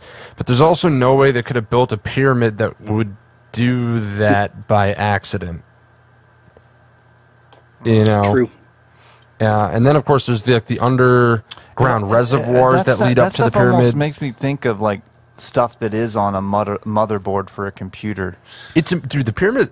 So my theory, and this is something that Graham Hancock makes an argument for, and a lot of people gave him a lot of shit for a lot of years, and now people are starting to realize that he might be right, that the pyramids there's some kind of a machine. There's some kind of... they were not designed... what do you think of that theory? Possibly. Yeah. I mean... something to do with resonance and water. Because there was water underneath. There is water underneath. Right, and it was something with it, basically, it was like a battery or something. I've heard that theory as well. That's interesting. That's fucking interesting, man. That's fucking interesting. Because there's kind of a especially power with plant. the current, a power plant, exactly. Basically, like an ancient power plant. And Tesla figured some shit. See, that's the thing. So people think that they might have been using the pyramid with what Tesla was going for. Right, yeah. And it's also weird because, so it is aligned perfectly to the stars. Is that with the Tesla? We were, sorry to interrupt about Tesla real quick. So, and that's the idea of free energy tapping into basically the I don't know, of the planet, right? Right. Yeah, that's wild, man. We were talking about Tesla, and the idea... to me, that's one of convincing things that some of this tech is man-made. It's we don't know. Every time some madman like Tesla comes around, it's people. What's to stop powerful people from just swooping up the patents and swooping up the technology and kind of hiding it away for themselves? And then and that goes to the idea that what you were saying earlier, could there be a group of humans that have just hoarded so many of the, the wealth and the technology for themselves that they're at a stage that is literally like a breakaway civilization? They are so far advanced from where we are that it does look like magic to us, but they're... Bro, you just gave me a crazy idea. All right, so you know how the theory of Atlantis was that it was the city that sunk? Yeah. All right, so what if that's what happened, but that whole myth comes from... so what if they went underwater? They decided to build their city underwater, and like when that happened, they were like, well, shit, we've got the technology, so the face of the planet just got rocked, so we'll just build our city underwater so we don't have to deal with this problem. Like, the safest place to be in a tsunami is under the waves. So this is where I have a hard time. And look, mankind, love us or hate us, has mapped almost every inch of the globe. And, I mean, I understand there's plenty of areas of the ocean that are unmapped. I was going to say, except for the ocean. Yeah, but the idea that there's some giant civilization that no satellite or anything would pick up. 5%. Yeah, but you don't think we have... 5% of our ocean. Yeah. I mean, dude, what are these fucking things flying around? I don't know. I couldn't find anything in the So, ocean. okay, so let me give you an example of that, Jared. So, in Guatemala, they have the Mayan, the Aztec pyramids that they have there, right? Yeah. So Teotihuacan, is that what it's called? What? Yeah, and there's canopy jungle around that, That's where they outside of can't Mexico see City. the ground. Oh. Now this, it doesn't matter. Anyway, so they have these giant pyramids. There's 2 of them that they found, and then around it is canopy jungle, right? So you can't see anything from the ground. But recently, we've got the technology that is a radar that shoots radio waves through the canopy and shows what's underneath, and have discovered an entire, it was like 1,000. It could hold 1,000 people, but it was it was an entire town. When they thought it was just these 2 giant, pyramids. When in actuality, it was an entire civilization around there that they had no idea still existed. So, being that I know that we have capability of radar and sonar and all that kind of great stuff, but the fact that we've only really explored 5% of the greatest resource on the planet, which is the water of our planet, makes me think that is the best place to hide. Now, do I think that they've always been underwater? Probably not. I mean, they probably did hide, and they probably were out somewhere and just had to figure out, well, these people we've gotten them smarter and we need to move. But I think that where else would they go if they were here? Or maybe they are an amphibian species. Maybe that's where the gray slick, comes from. So, so I totally forgot to... By the way, we just went to the Mer people. 11-11. So check Again. this out. This is actually really interesting. It was... I'm blanking on their names right now, but the 2 brothers that spent a year up on the space station. No idea. Okay. Well, regardless, they're NASA astronauts that spent extended periods of time up in space just to see what would happen. So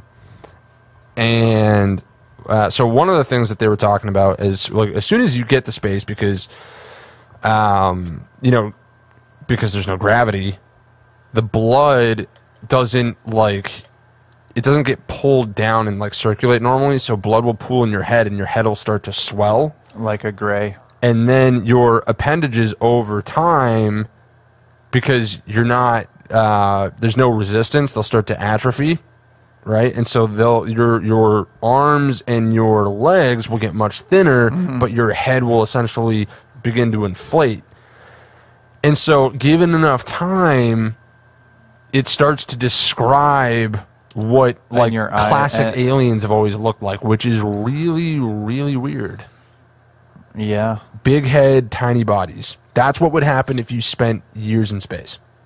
Now, You know, the and gray bringing skin back- thing, but Bringing back the Billy Keith comment, what if the Greys that we've seen or been shown, or we, you know, have been captured, what if that really is some kind of android, like a drone android?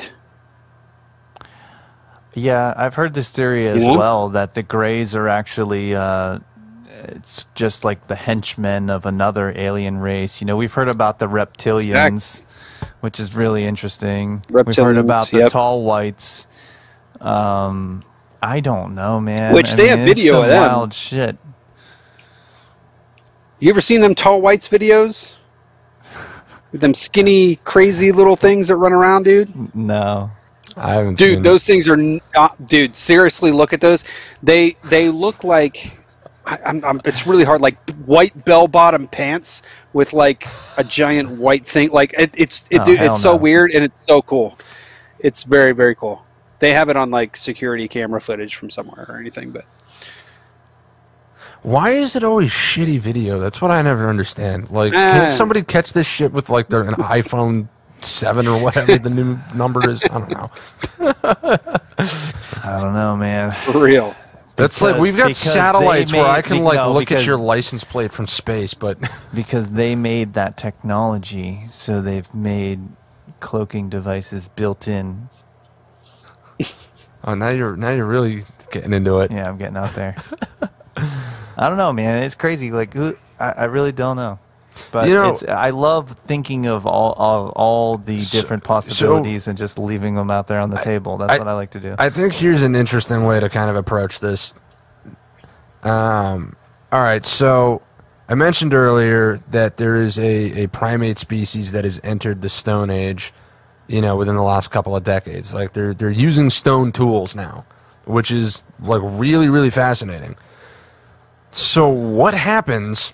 Planet of the Apes. Well, no, but what happens when they start to reach the next step of evolution? Like, how do we as a society address like cavemen, right? we cage and kill them. That's what it is. But then it, you know, it makes you wonder, you know, why would these things that are so much better than us want to help us as opposed to cage and kill us? I think that's a very good question, except I think that potentially the only answer that makes sense is that the more you evolve, the more you realize that everything is interconnected, so there becomes this law of compassion.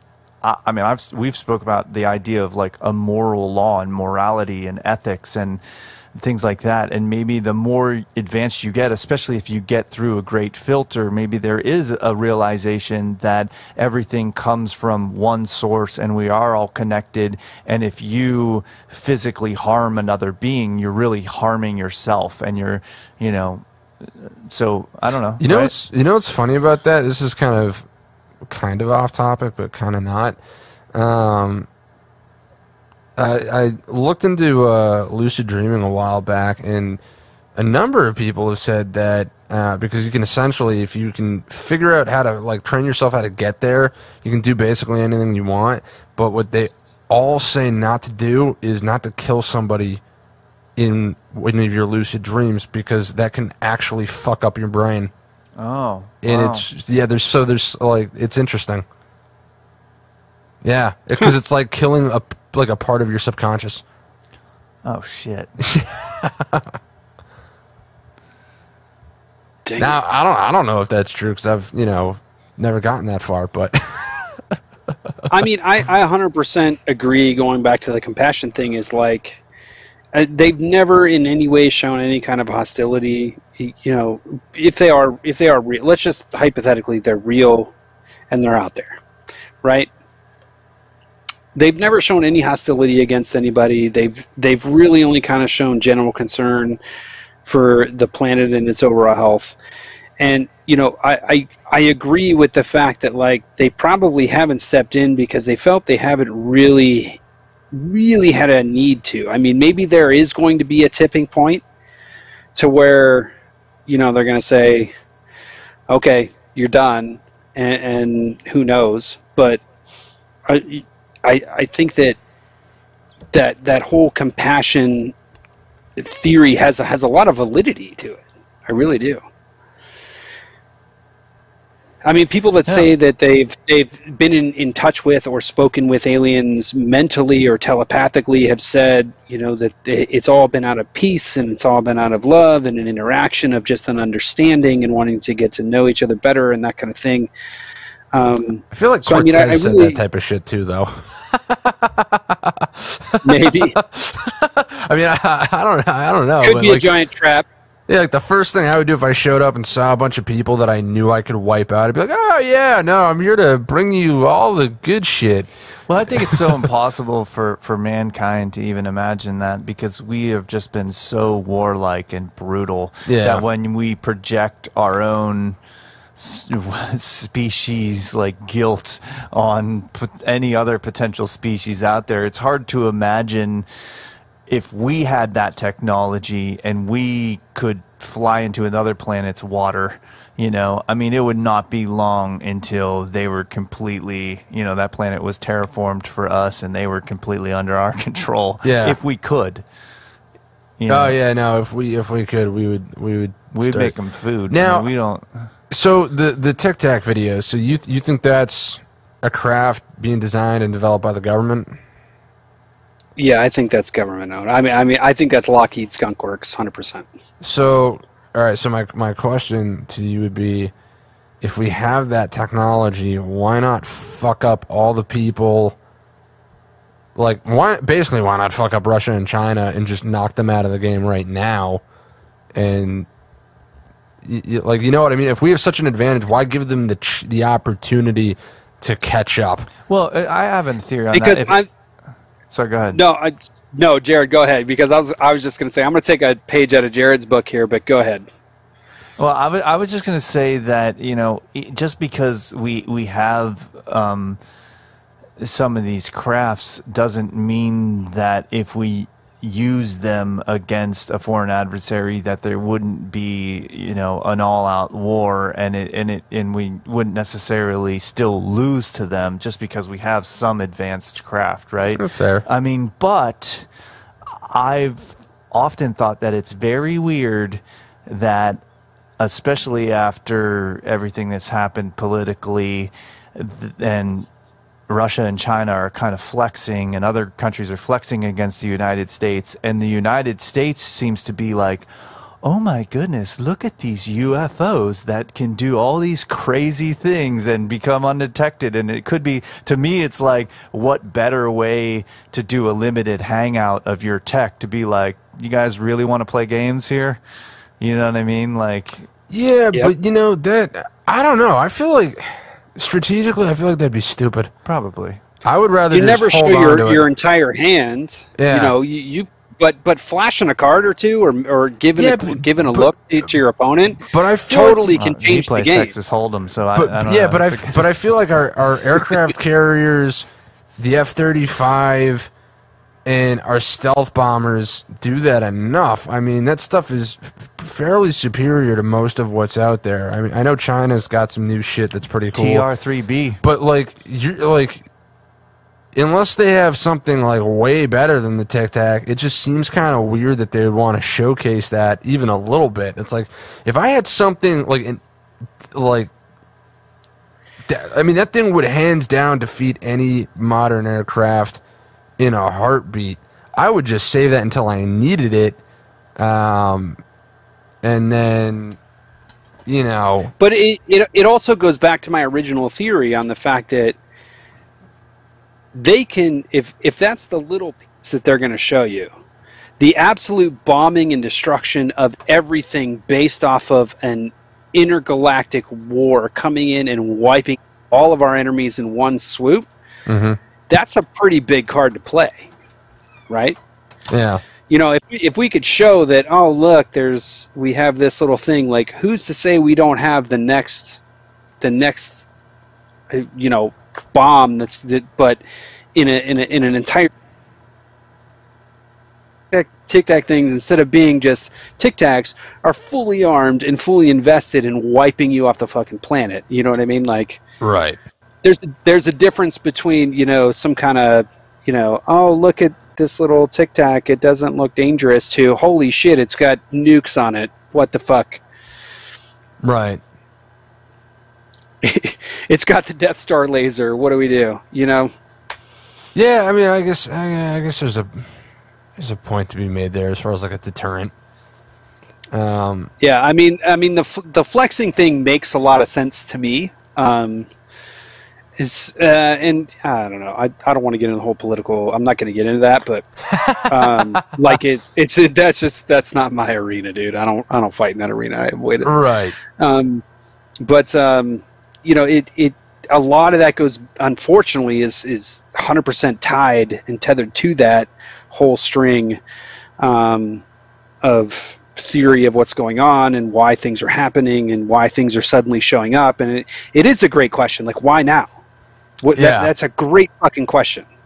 Why all of a sudden is like this stuff being leaked? This stuff doesn't get leaked from our government. It just doesn't. And if it does, you're dead. You get killed.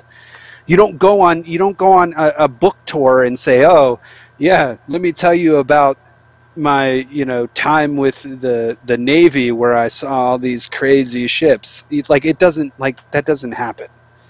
I'm sorry.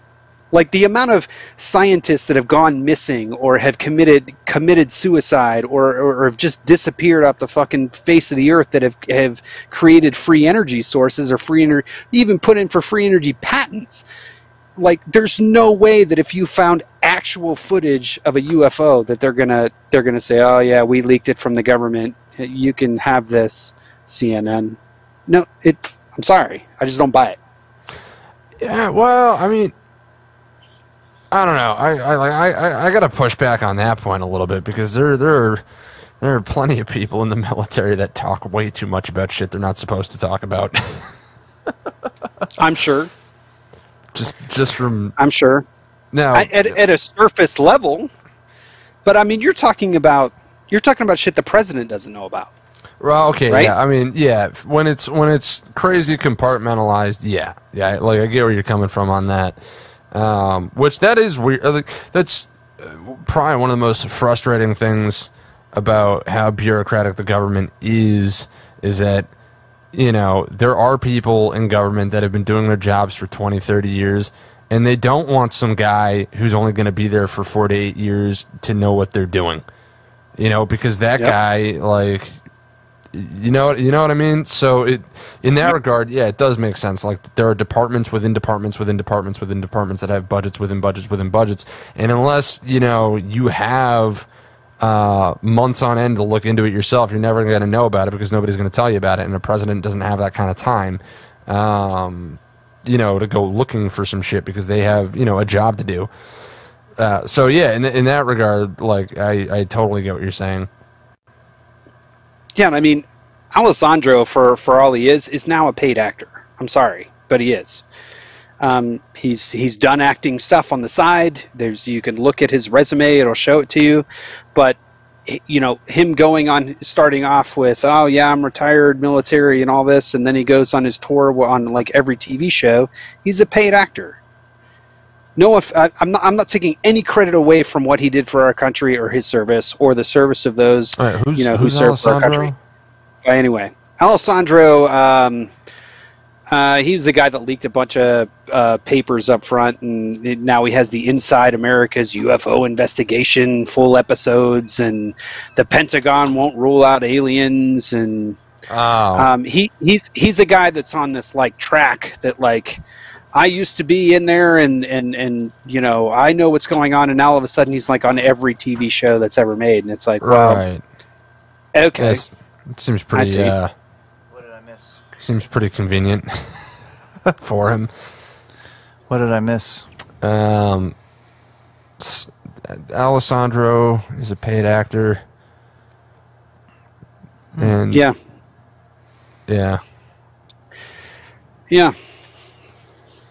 All right, I'm looking through the comments right now. Yeah, let's get some comments in there. Come on, chat, let's go. Oh, There's like 6 people watching. Marianne, coming from her, I put fuel on a U-2 jet in Korea. That plane is badass. Oh, that's right. Yeah, she was in the military. Yeah. Yeah. Nice. Oh, let's see. Intergalactic, planetary, intergalactic. Oh, intergalactic, planetary, intergalactic. Now Marianne is saying he's right. The books are wrong. I know that for a fact. Wait, which books, Marianne? The history books. Oh, is she wait, Marianne, were you referring to what I was talking about with archaeology? I think so. Yeah. Yeah, no, it's... there's a great YouTube channel called Bright Insight, and that dude, he just went to Egypt, and he got some great footage inside the pyramids, and whatnot. And when you... I know we're going all over the place with this, but fuck it, whatever. I love it. Let's go there, man. Hey, all right, cool. So when you watch this footage, and it's like, like shot from like the new iPhone, like it actually looks really good. The incline. So to get in the pyramids, right? First you have to climb like almost halfway up them, and then you go into a tunnel that goes. It's like a 45-degree angle or something ridiculous. It's just like crazy steep, right? And I think it's like 5'6", the height inside the tunnel, and it's like perfectly square, or rectangular technically. Right. And it's like you're hunched over going down this thing, and it goes like 200 feet into the ground. And then you get to the bottom of it, and then you have to go up another one to get up to, like, quote-unquote, the Queen's Chamber. Right. It's like super obvious that it was not designed for people to just like walk around in, and it looks like it was designed for utility. And then there's the main gallery, there's all these like weird grooves in the walls. I mean, it's all designed very, very, it's all very like precise. Oh yeah. Which is really interesting. Like an architect. And this is what nobody ever really wants to address, is that to build the pyramids, you would need an actual architect. And to admit that would mean that the Egyptians had architects that were just frankly probably more capable than any architect alive today. I challenge anyone to... that almost goes without saying with the things that they built. Yeah. The tombs and the pyramids and the things that they did is just like... Yeah. It's the largest... Well, for a long time, it was by far the largest building on the planet or the tallest, rather, up until, like the Twin Towers, probably. But it's still... it's like one of the biggest structures on the planet, and by far like the oldest standing, as far as like a quote-unquote made building goes. I'm wondering about the reports of people saying they can like levitate giant stones with sound. There is something interesting there to me. And then even with Easter Island, they're like, well, how did these get here? And they were like, they walked. And you're like, what the fuck you mean? They walked, right? But if they were able to like levitate them somehow using vibration and sound, I don't know. I will tell you what, man. For whatever reason, the ancients really, really liked moving heavy shit far distances for like no fucking reason. Giants. Let's just call them what they were. Big giants. Again, like going back to Greek mythology, what if those statues of the Greek gods are actually to scale? And those things were running around just like building shit and just like, yeah, I'll just pick up this 80-ton thing because I can. That'd be sweet. Yeah, but then it begs the question, where did they go? Well, unless, of course, they got wiped out in the Great Flood. Because there was bigger jaws. Bigger. Sorry, now I'm getting ridiculous. Look, we had dinosaurs, right? And now we have little lizards. Maybe we had big humans too. All right. It's a good possibility. 230, baby. There's more carbon in the air or something. Oh, God. Don't get me started on dinosaurs. Look, T-Rex was a chicken, basically. Hold on. If you look at T-Rex, like, you have these stupid little arms, right? Wait, Megan. Wait, hold on. Marianne, you guys are together? Like, where? Like, you're hanging out? Shit's about to get real, apparently. Megan's like, Marianne and I are now together. Shit's about to get real. All right. Hell yeah. Okay. So, T-Rex was a chicken. I know this has nothing to do with aliens, but if you look at a very ferocious chicken. But dude, look at these arms. These were not arms. These were wings. We already know it was covered in feathers, right? And then, dude, why would you have these? If you look at it, it has the exact build of a chicken. Well, minus the giant lizard. The giant lizard head with sharp teeth, you know? Aside from that, though. So they're he was a total chicken. So one of the cool things that I did come across it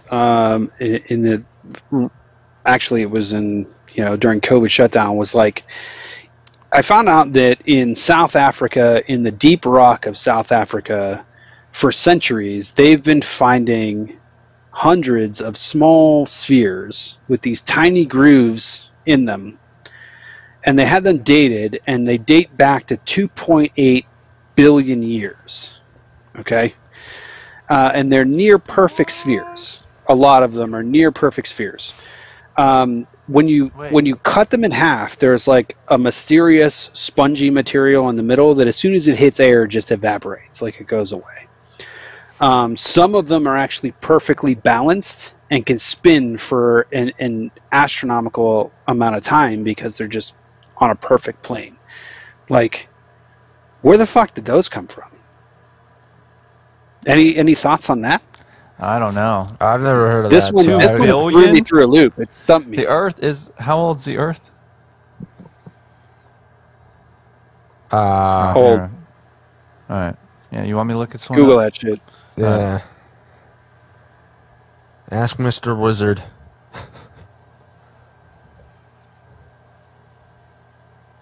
I should know this, but... Well, how old's the Earth? Depends on who you ask. It's true.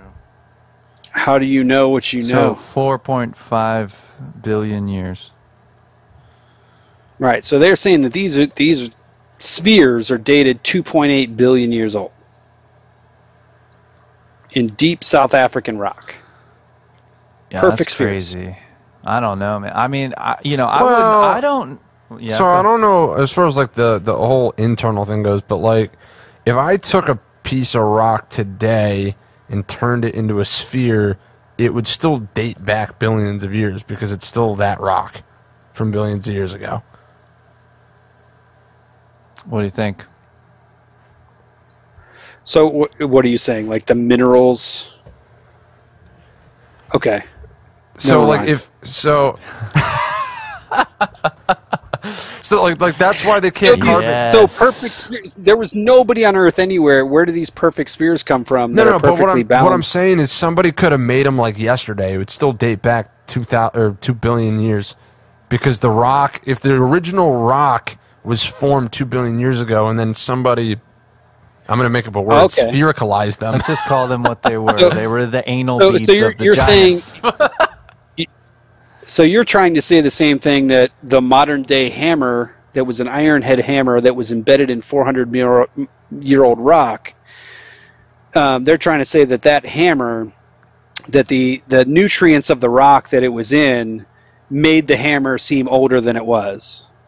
That's kind of the same thing you're saying. Is like, I'm going to take this sphere and throw it in some 2.8 billion year old rock, and then the minerals from that are going to grow around that rock. Sorry, I might have misunderstood what you were saying. What is the sphere made out of? I thought you were saying they found spherical rocks that were grooves. It's so they're tiny metal spheres. Oh, they're metal sphere?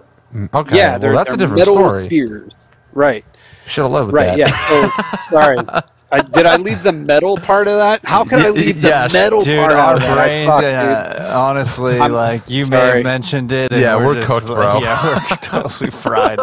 Kick me off I don't the know. I stream also for was not mentioning the picturing metal. I was picturing stones with grooves in it, you know. But anyway, so but they found it in granite. You said then, or just in rock? Well, they've been founding in like deep mine rock that Right, so- from South yeah, Africa. and- They've been mining, you know.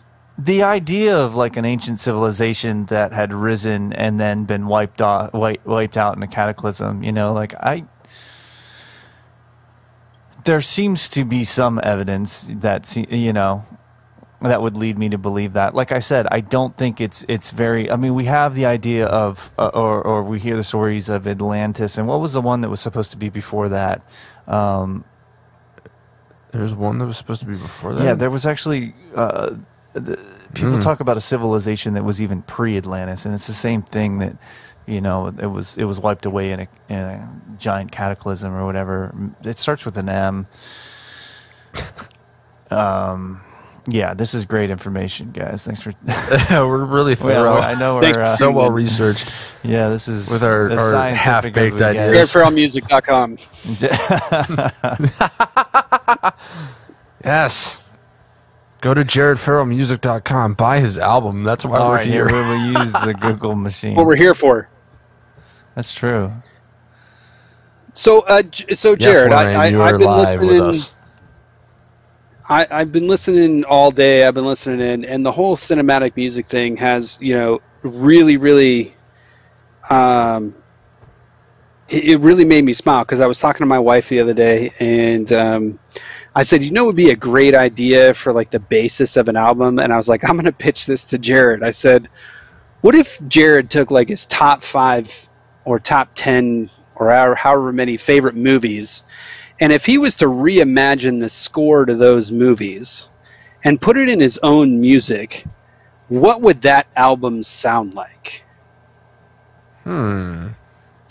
Oh, that's interesting. Yeah, I don't know. And I don't mean like you're copying the score that you're doing it. I mean like that's the foundation for the album is like this song was based off of Blade Runner. Yeah, you know, it is. It could be a very interesting writing exercise. It's like taking a movie and then kind of reimagining the soundtrack, right, with your own style. It could definitely, you know, Scott Ensign actually does that. He'll just make mock trailers, and they're amazing.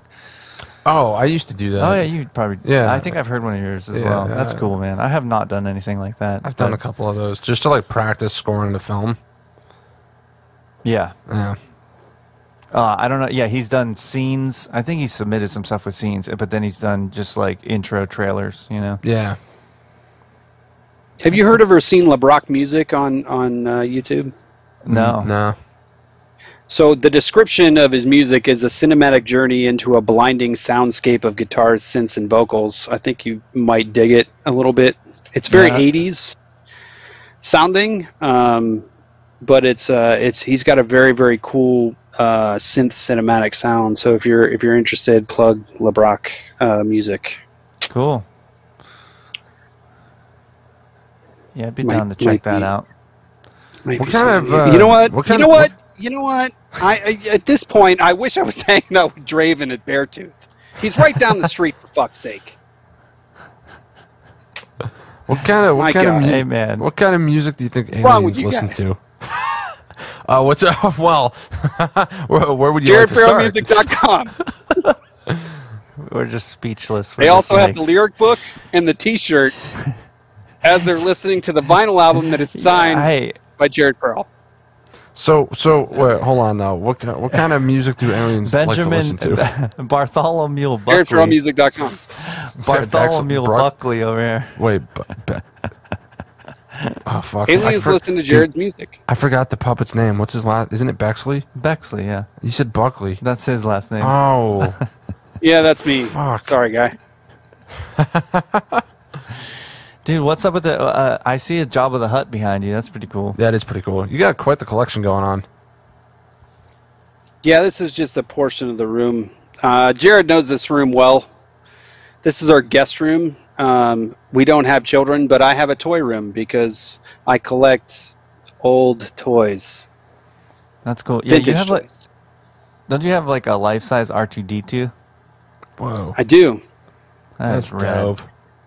Yeah, I have way too much stuff that I'm getting rid of. So, JaredFarrellMusic.com. So where are we at here with the aliens? I don't know.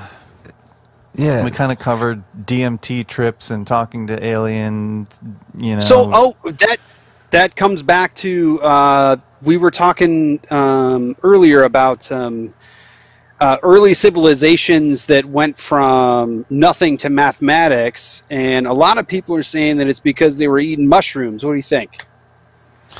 You learn a lot of shit with mushrooms. Well, I love them.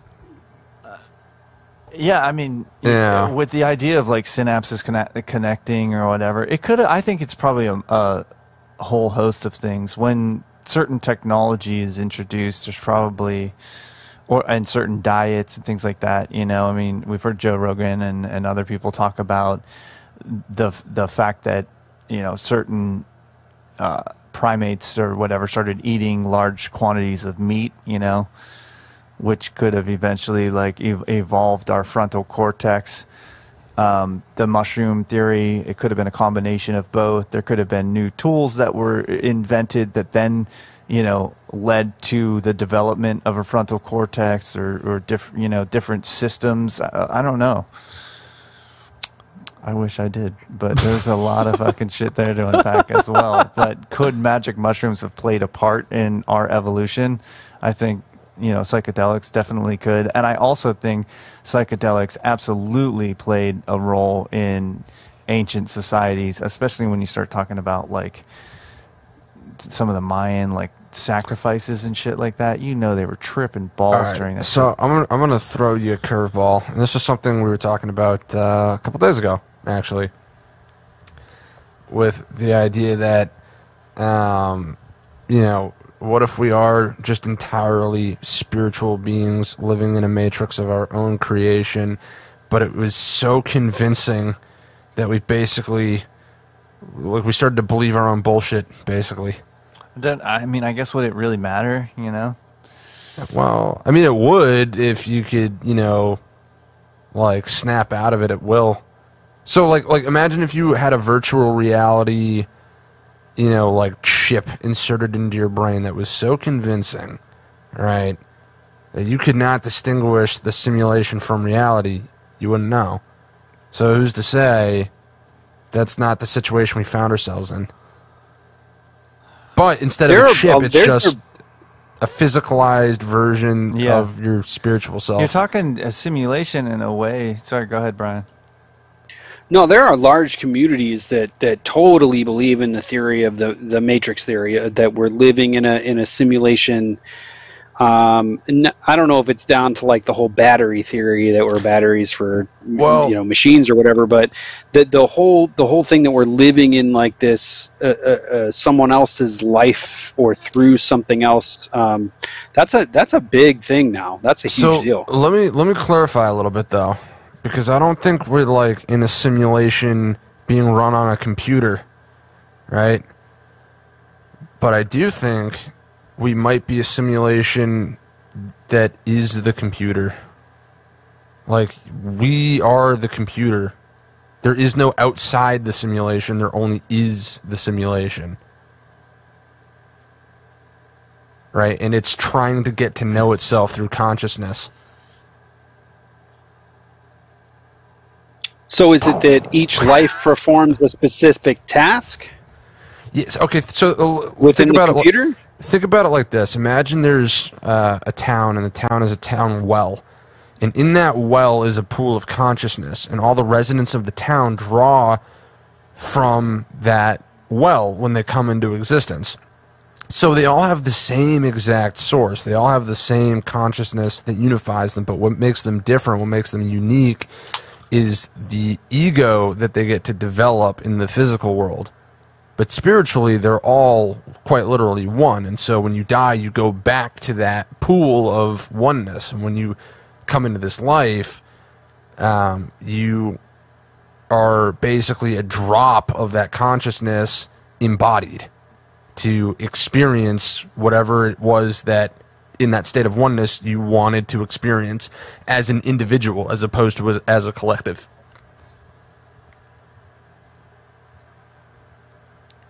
Could be. A collective. Could be. It's a very interesting thought. Just like a collective energy that decided to physicalize as an individual energy for a short period of time. Because look, you ever, do you play video games? Every now and again, I dabble. Okay, so you ever play Skyrim? Yes, I played Skyrim. Okay, it's a great game. Yeah, it really is. All right, so, fuck, where was I going with that? God damn it, it's 3 in the morning. All right, so let's put it this way.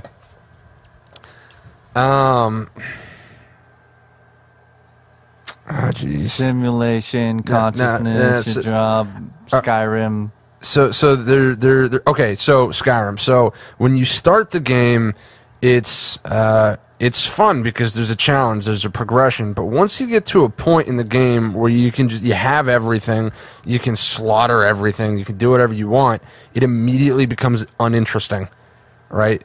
At which point you either want to start a new game, create a new character, or go play a different game. Right, so perhaps that's the whole point of having a time limit on life. Is it would get once you win, it's boring, you know.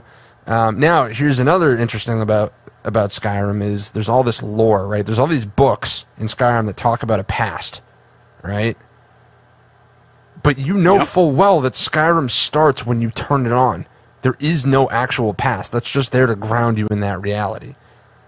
So who's to say that you haven't existed forever and will always exist, but it just, your reality changes as you change states.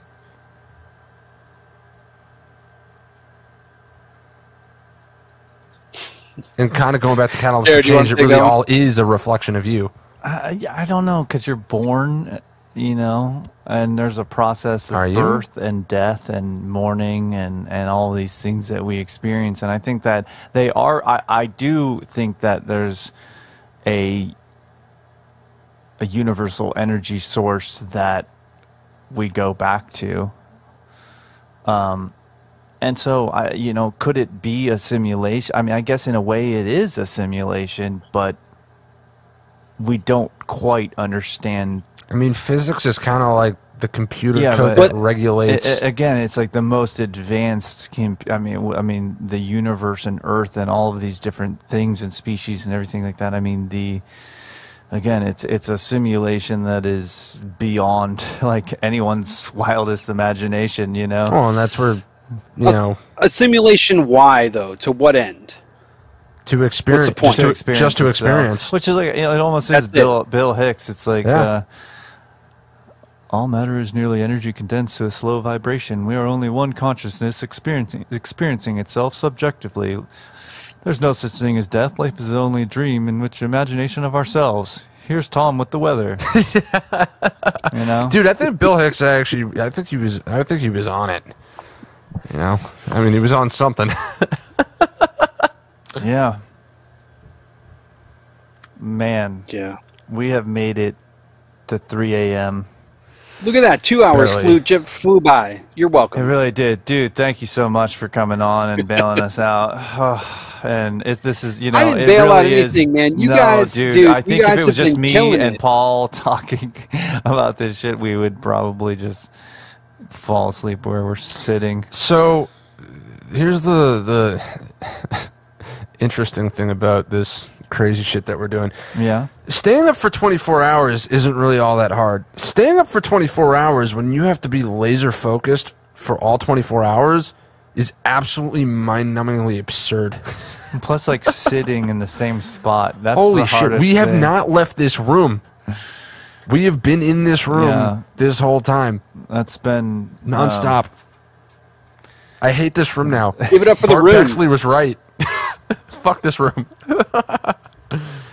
Yeah, it's crazy, dude. It's been wild. And we are actually approaching the Dear God Help Us hour. The Dear God Help Us hour. All right. So what's in store? Can you give us a sneak peek, or what do we got? Oh, dear God, help us. Oh, I'll give you a sneak peek. Yeah. Bart! My brother, what's up, my man? After party, we hanging out or what? I really want to get to know you, my man. I'm back, bitches. This motherfucker over here trying to get rid of me. Can't get rid of the Bexley. Dude, Jared will attest that this guy is the kind of guy I'd like to party with. Yeah, bitch, where's the after party? It's my kind of guy. I think you might be Bexley's brother. Well, that's your brother. Royal bloodline, bitch.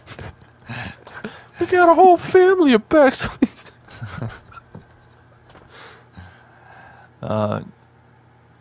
Bart, you're a little off your game, man. What's happening? Oh my is that God. a simulated Bart or? Yeah. Okay. Help! It's all right. Help us. We'll hang out later. Dear God, I'll get to know you later, buddy. Hey, so look, before you kick me off and before this goes out, Jared, I love you. I love you, man, with all my heart. You're an amazing person, an amazing soul, an amazing talent. Everybody here is attested to that. They know that.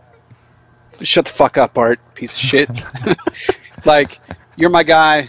Paul, I don't know you that well, but take care of my man. I love this dude, and he's the little brother I never had. Dude, thanks, dude. Yeah, seriously, this has been a lot of fun. Just being able to shoot the shit with you and yeah, man. Dude, and thank you for helping us out, dude. Seriously, the lifeline. It really has helped. It's been oh my gosh, this is brutal. Well, I will be here until 6 a.m. So if you need me, just give me a text, Jared. Dude, seriously. Why are you hanging up then? Seriously, I don't know. I have nothing left of value to say to anyone, I don't think. My brain is completely fried. All I can really do is sit here and sip on this delicious bat squatch. Sipping on gin and juice. Nice. At least you brought that back. That's cool. I appreciate it. This fucking guy. That's amazing. Is TA on right now? Is TA watching? Why are all these people awake? These people are crazy. What else? All right. I mean, Buckley, you want to stay on for a little longer? Dude, I'll hang out as long as you want me to, man. You just tell me when I've outstayed my welcome. Hold on. Wow! Paul's officially unraveling, dude. Paul's officially fucking lost his shit. It's official. Let's see.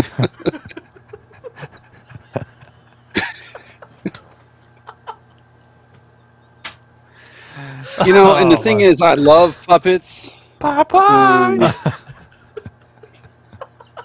See you at the after party, Bart.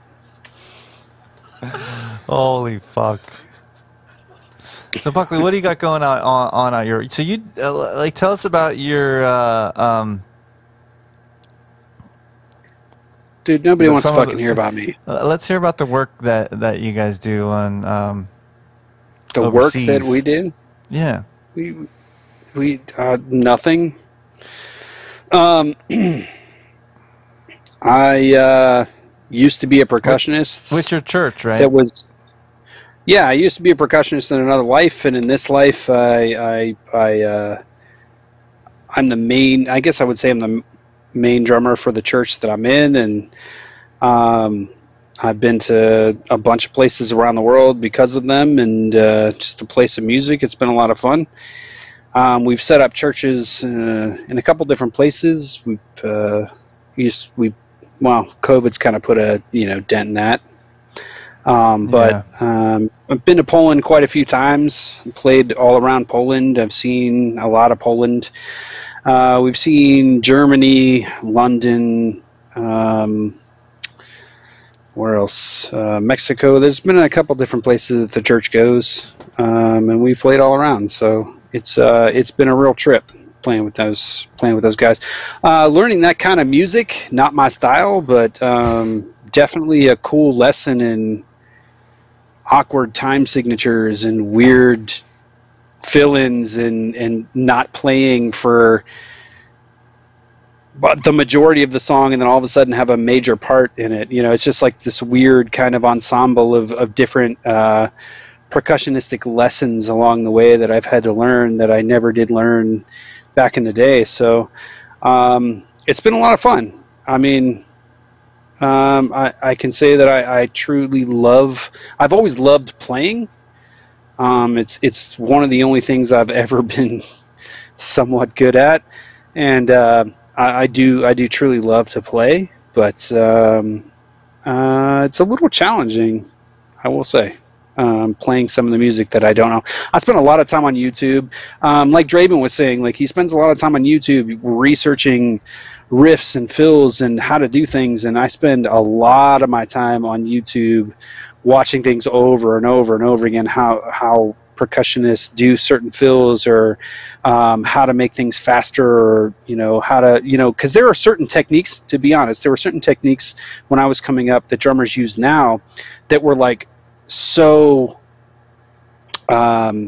you just weren't allowed to do those things, like, you know what I mean, like if you did that shit, you were a pussy and you're not allowed to do that. But now a lot of those things are like mainstream, like buzz rolls and shit like that. Like people use that stuff a lot and those techniques a lot. And I found different ways of incorporating a lot of like new age drum fills and stickings and all that kind of stuff. And I bought an electric drum kit, which never thought I would own in my life, but the situation that I'm in, and having pets, and I never really considered the fact that my drum playing would blow their eardrums out, but they didn't like it. So living in a house, I had to find a way to play but not be loud, and electric drums really kind of did fit the bill. So that was a whole nother transition as well. And then spending all your time on a certain type of instrument and then having to switch when you actually do the live performance on a real drum set, totally different thing, Yeah. I know I'm preaching to the choir here, but I mean, there's a lot of things that I've had to learn and adjust over the last 5 or 6 years, and it's been a lot of fun. It's been a cool journey. Cool, man. Hell yeah. Yeah. Wow. Yeah, that is so cool. Like the stuff you get like over in Poland and stuff, building churches and just helping people out, man. It's rad. Yeah, we've set up two separate churches over in Poland, and they do a festival every year where there's different sections of the festival. Part of the festival is athletics, so they bring over a bunch of churches, and those churches are in charge of handling the athletics with the younger kids and like showing them basketball and football and different things like that. And then they have a giant thing at the end where they have a competition. And then there's a portion that goes off and helps elderly folks with like computer aspects, where they teach them how to send emails and properly use the computers and stuff like that. There's a portion that goes off and we adopt a certain family and we completely rechange their house. Like we tear it apart and we repaint it and rebuild it and make sure everything's working and do that part.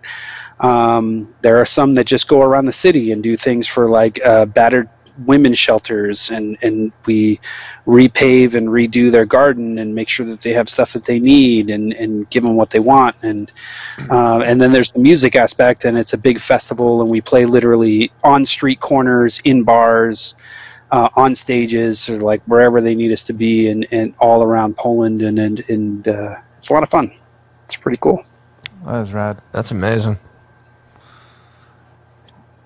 me and Brian used to work at the Outback Steakhouse in Boardman, Ohio. What? And we used to prep food together, and there was a game that we would play, the movie game, and we'd be like, movies that start with A. And so that game it comes in so useful when you're trying to kill time. And I'm not suggesting we play that game right now, but I will. I'm not ruling it out either.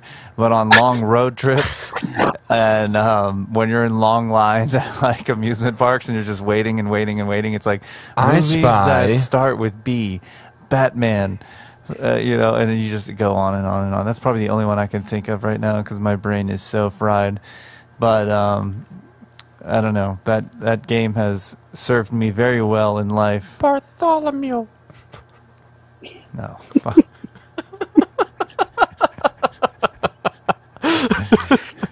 What have I done? This is what you get, Jared. I know. This is like total payback for earlier, man. I was like... so it's what, 3 a.m. where you're at, man? Yeah. It's 3:03. You got 3 hours, huh? Yeah. It's not so bad. We still have to reset the stream. What do you mean? We didn't do that. Oh. Yeah. All right. Let's do that. We only have to we have to do that in like 45 minutes. All right. Okay. You hang out for 45 more minutes, and then I think, Paul, you want to finish this thing out? Yeah, man.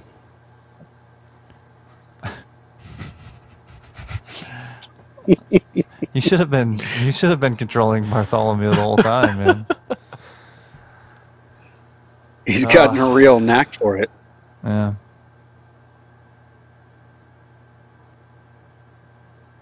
You know what's crazy is that I didn't realize Paul was sitting next to you until it panned over to Paul, because I can't see Paul when we see you, but I can see you when we see Paul. Huh. Yeah.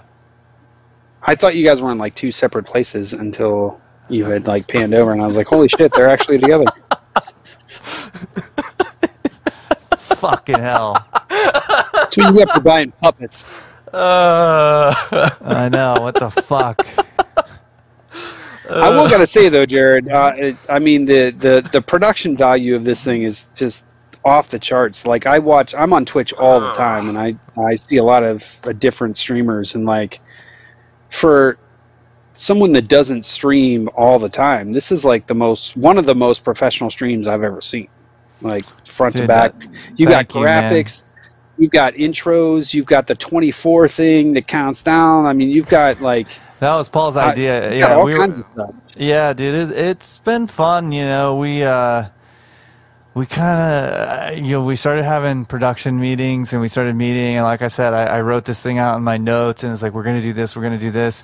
And then we just started meeting up like every, Tuesday. And as we're in these production meetings, we're like, well, how the fuck are we even going to do this? We had to upgrade his entire rig.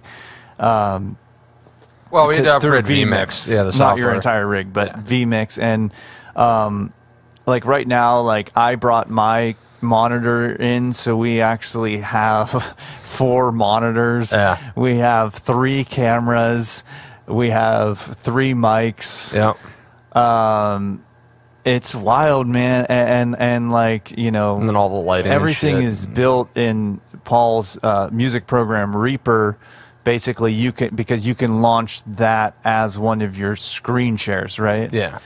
And so that's kind of it just, he queues everything up in vMix, and we figured out last minute how you can add a few of the things like the call number, the bumper, the picture. So when we needed those transitions, we could throw it up.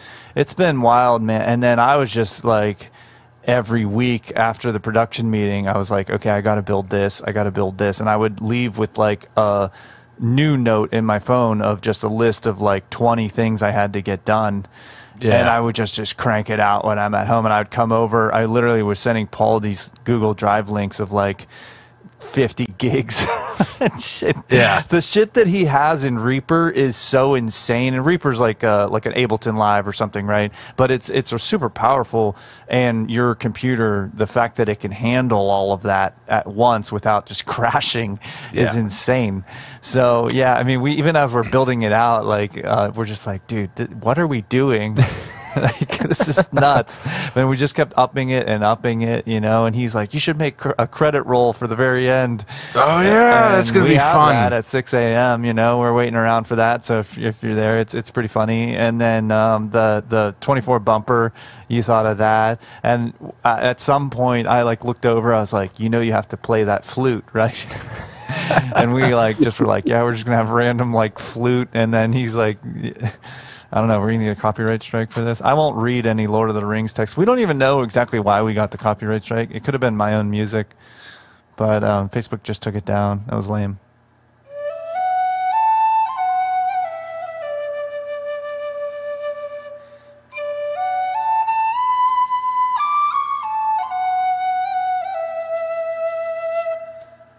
I mean, it sounds pretty fucking spot on. The world has changed. I feel it in the water. I feel it in the earth. This is how we probably got it, though. Like, Amazon's like, fuck this, shut these guys down. It came to the creature golem. I don't know, man. It's been fun building this out, man. It's been wild, you know. So I appreciate that everybody has appreciated the production value. You know, we worked really hard. The puppet thing was like my idea, where I'm just like, I literally wanted to make like an extravagant puppet show, and then once we got into it, we're like, dude, just hold it like to the camera, because it's almost funnier that everybody knows you're still right there, you know. It just seemed more ridiculous. The call-in number is brilliant. I don't think I've ever seen that on a live stream or any stream. Yeah, so that was like a Google number that I can blow up tomorrow or change or something, right? Yeah, exactly. So vMix supports video calls, and then for the call-in number, we just made a Google Voice number and then used an aux cable to plug it into my preamp. Yeah, that was it. Yeah, super cool. I mean, the ability to have your audience call in and like live chat with you. I mean, that's brilliant. I like it. I like it a lot. Honestly, this thing, like, we really didn't know how it was going to go. No, we had talked no idea about it, and there was many conversations where this thing could be a total train wreck. You know, and we're like, well, even if we lose, we win, because that's just going to be more entertaining for people to watch. And, you know, it went really smooth. Like, when we started it, I think we both were like, oh shit. Yeah, we were so on. For the first 12 hours, we were crushing it. But, I mean, like, the very beginning of the stream, it was really like, okay, this is what we're doing, you know, getting through that first hour. And then I think once we got like 2 or 3 hours in, we had stuff kind of stacked in that beginning. And that's when I think we were both, like, the most fresh, which was good. Which I didn't even do intentionally, but I stacked a lot of the interviews at the beginning of it, you know, which was kind of smart. And so, I don't know. There was a lot of stuff that just kind of organically worked out to our favor. And then, like, we reached a certain point where I was just like, oh, man, I'm dying. And Paul's like, I'm dying. And we were just like, God, we got to get to Alien Hour. Dude. And here we are, man. And it's like we're past 3 a.m. You know, it's like we're almost there. All the doubters, what do you got to say now? They're like, he's not gonna make it. So question for you, Jared. Like, you've run a lot of projects in your time, and you're talking about how you thought it was, you know, possibly going to be a shit show. I don't think I've ever been a part of a Jared Farrell shit show. Can you give us, what's your most memorable Jared Farrell shit show? Oh, I like this. When I tried to make the puppet. So I spent like $50 on all these crafts because I watched this YouTube video. I was like, "Oh, I got this." And I bought these crafts, and I started making it. And dude, I just murdered everything I bought, and I just was so defeated. I had to put it in a plastic bag and just throw it all away, and just went on Amazon and bought a new puppet that was like cheaper. Cheaper than the materials. All right, I'm going to rephrase it. Give me an example of a live, your most memorable live Jared Farrell shit show. Riff House on August 28th. Oh, come on. No, that's going to be killer. No, it is going to be a great show. You know, this is funny because one that comes to my mind is Davey Suicide, the first show I ever played with him, because moved out to Hollywood, met up with Frankie Sill, you know, who kind of showed me around Hollywood and got me set up in my apartment. And we had started working on a project, doing all kinds of music, and then he's like, dude, I'm doing this Davey Suicide stuff. He played me One More Night, which is a fantastic song. I was like, dude, that's really good, but you know, I don't know if I want to join. I don't know if I want to join. I'm not really a keyboard player, you know. I play guitar and sing vocals mainly, you know, and do production. And he's like, yeah, but you know the technology, you know, and that's what we need. We need somebody who can, you know, not necessarily the greatest piano player in the world, but can just play the riffs and play some gnarly shit and trigger a bunch of noise. Like, yeah, I guess you're right, but I'm not sure if I want to do it. And then I met Davey out at the Speakeasy, and I'm like, okay, cool. Like, you know, he's a cool dude, you know, blah, blah, blah. And, you know, we were just having fun. We were out. I probably had too many to drink, and I'm like, all right, fuck it, I'll do it, right? And he's like, okay, you got like 3 weeks, and we've got to do a showcase for a record label, you know, at Chain Reaction. And the way we had it set up at that time, when we were trying to run tracks, but we were running them off a phone, I think. And I had to learn in 3 weeks how to do that, you know, how to trigger those sounds, how to play what was on the record. And I think it was Chris Vrenna. Is that the keyboard? You probably don't know, but the keyboard player from Nine Inch Nails. And Marilyn, or one of them from Marilyn Manson, Nine Inch Nails. He had a tutorial on YouTube that was showing how you could build the stuff in Reason, right? And I know this is an elongated story, but that's okay. So I would build the sessions from the reverse order. So the first song would be like the right open session, and as soon as I was done with that song, I would close that, and then the next session, the next Reason session would be there, right? And it was just a train wreck, man. Like, we just sucked so bad, and we were opening for this band Vampires Everywhere, and we were really just hoping to blow everybody away. And it's, you know, we were so disappointed, and we just fell flat on our face. It was not a good look at all, you know. But at the same time, I think maybe it still wasn't that bad, because I mean, we had the look. Some of it sounded relatively, you know, whatever. And then we had a show pretty much immediately following that up. I don't know if it was like a few weeks later or something, at this huge club in Hollywood, Bar Sinister. And we just got it together, you know. We simplified a lot of stuff. We addressed the problems, you know, and we move forward. You fall forward, you know. But sometimes it's like, I feel like if you don't have those moments where you go out there and push that hard and fall on your face, you know. There was a lot of times we would get ready for a tour, and our first show on tour would just be a mess. All the problems that you feared would happen would just happen in the first couple days. And then day 3, day 4, you kind of, you know, you just hit that groove. And by a few weeks into the tour, you're like a different band, you know, and you just get into the routine of doing it over and over and over again. So I don't know, man. Yeah, we talked about that earlier as well. Like, you know, you gotta fail. More falling metaphors. More falling metaphors, yeah. Yeah. Which is good. Hey, remember when I came to visit you in New York City and we went and saw Rage Against the Machine? That was fun. Rock the Bells. I forgot you were there. Yeah. That was wild. And that was when George Bush was president, and they were like, those fascists at Fox News said that we said George Bush should be shot. That's not what we said. We said he should be hung and shot or something. It was like so just intense and just like, oh man, it was crazy. That was wild, man. That was a wild festival. There was actually a lot of really, really killer music, and it kind of was scary when Rage Against the Machine came on. Yeah, it was. I mean, when Wu-Tang was on and all they kept saying was Rage, I don't know. Wu-Tang was not happy about that. I remember Cypress Hill. Yeah. They had Didn't they have the big Buddha? Yeah. Yeah, they had the huge Buddha in the middle. Yeah.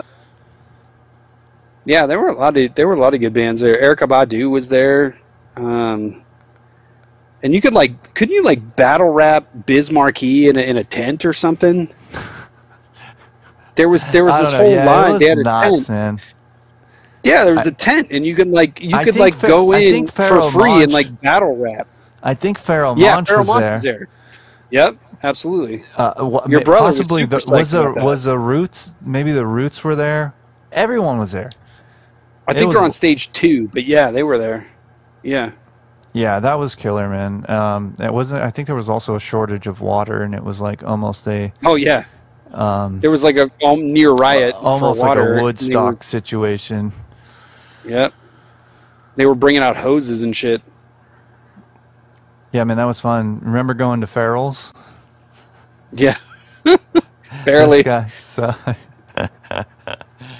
there was this place called Farrell's in Brooklyn, and